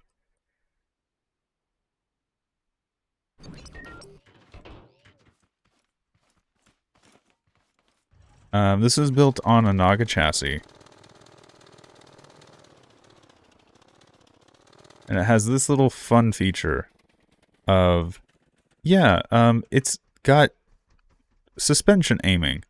So it works just like an S-tank. The reason it needs suspension aiming is because there is no turret. The reason there is no turret is because of this.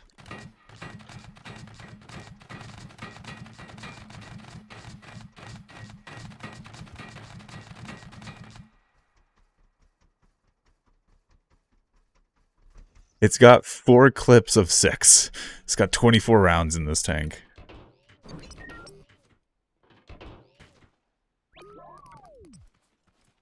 This was the concept that I had built of, what if you put so many rounds into a tank that you just never reloaded during a match?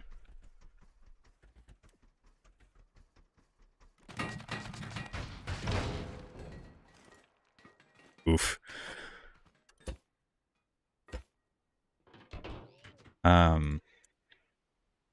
Let's go again and stop. Radar communication. The idea of being able to send data over spud guns.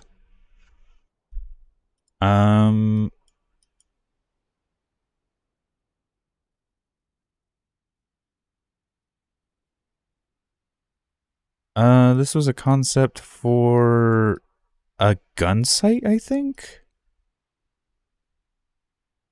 Active denial prototypes. Stabilized cannon prototype. I think this is one of the earlier prototypes of it. Stabilized car. This is, looks like it's using the Mark 22 gun on the Mark 6 armored car. One of my old gear cars. This one used thrusters to drive.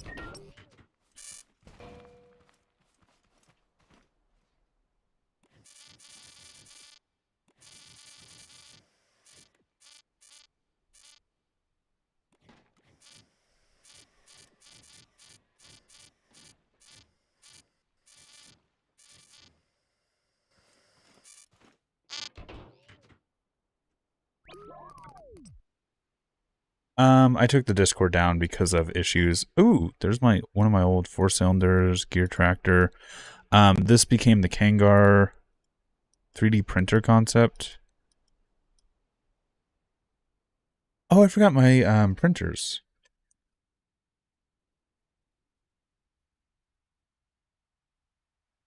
This is someone else's printer.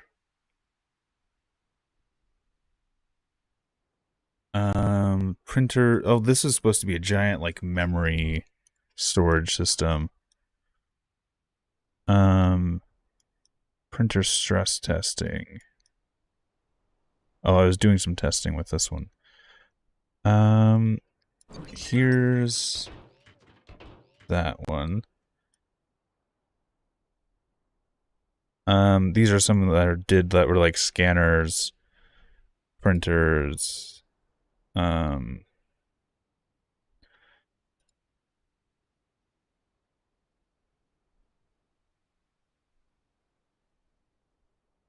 Okay, so this is this one. I think this one got broken.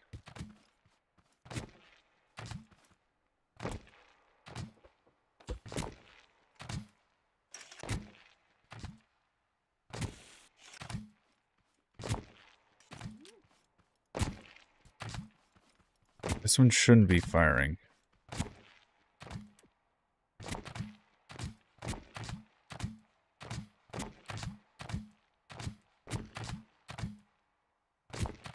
Have a good night, Prone.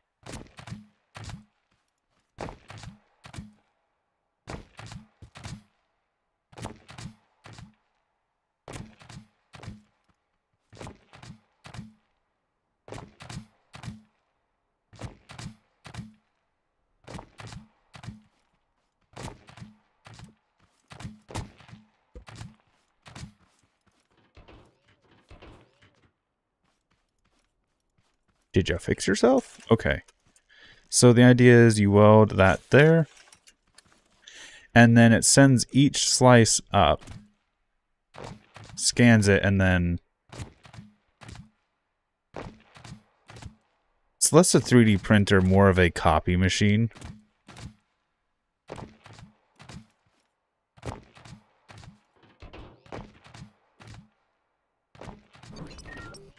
Cartridge. Yes, I remember I fucking named these the cartridge system.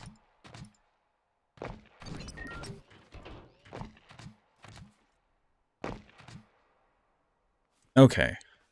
So let's see if this is going to break everything or not.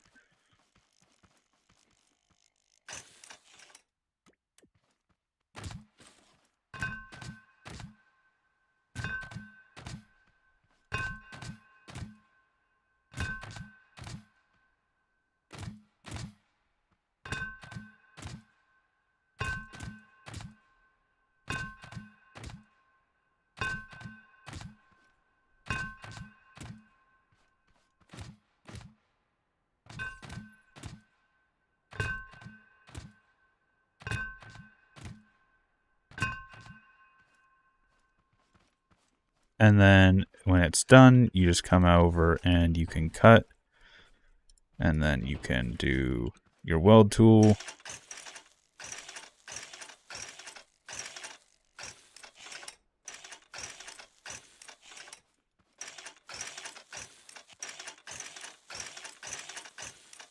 And then you would just slice off this bottom layer. And bada bing, bada boom, you have this little 3D heart. You've got a room you can just walk into. And then you have the X and the O.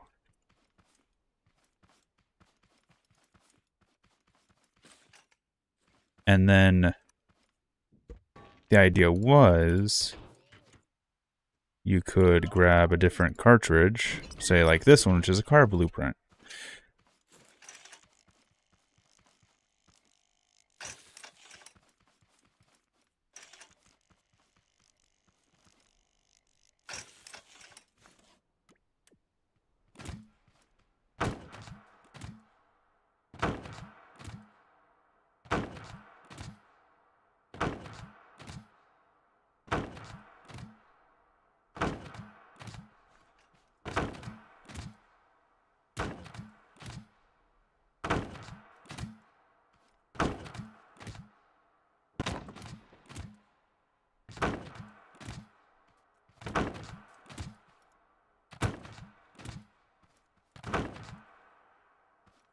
Alright, this is done. You would cut this off.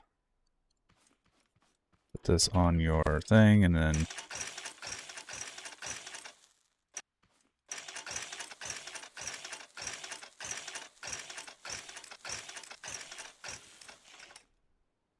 cut it away. And this one took a little bit of assembly, but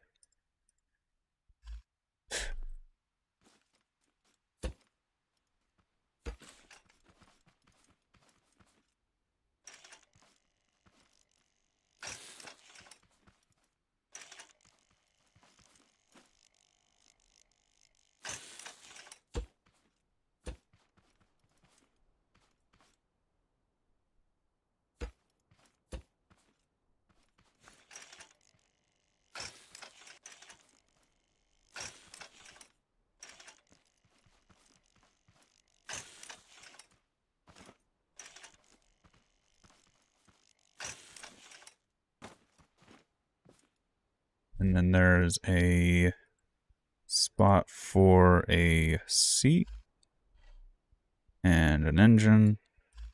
I really liked electric engines, so this one's built for an electric engine.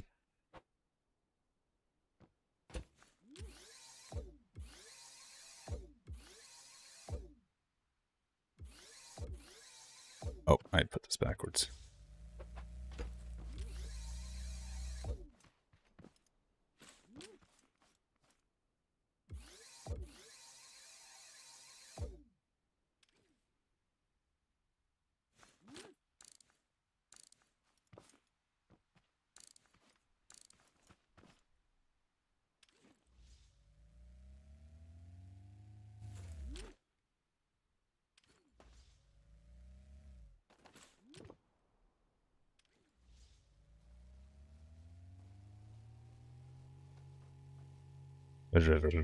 Just fucking did it.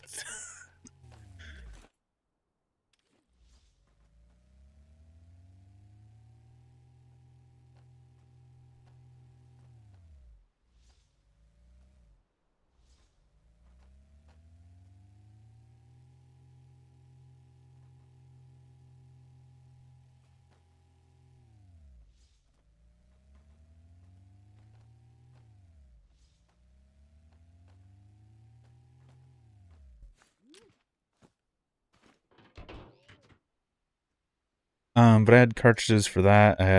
I had my logo. I had the test one, which you've seen. Another test. A house with 2 floors. And a door. The door you just cut off and weld into place.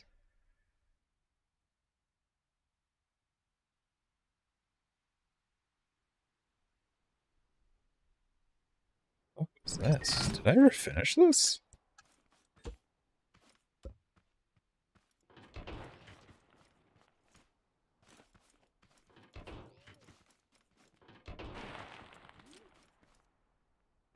The fuck is this?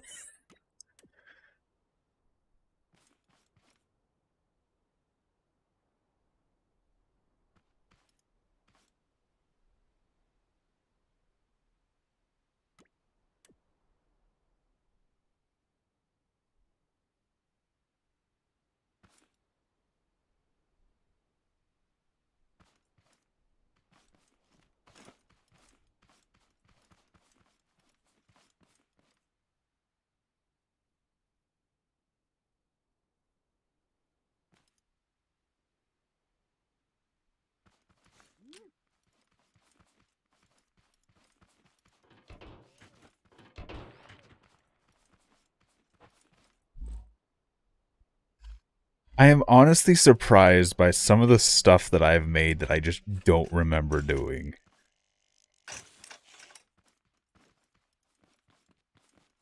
Because if I recall correctly, this one works by doing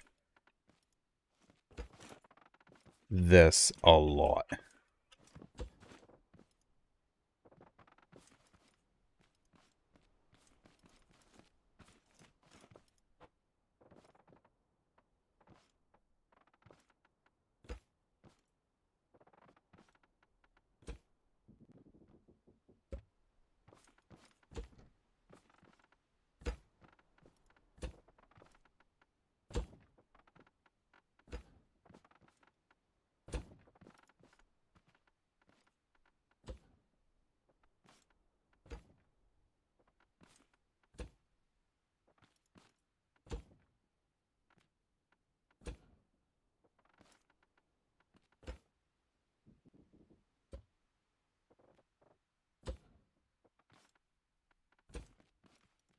So, if I've done this correctly, I should, I think, just hit green.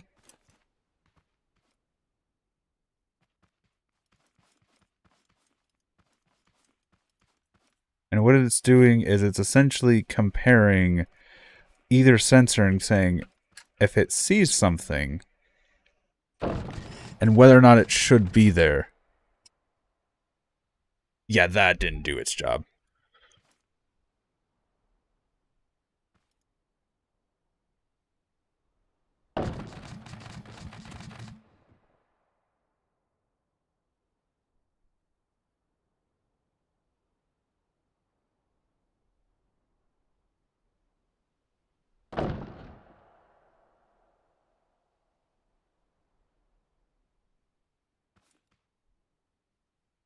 Something is seriously wrong here. I may have not finished this, or this may be an older version.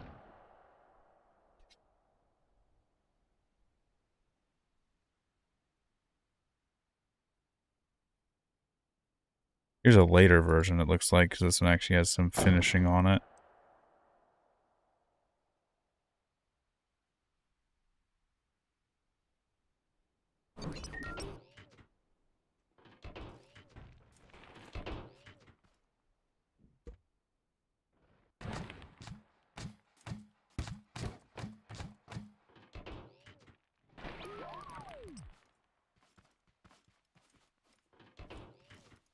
We're looking at some of my old 3D printers.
This is going to take forever.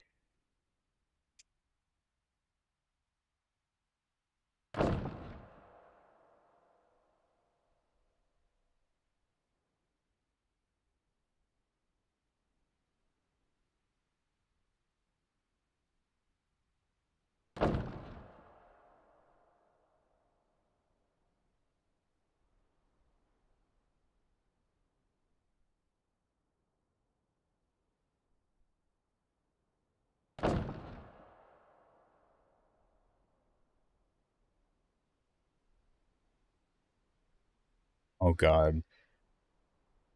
Learning logic by, like, caricaturing the different gates.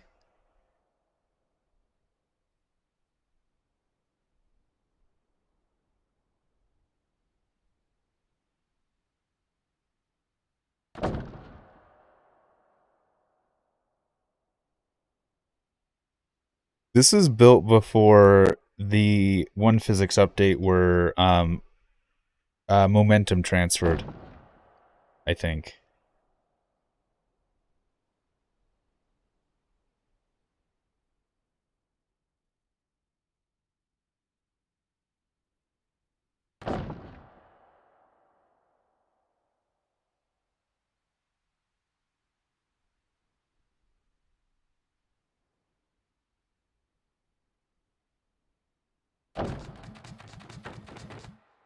Yeah, something just broke.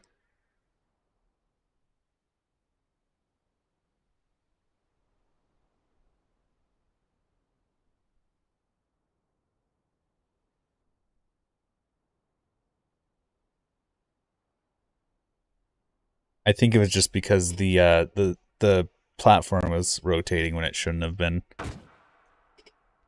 Seems to have calmed the fuck down.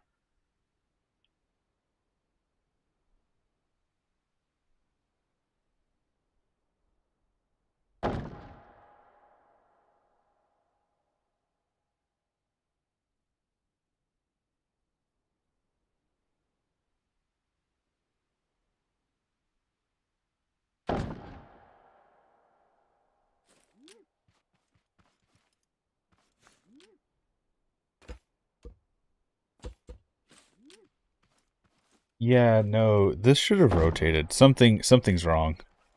Everything is wrong with this. It's just gonna end up building the turret sideways, I think.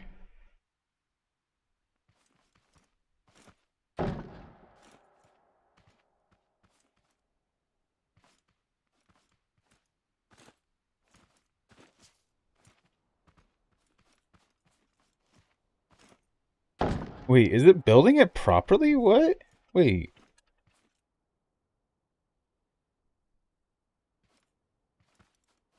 Huh?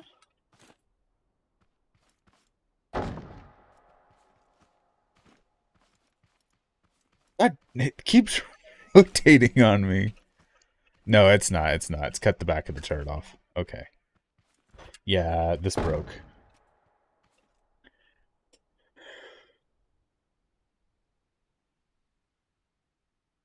Mm. Yeah. Oh, yeah, and there it goes, just having a heyday. Um, there's that one.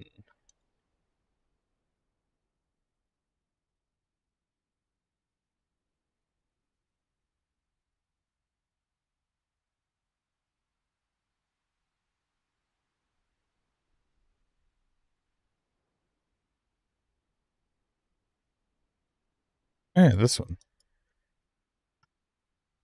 Yeah, the printer crashed. Here's one of my old ones. So this was the older, smaller version of this. Essentially, if you drew something on one side, it would try and replicate it on the other.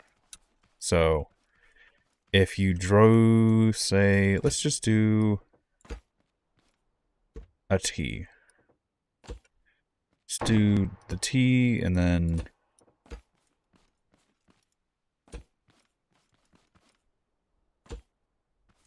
just do whatever that shape is.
So this is basically a 3D scanner and a 3D printer. Turning it into a 3D copier.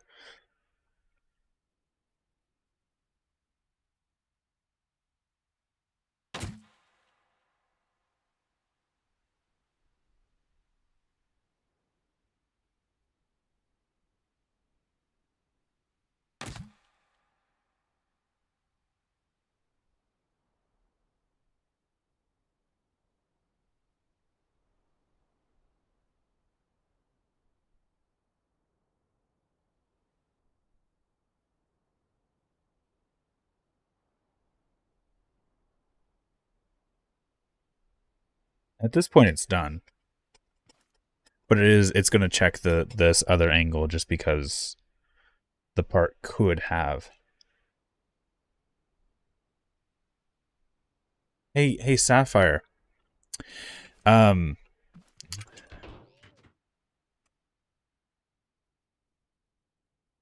do you remember this from earlier?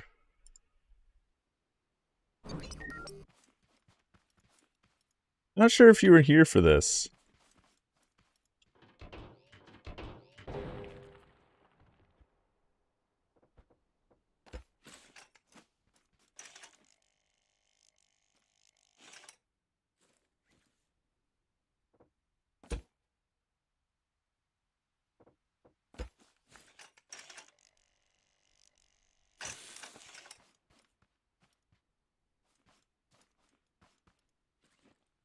We're gonna do this.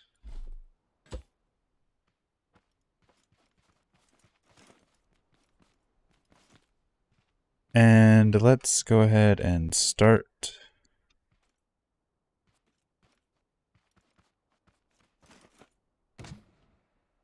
Oh, something's glitched. Tell it already, it shouldn't be that far out. Yeah, it read a wrong value. Oh well.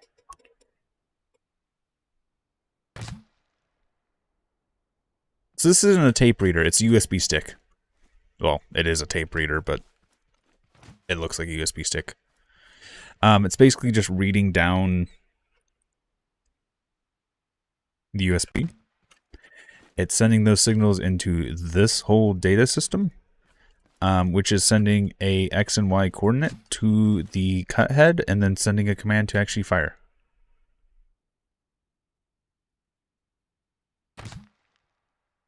And this one draws a smiley face.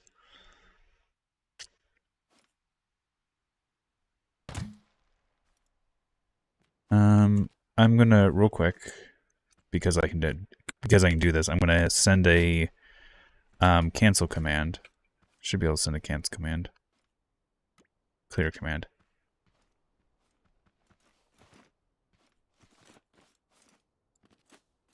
And we're going to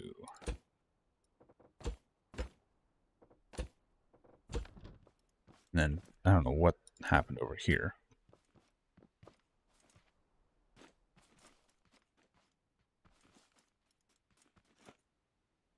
And hit start.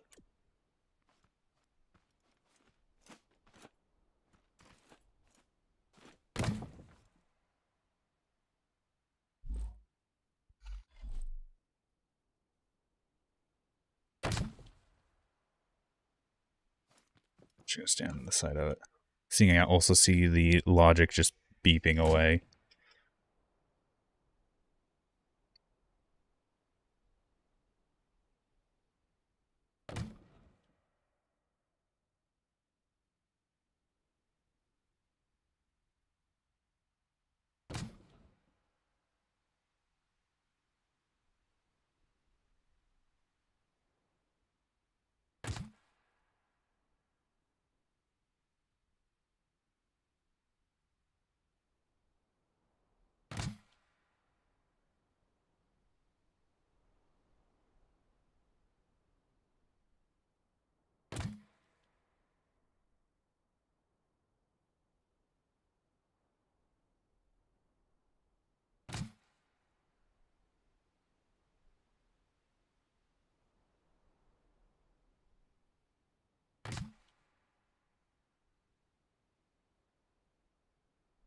So Sapphire, you made a comment about I should make a 3D printer that runs off a tape reader. Here's a CNC machine that reads a USB stick.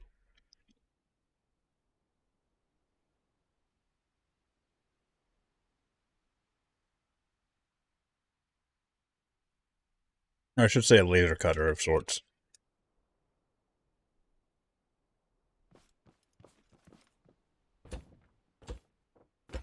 So real quick,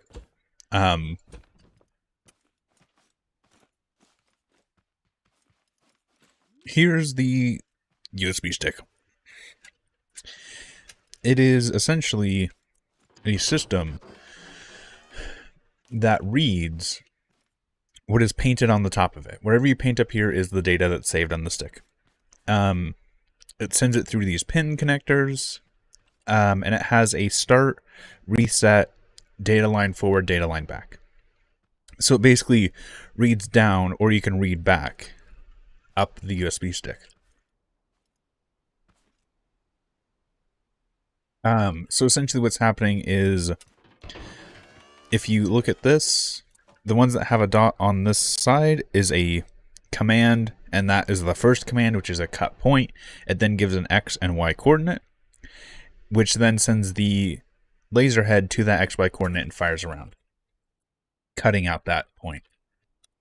And then it moves to the next sequence, and it just goes up through this, and it cuts out a smiley face.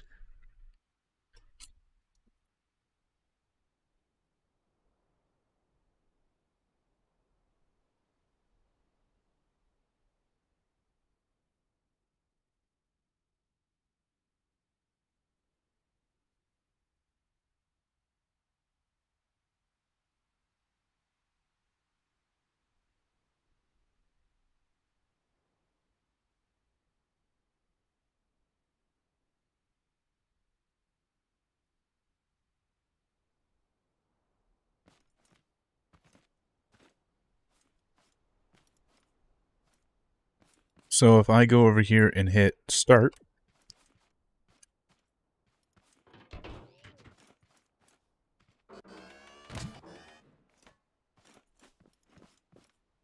you'll see X, Y, fire, cut command, X, Y, fire.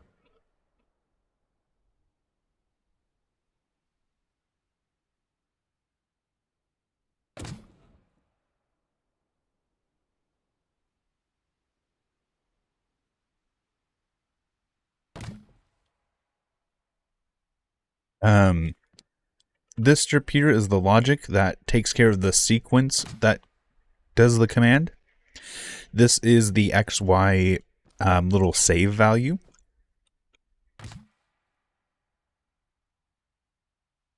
What would I have to do? I would have to just come up here and go erase. Or I wouldn't even have to do that. I could just change the XY coordinates.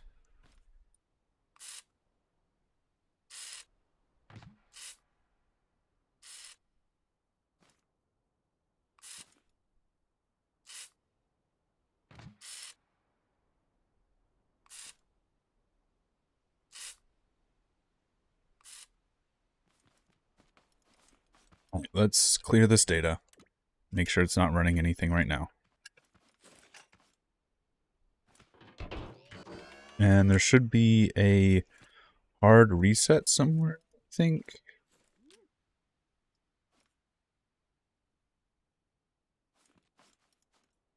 I don't know. Oh well. Oh, it was done anyway. So let's just say, for example, I want to cut out my logo. So it's this, this, this, this. That's my logo essentially. That's 1, 2, 3, 4, 5, 6, 7, 8, 9, 10, 11. So 11 times 3, I need at least 33 bits. So I've got 1, 2, 3, 4, 5, 6, 7, 8, 9, 10, 11. So that should be the same as the smiley face, I think. I could be wrong with that. So X, so I think so this is 0. So 1, 2, 2, 5. I could actually have this inverted, so it might cut the other way around. So 2, 5, then 3, 5, then 4, 6,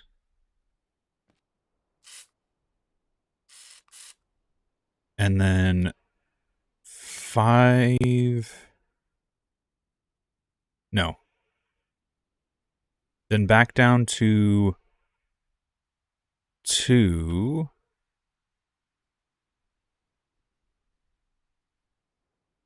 So back down to 2, and then 6, 7. So 2, 7.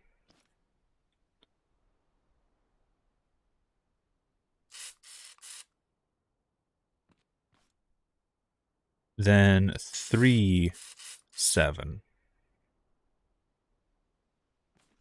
Then 4, 8.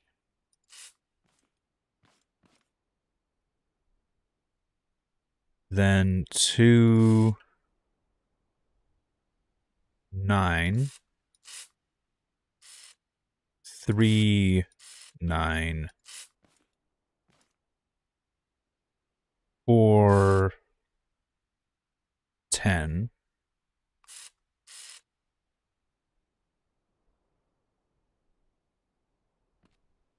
Um, 5. Wait, no. 2, 2,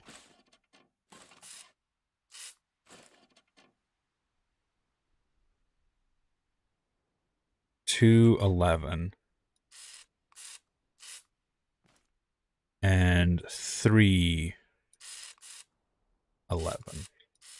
If I'm correct, this should cut out the logo that I just drew.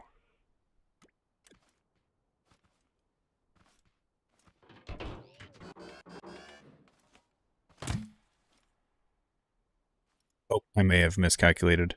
It might be one off.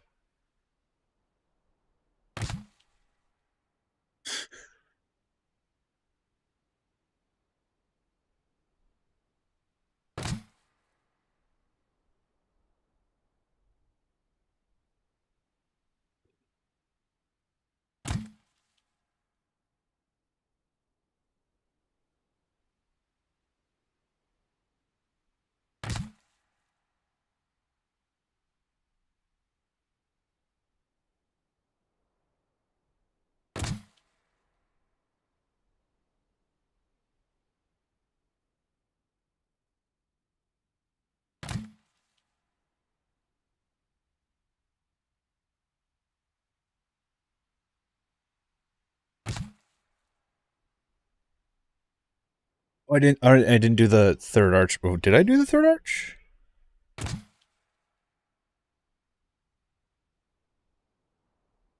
I did do the third arch, apparently.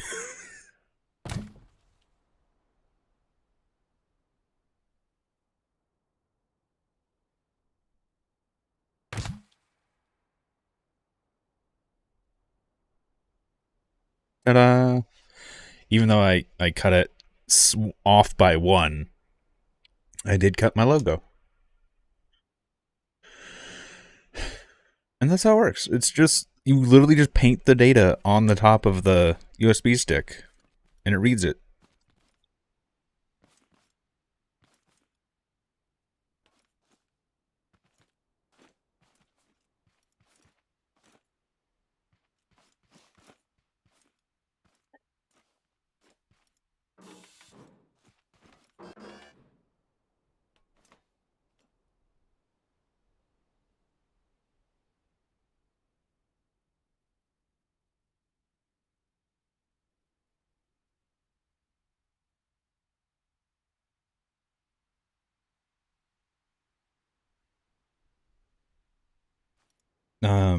And there's, what, how many more points you can make on this? It's not going to recognize white, so I'll paint with white. So 1, 2, 3, 4, 5.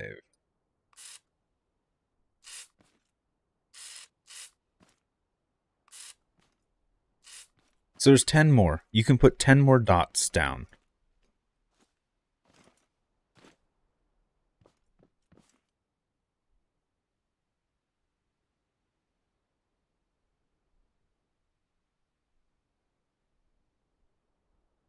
The USB stick. Um, I had actually originally tested this kind of concept where the data was saved on a card.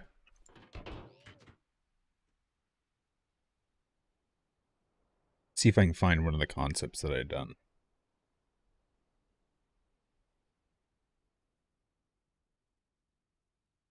Data wafer.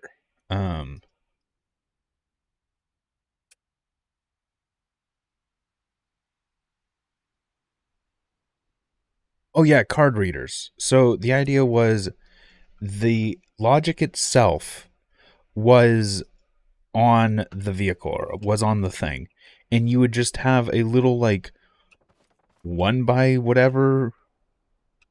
You would basically just have this that you would place in over the sensors. Instead of having that big chonky boy, you would just have something like this that you would slide into a slot. You'd um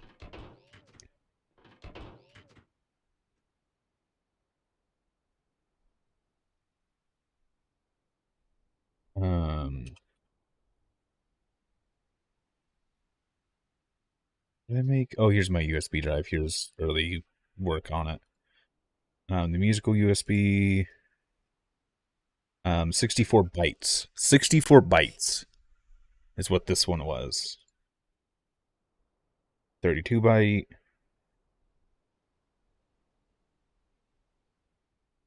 Oh, drivetrain.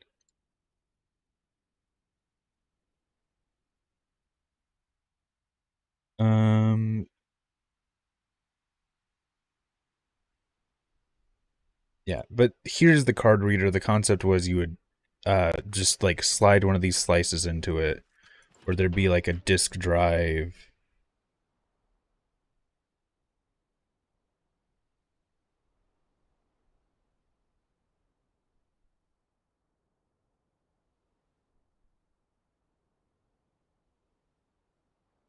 Or something along those lines.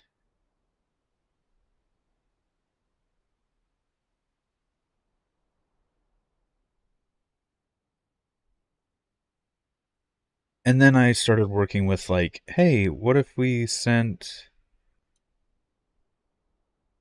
I don't know what this is. What if we sent the data over pins?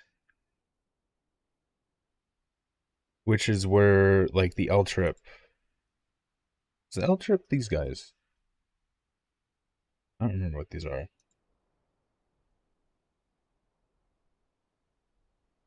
Well, I know what these are. The, no, it's not L-trip, it's Alcon.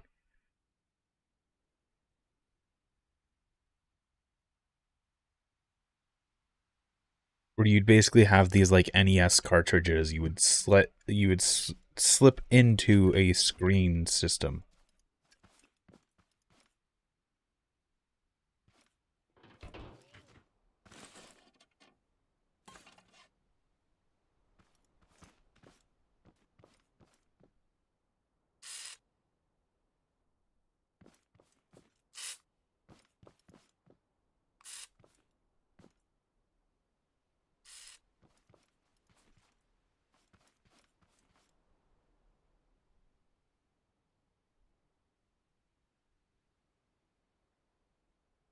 Oh yeah, rolled out of cardboard.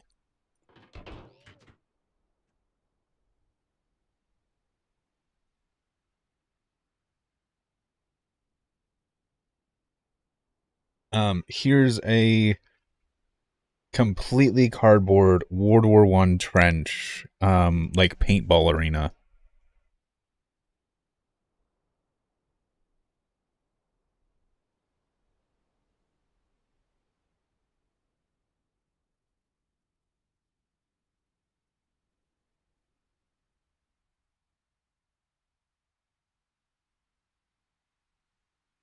Um, ooh, that's not gonna work. Let me real quick just delete everything that's on the ground.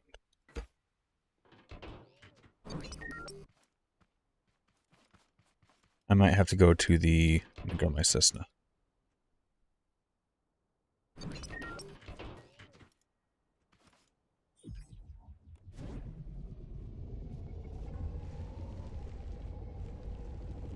This thing is so twitchy after the updates.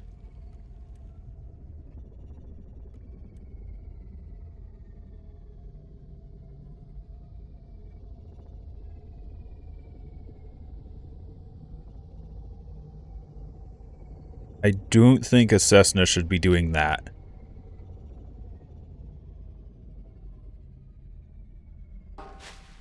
Ow.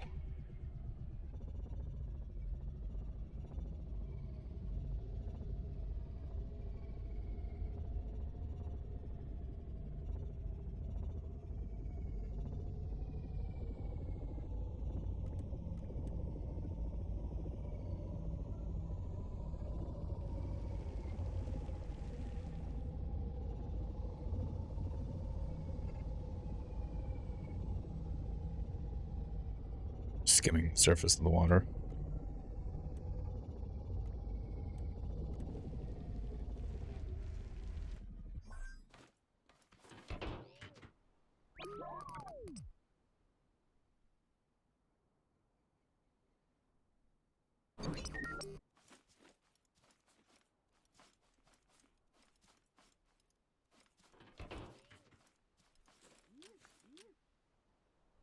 my game is immediately going to have a stroke. So we're going to get these ready.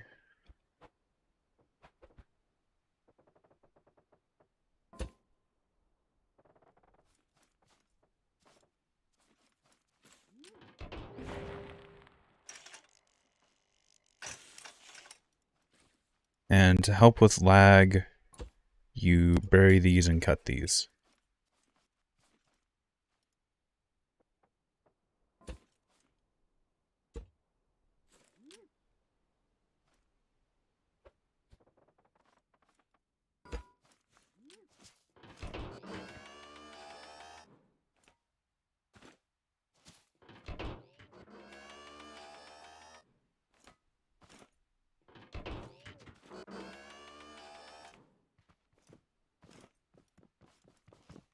And the idea was this is supposed to be like a paintball thing of if you get hit, you go back to your little spawn square, and then from there you can either go up into the bunker, you can go down into the trenches, and then you have in the trenches, so yeah, you can also go out here. But in the trenches you have little bridges, you have little forward trenches that have little shooting posts, the little machine gunner's nest, and then the little sandbag line where you can pop up.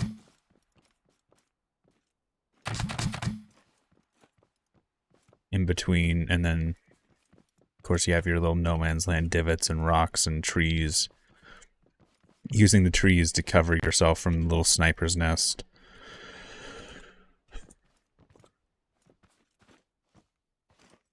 And then you have the sniper's nest.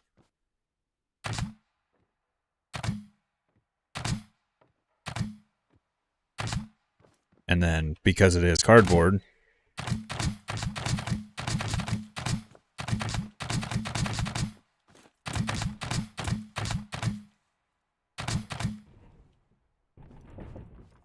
you can actually take down their sniper's nest. So if they're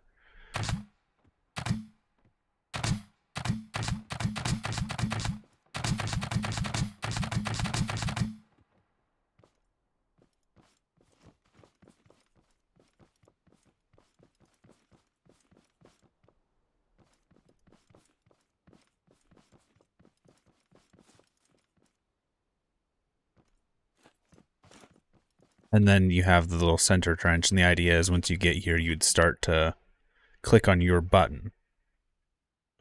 And then if the enemy got here, they would turn yours off, turn theirs on.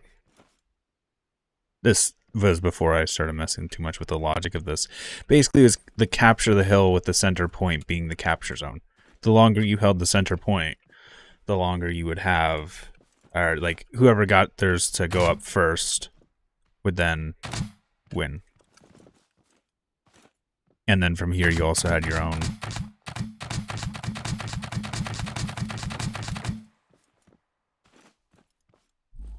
And the reason that I didn't go too deep was because what I did want to have was like, oh yeah, you could, I think this one's better.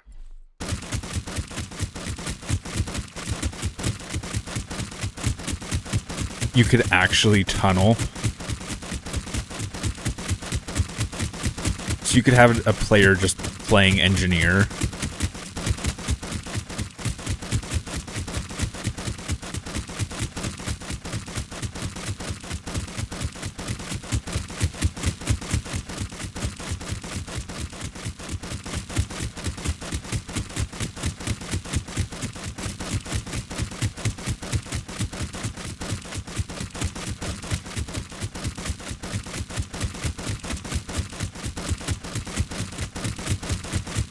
If I did this again, I'd probably have some pre-built tunnels like this where you could like sneak through them.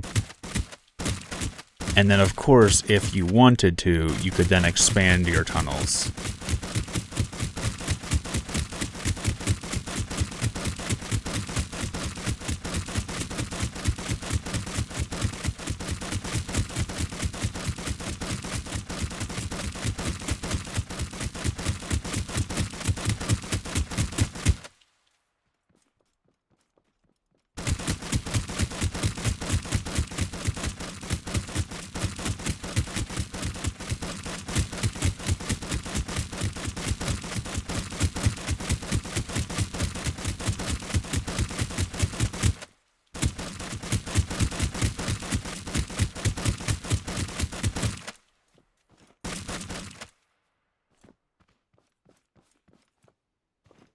creating a little like tunnel.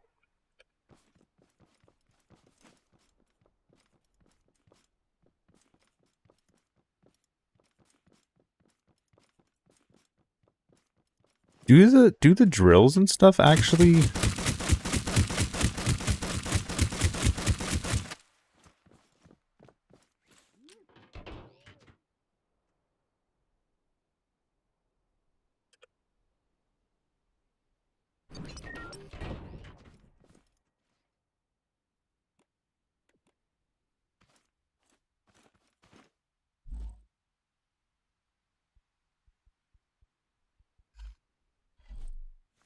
You're telling me I can't just put drills on my forklift?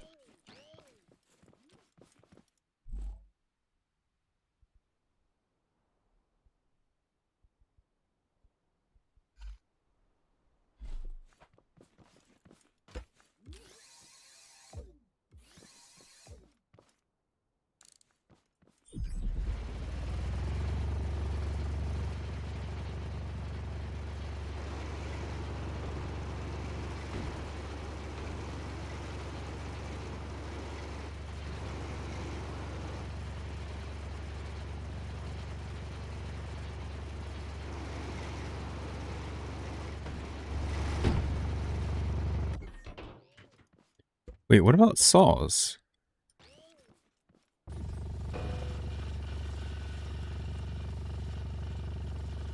That is honestly disappointing.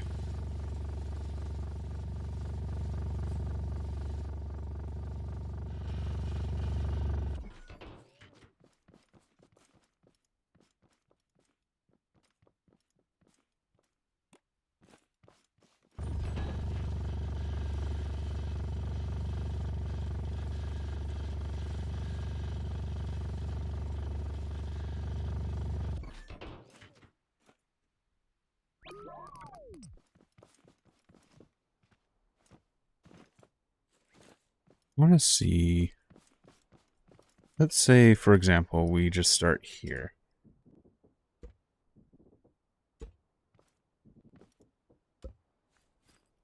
Let's place a vehicle parts, interactive, spud gun.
Spud guns should fire on the lift. Yeah, spud guns fire on the lift.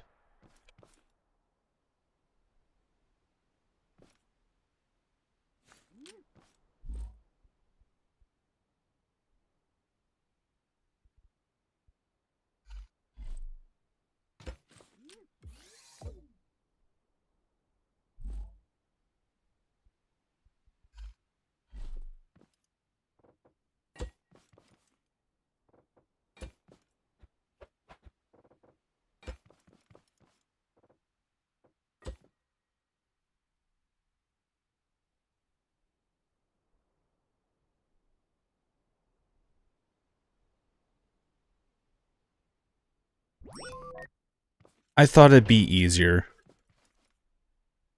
Okay, let's just carve out a little bit more of this.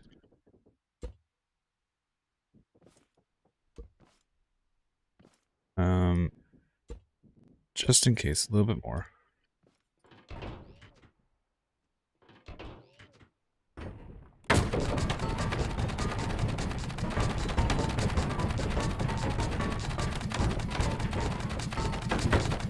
Um.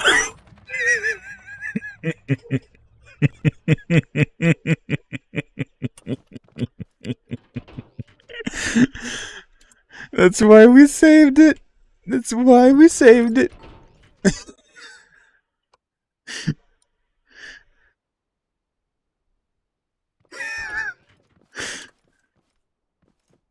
It chewed through this though.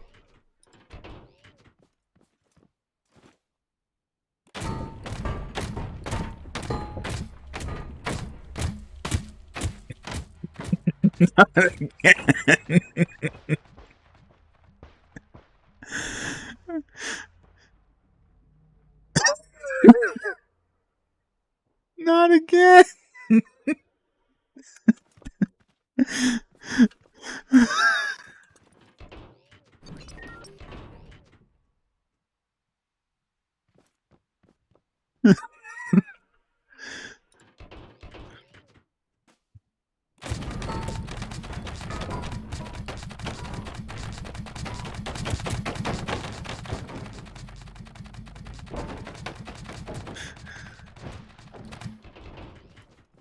Okay, this needs... Oh, this is why. That's why.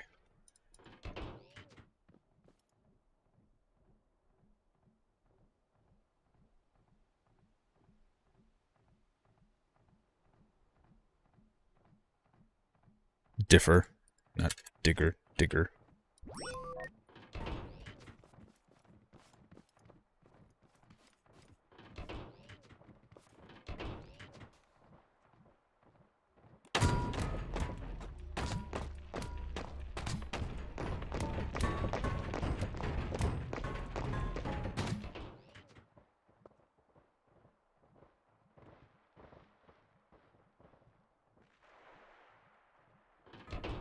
I love that I can just hear one of them off in the distance.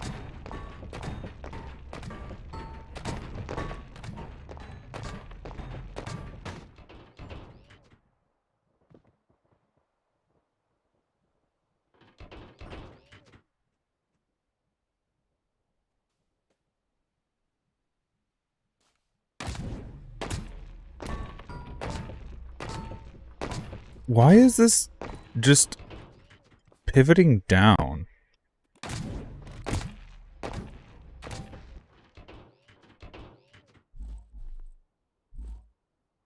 Let's put some weight on the rear.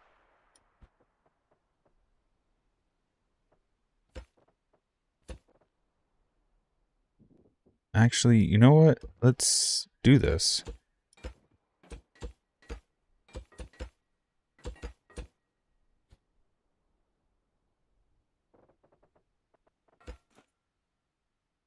And then let's put some weight on this.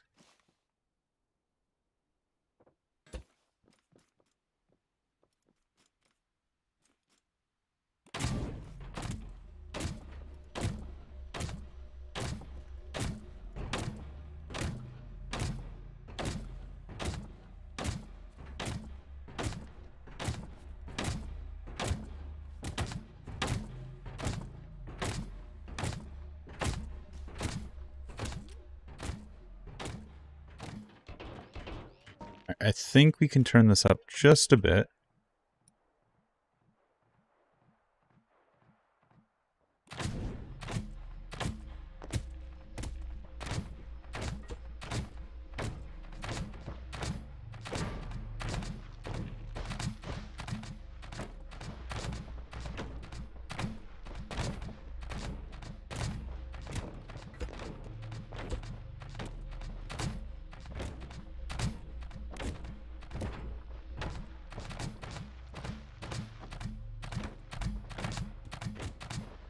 I like how I can hear another one of them just flying around behind my head.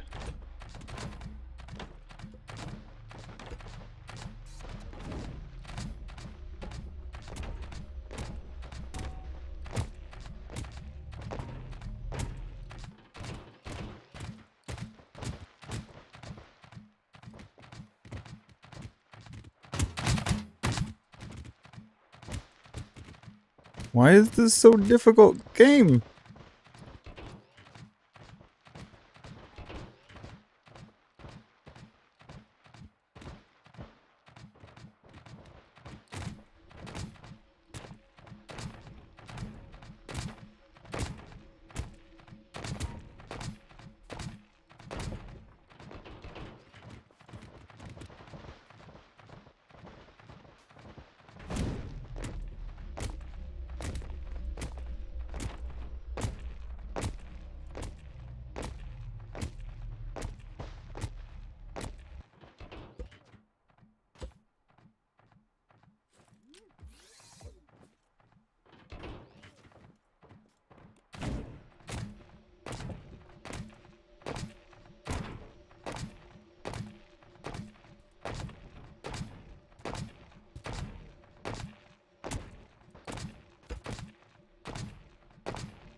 Okay, I'm going to do something. I'm going to say that the game is just having a stroke because of physics, and I'm going to delete everything that is not what I'm currently holding on to.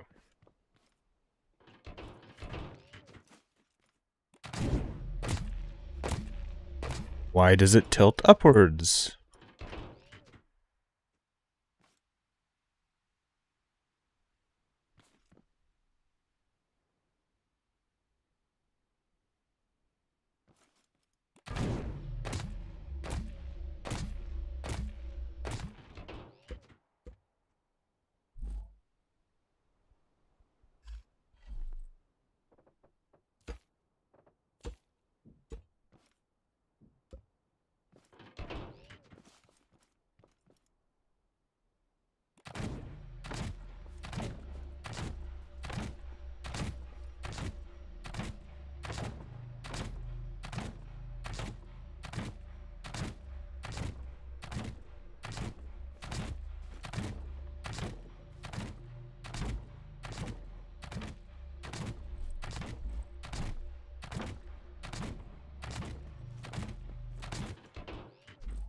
That's why I'm trying to use the least friction block.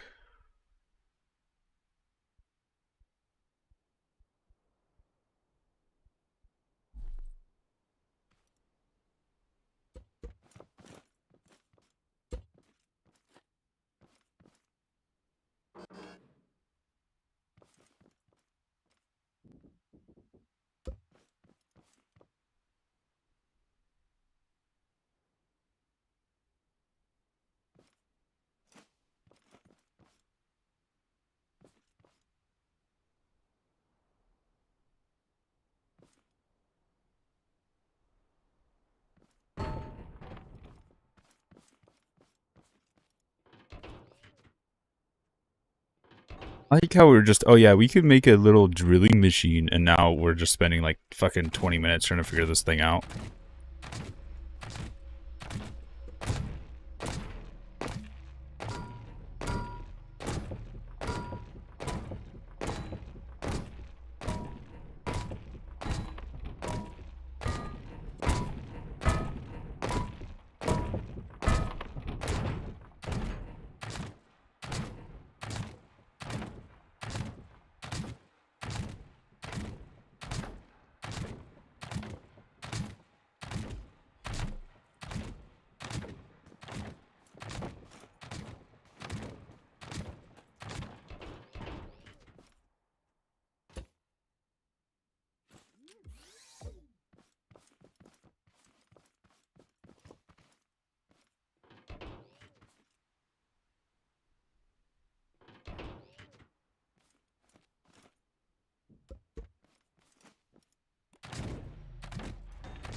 Up, there it goes. We just saw its thruster pass.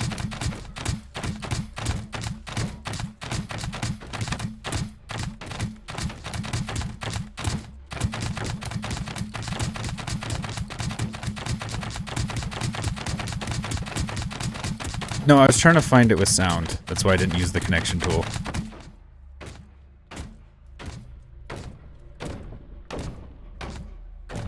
It's just going at a 45-degree angle now.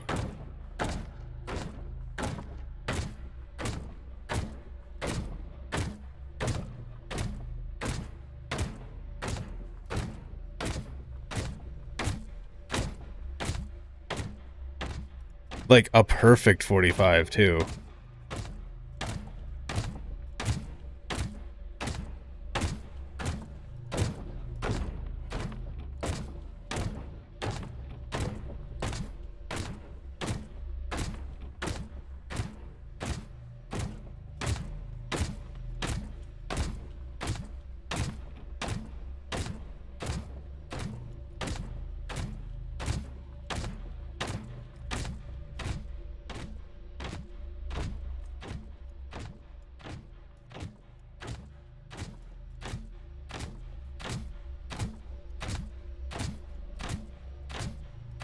Here soon it's gonna just break out of the...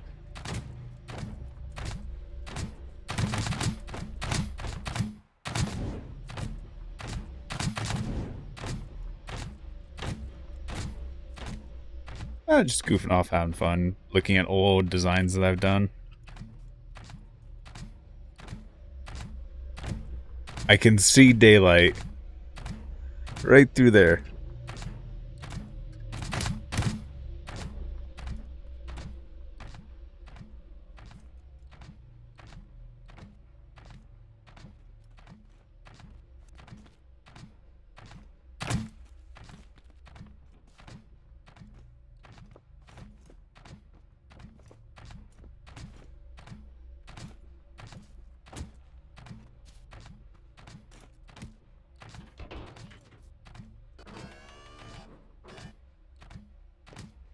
It's stuck.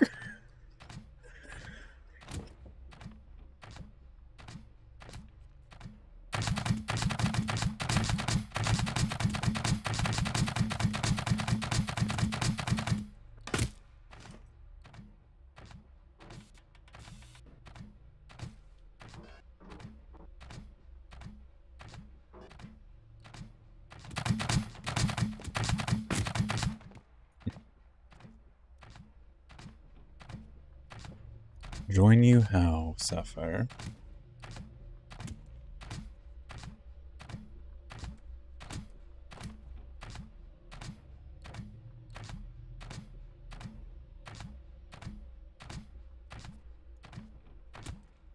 Okay, let's see.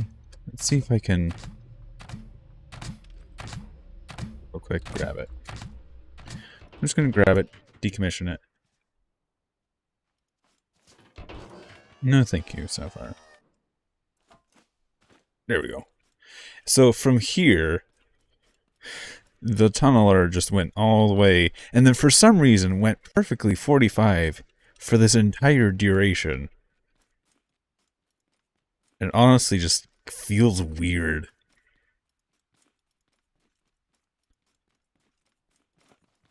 Oh yeah, and here's the midpoint that we dug in from.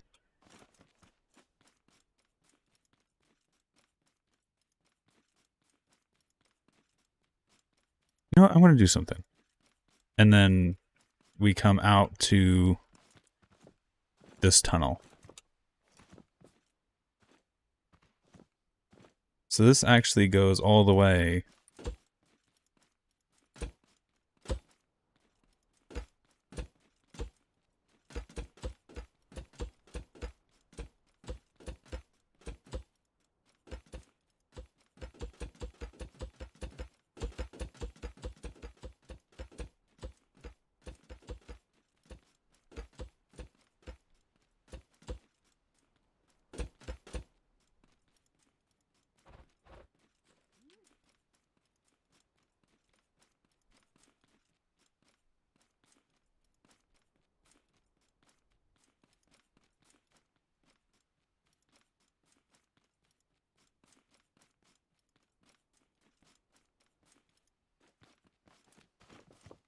So from the top here,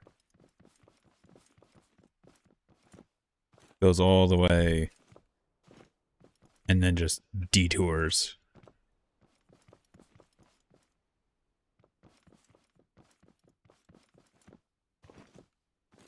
This is actually a really cool visual, just being able to see the tunnel.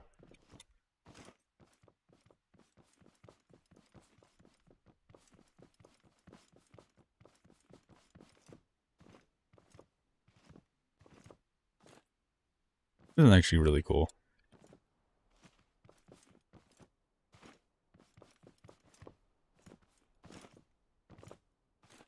Yeah, you can see where it actually got jammed. Because you can see it kind of started to turn and then got all jammed right here where it started cutting in. And then because of recoil, just went and found that groove and then kept it the entire way through.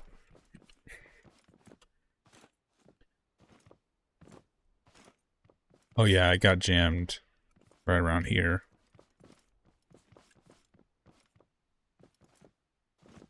I want to try that again. I want to try this little experiment again.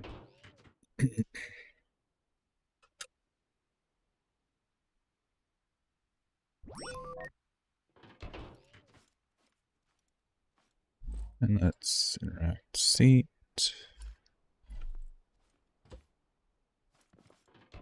Grab a spud drill. And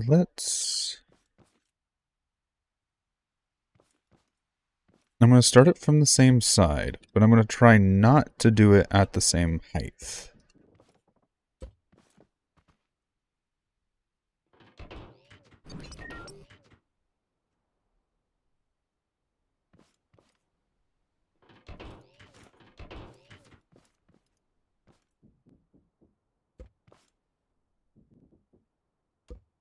Additionally, before we get this running, we're going to make sure it can only move in a straight line once it enters.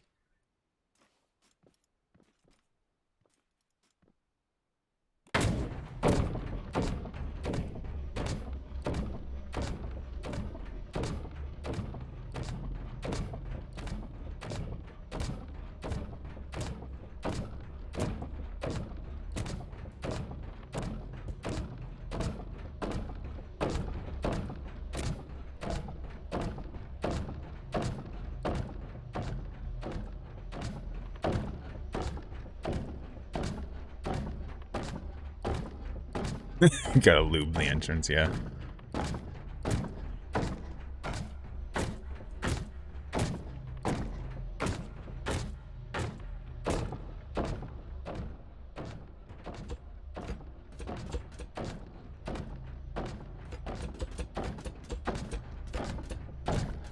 Ooh, and we cut straight through. That's cool, we're at like that perfect height.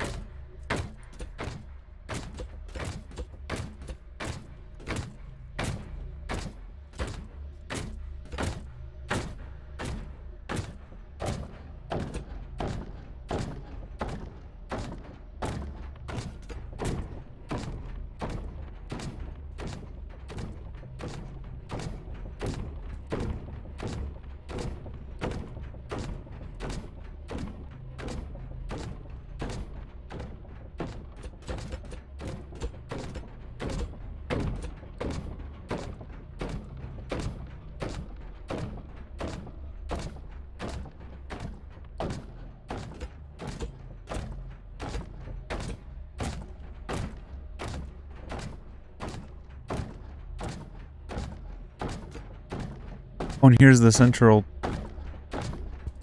Just being able to shoot up at the enemies from your tunnel.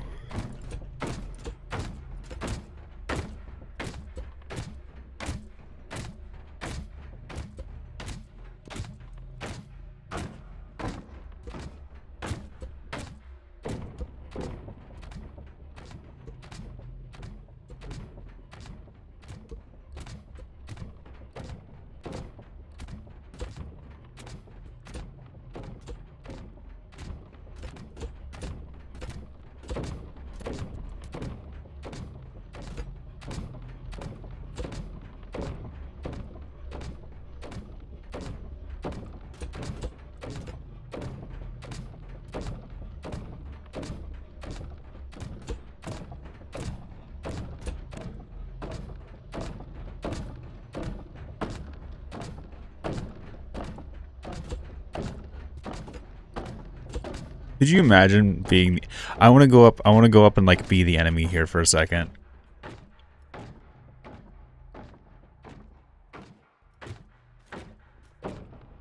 Just hearing that. Oh, it just cut through. It cut through this trench.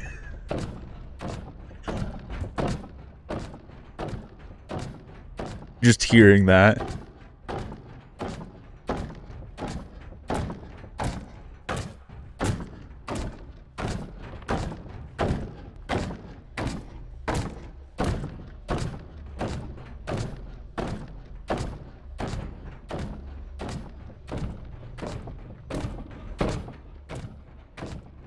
That's terrifying.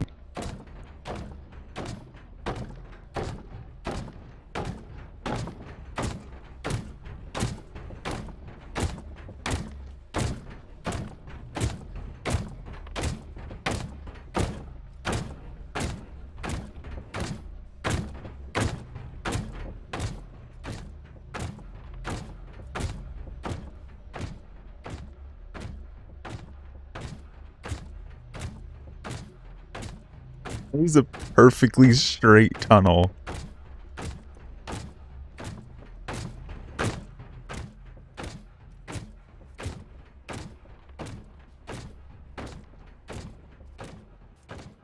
You can see it from the bottom too.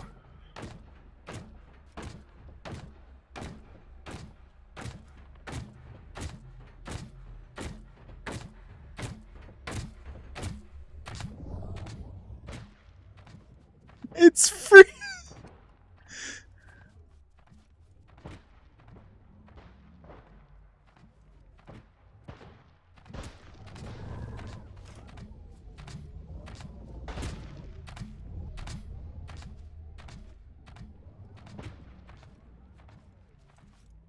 Okay, we don't need that anymore. Let's just go ahead and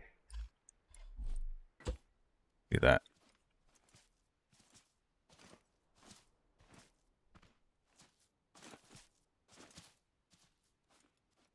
Yeah, that's just a square hole. That goes all the way through this thing. Let's see if we can, there we go. That was terrifying, just hearing it creeping closer to the trenches, and then seeing the, like, the effects from the cardboard getting destroyed. Oh yeah, right here. It cut through as well.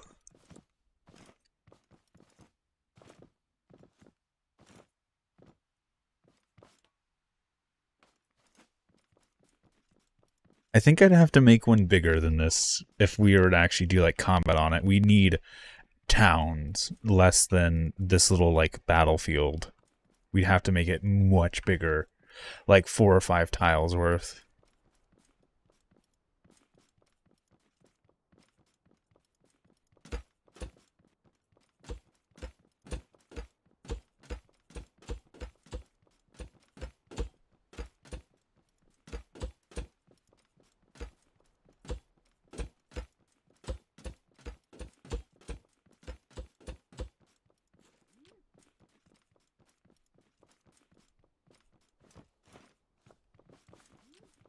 Like, that is 100% straight.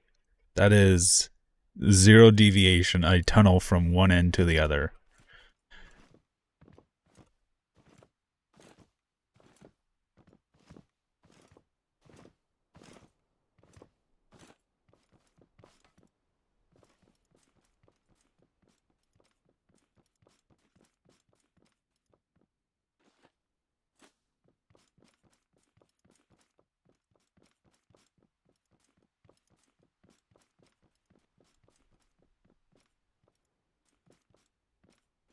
And then, oh, we walked past one of the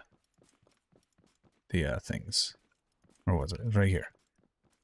So right here, we have one of the. So this could be a safe way to to move from the back tunnel to this front little ditch. That's cool. That's nice. But then this literally. Oh, I got snagged on the button there. Literally takes you to the cap point. Just right here.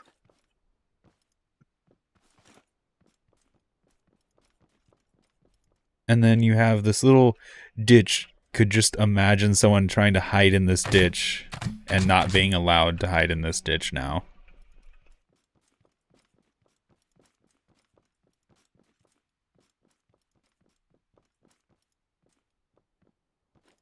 And then here's one of their forward trenches.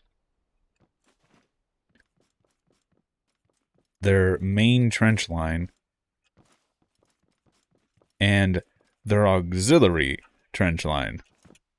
With one of their, like, little machine gun nests. Just all taken.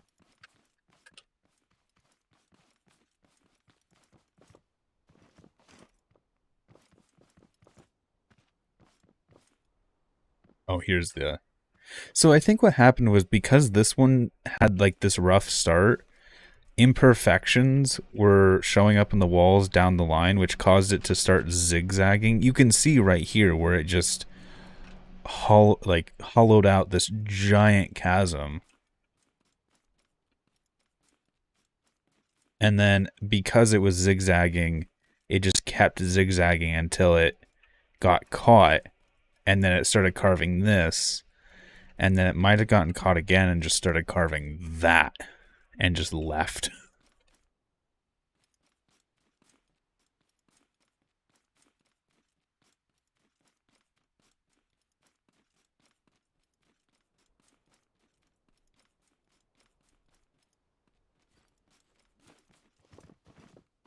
Also, notice these two tunnels cross. They never actually intersect. The other tunnel exists right below this one. As in, I think we could... Yeah, it's literally one block. One block is all that separates these two from touching each other.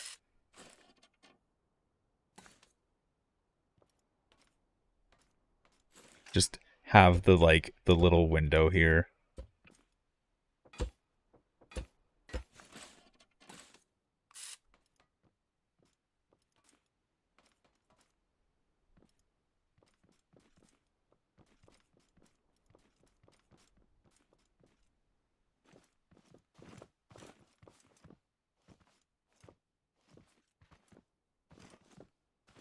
But at the same time, it's like, if you make the other tunnel, this tunnel, any higher up, you could run into a situation where someone shoots the ground and the ground just eventually gets damaged.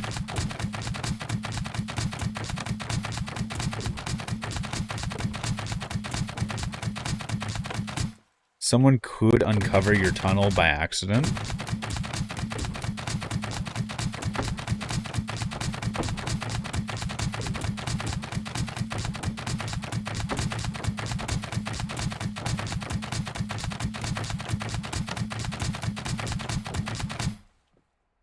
No, a grass block's dropped.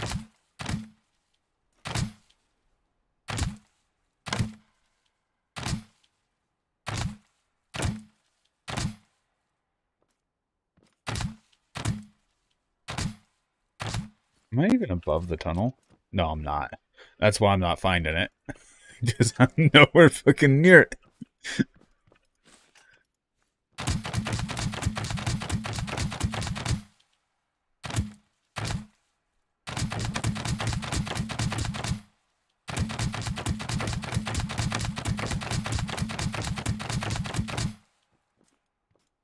There's the tunnel.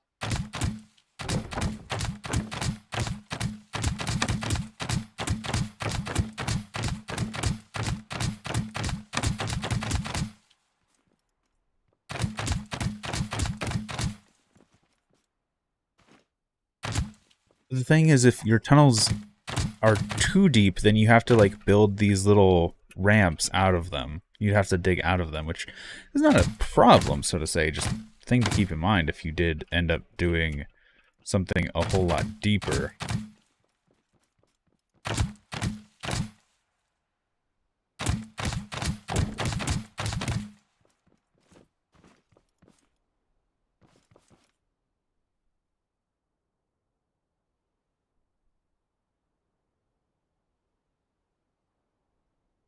Which I think would also be fun. Just have a map where instead of having this above ground battlefield, everything is just tunnels. Where you are literally just in tunnel fighting. Like this is the fighting. This is the like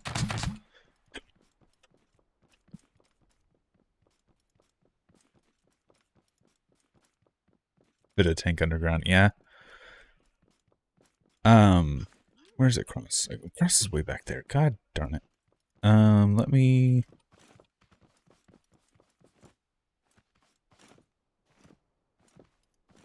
Like, could you imagine for a moment if you were in this sort of combat scenario and you realize someone is tunneling right below you? You could just tunnel into them.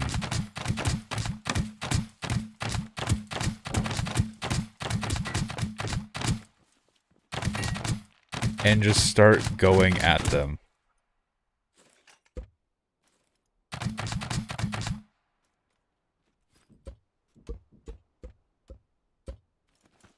And then this is the kind of warfare you would have where here's your tunnel, but there's the enemy's tunnel, and you have connected, you have collided. Now you're trying to fight to not only keep your tunnel from getting the enemies like overriding it and wanting to get in, but hey, now you have an avenue into their base. If you can, whoever owns this intersection essentially could quickly win the game. But then what would happen if someone starts to try and either build back this in defense, or, you know, what if someone already had built a like kill zone down here? So instead of tunneling straight,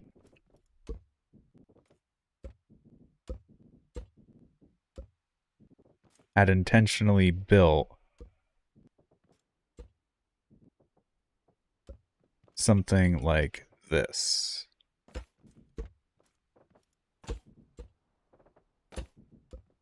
So that they can monitor their tunnel.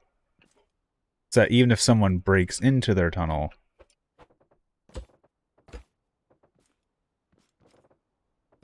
they would have to get past what is essentially an MG nest.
Anyway, I think I'm actually going to end the stream here. This originally started to, hey, let's make and test this cannon concept I have, to, hey, we made this really nice cannon, to, hey, we talked about the whole fucking community drama, and then going on this, like, long-winded scroll through all of the random junk on my lift. Like, oh yeah, the Spud tanks. The Spud car. Oh, I had Spud selected, that's why. Let's do one last stop. Oh, here's the 3D printer stuff. Here's the really tiny tank. I think this might actually be my tiniest tank. The Mark 63, maybe? Yeah, this thing's tiny. It actually looks really nice here on the battlefield, just kind of cresting over that trench. It actually fits like scale.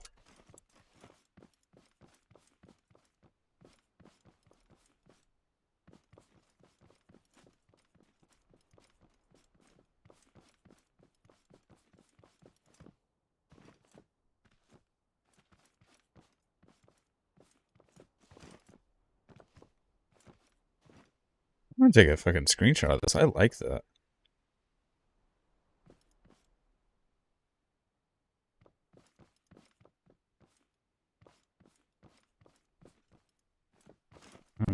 Do we do?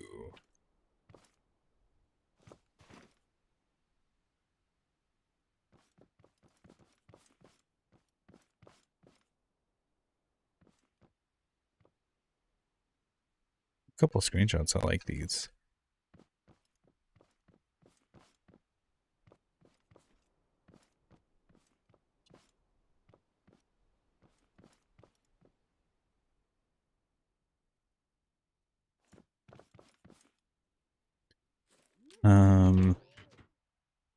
Let's do another just stop. Early Millennium Falcon, concept for explosive rounds. This was another creation using the, this is supposed to be like a yacht, being built using the early steps of the flight computer. Oh, the line followers, these are fun. Little, tram train things. A WTF cannon. That's what we call these. What the fuck cannons? DF tanks. So this used a, this used the piston push down method. Let's go back to the top, scroll, and then stop. The V6, I think this is the rhythmic V6, possibly. Rocket pods that used a cartridge system to reload them. Tank prototypes. Search and rescue vehicle. This, like, just concept suspension, I guess. Oh, this used, torsion, like not torsion, Christie? Wait. Whichever one, I think it's Christie suspension, the one that the BT series has.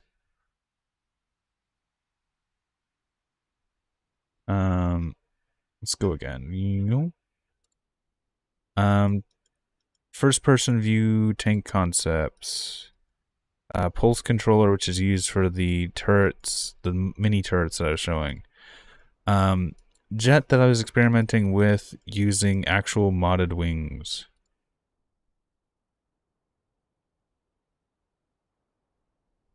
Suspension bench? Suspension bench, what's that?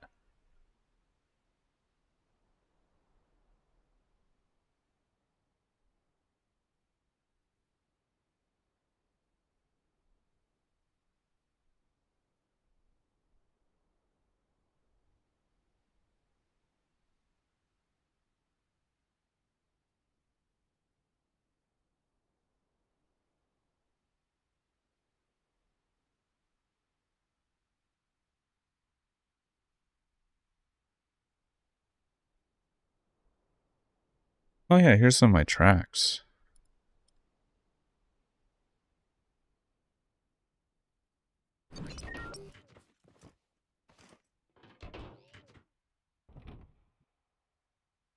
Oh no, I shouldn't have put that anywhere near the other thing. No, I have not.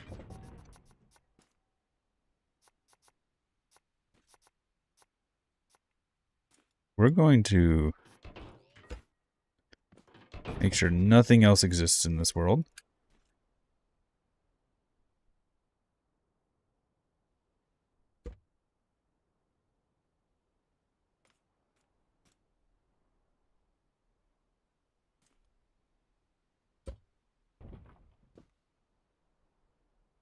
Don't mind the fact that the tracks are asymmetric.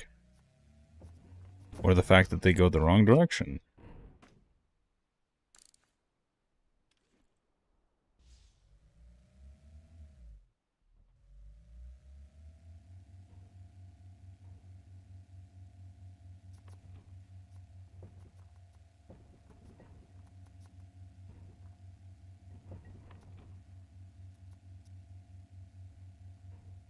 Fun fact and common misconception. Tracks, despite their name, are not about traction. They are, oddly enough, about flotation.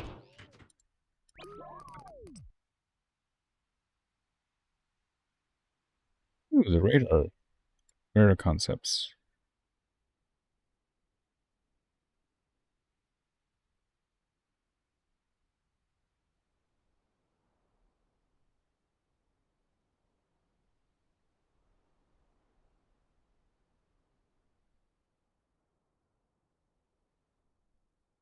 Artillery concept.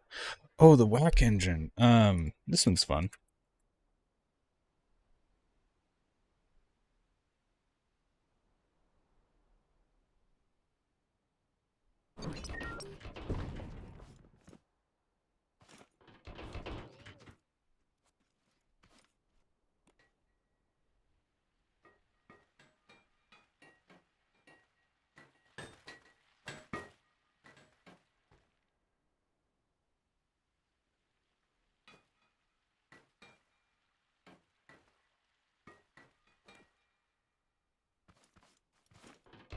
Let me delete this.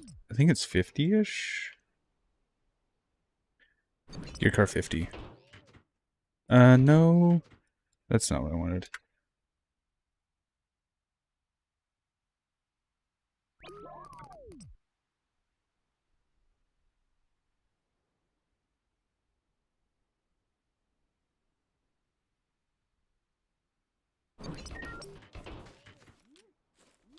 I don't know why this is... Wait, is this what I... Yes! So, if I hold W, the engine runs forward. If I let go, or if I press S, the engine runs backwards. Because it actually runs off of the tilt of that sensor, of that system, of the angle.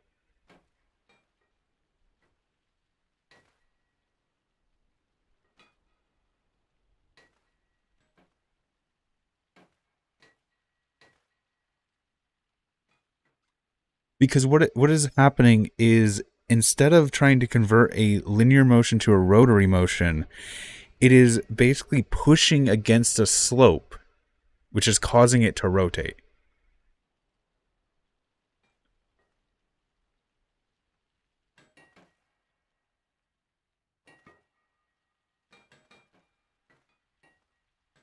Yeah, I made this. I made this based off of a engine prototype that's been made in real life. So it is based off of a real life concept, but this is something that I built.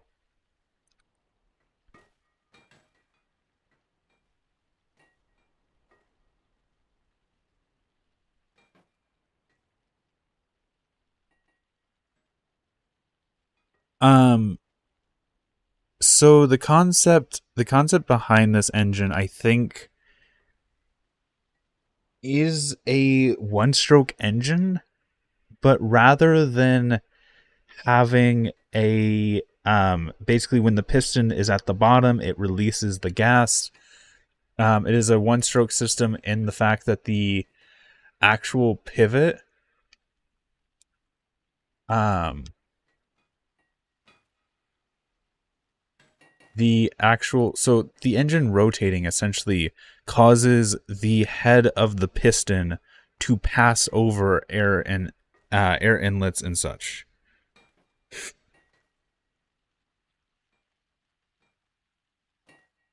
I think this might be a one stroke, two stroke. I don't fully remember.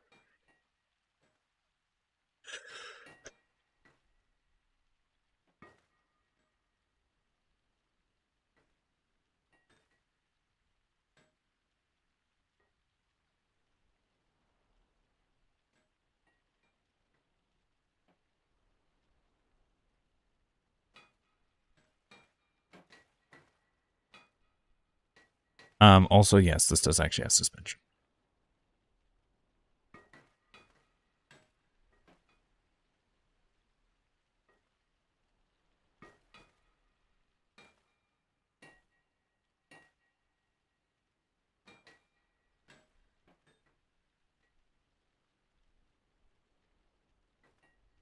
So if I drive it down here, the front wheel, you can actually see it. This thing does actually have full suspension system on it, which is really fun, really nice.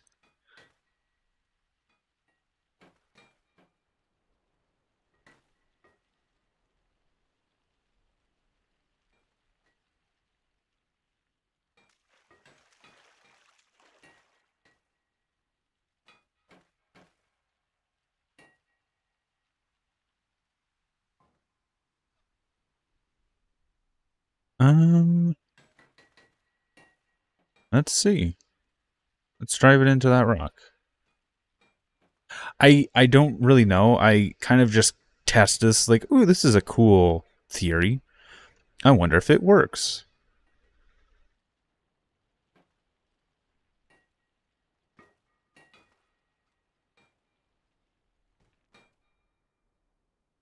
Okay.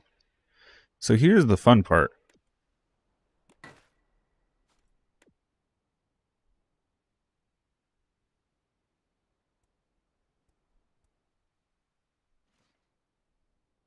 I can actually change the kind of the torque output by changing the... So if I do this, it does not like it. So let's do 20 and then 40.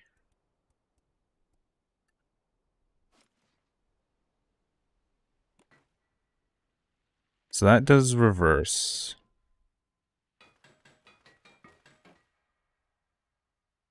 And then, yeah, the wheels are still spinning even though there's no...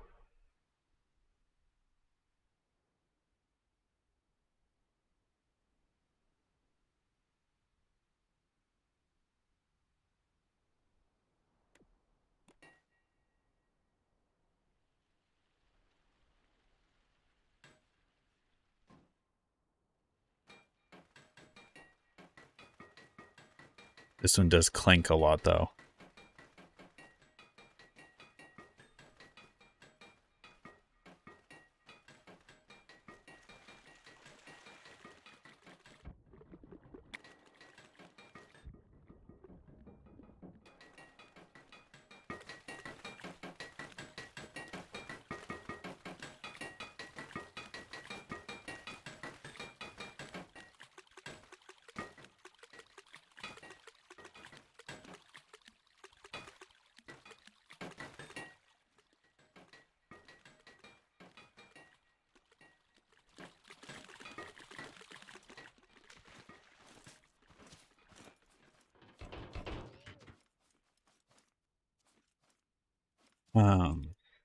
But yeah, this is the whack.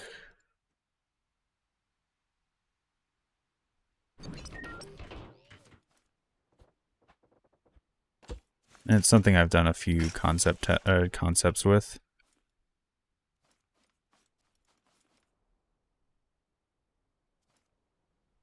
And what you can do with it is as you change the...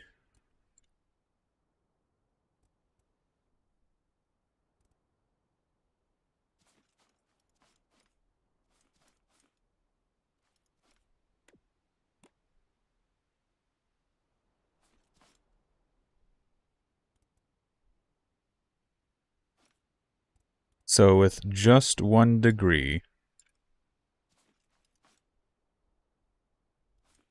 the engine runs. 2 degrees, runs pretty decent. 3, 4, 5. And let's, just for the sake of understanding what we're listening to, or what we're doing, let's try a thruster. Let's try a thruster for the sound. That's not making any sound.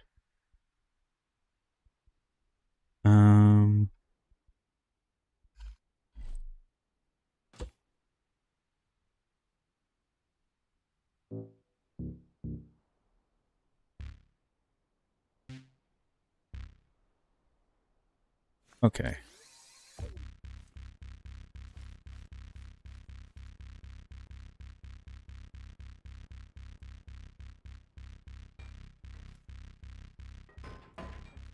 That's wrong.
And if we did all four,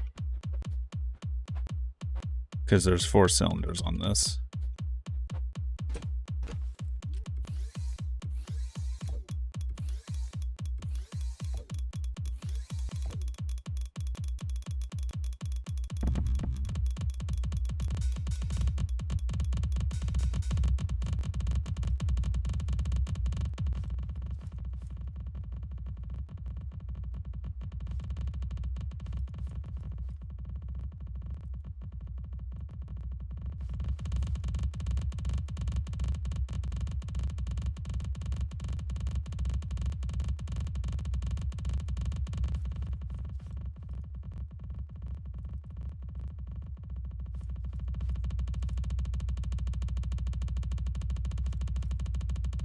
That's a really good rhythm.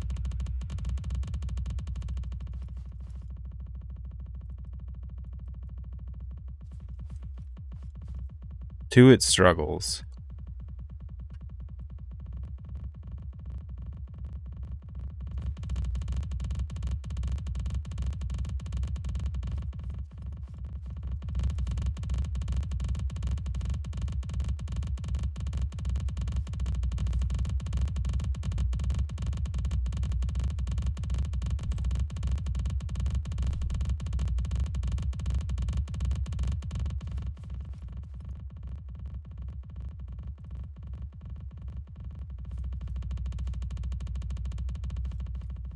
The thing is, these should be higher torque.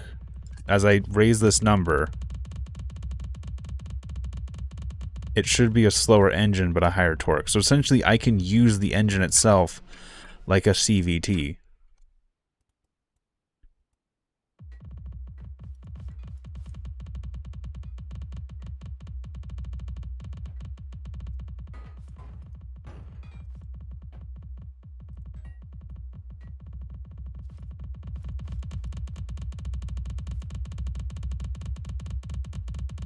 Oh, that sounds really good.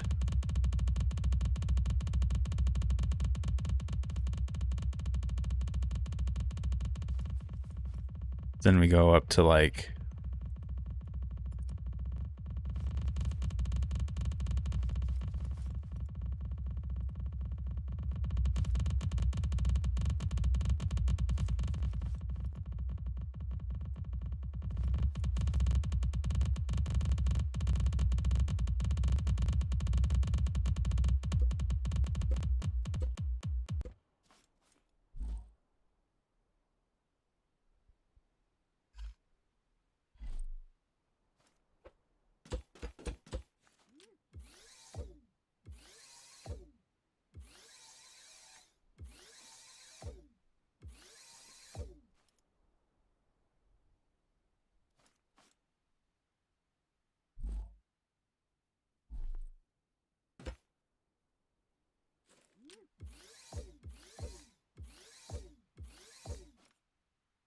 So there's constantly something firing on this engine, which is really nice.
This seems to have like bursts of fast and then slow.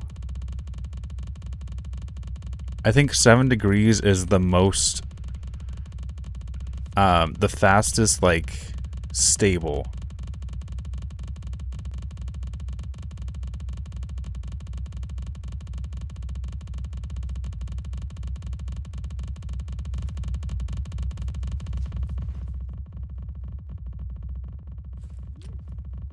So what if we did that with this?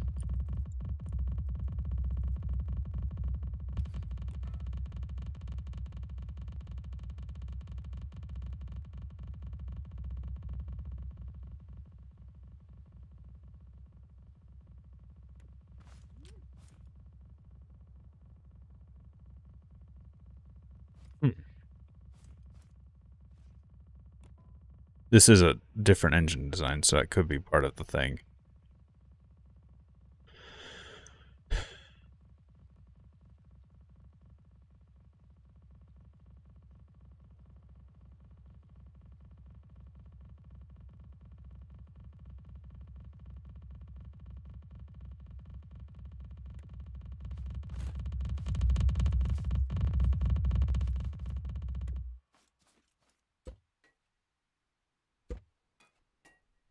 I'm actually curious. I'm gonna cut this engine out.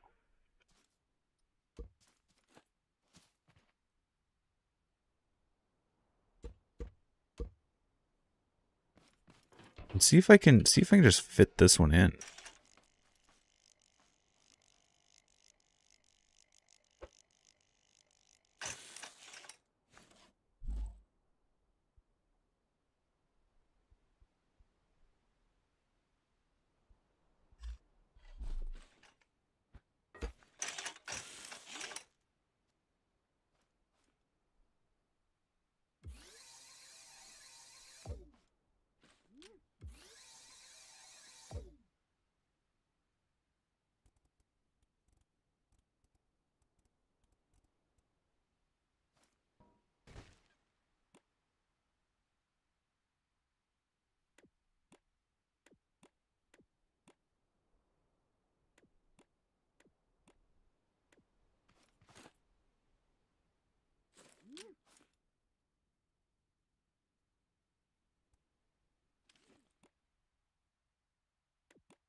I would need to make this much more robust.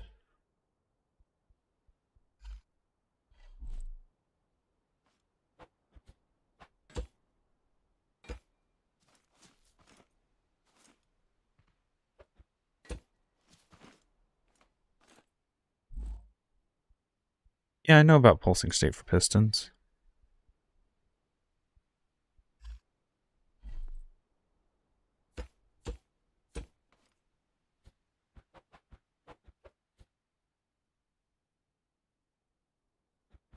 Oh, yeah.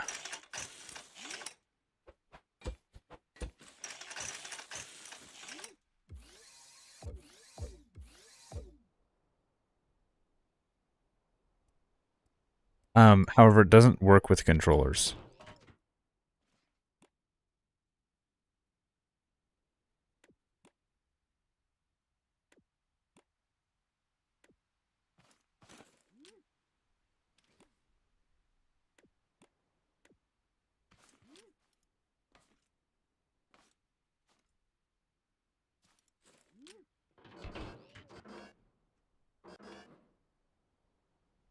Does this engine just have, like, no torque whatsoever?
Yeah, it just seems that this engine's having issues. Oh well. Like I said before, I'm actually intending to end the stream. I intended to end it a while ago, but we just kind of kept going. I can't complain, just observation. So I am going to go ahead and end things here. Thanks for stopping by. Thanks for sticking around. And until next time, peace.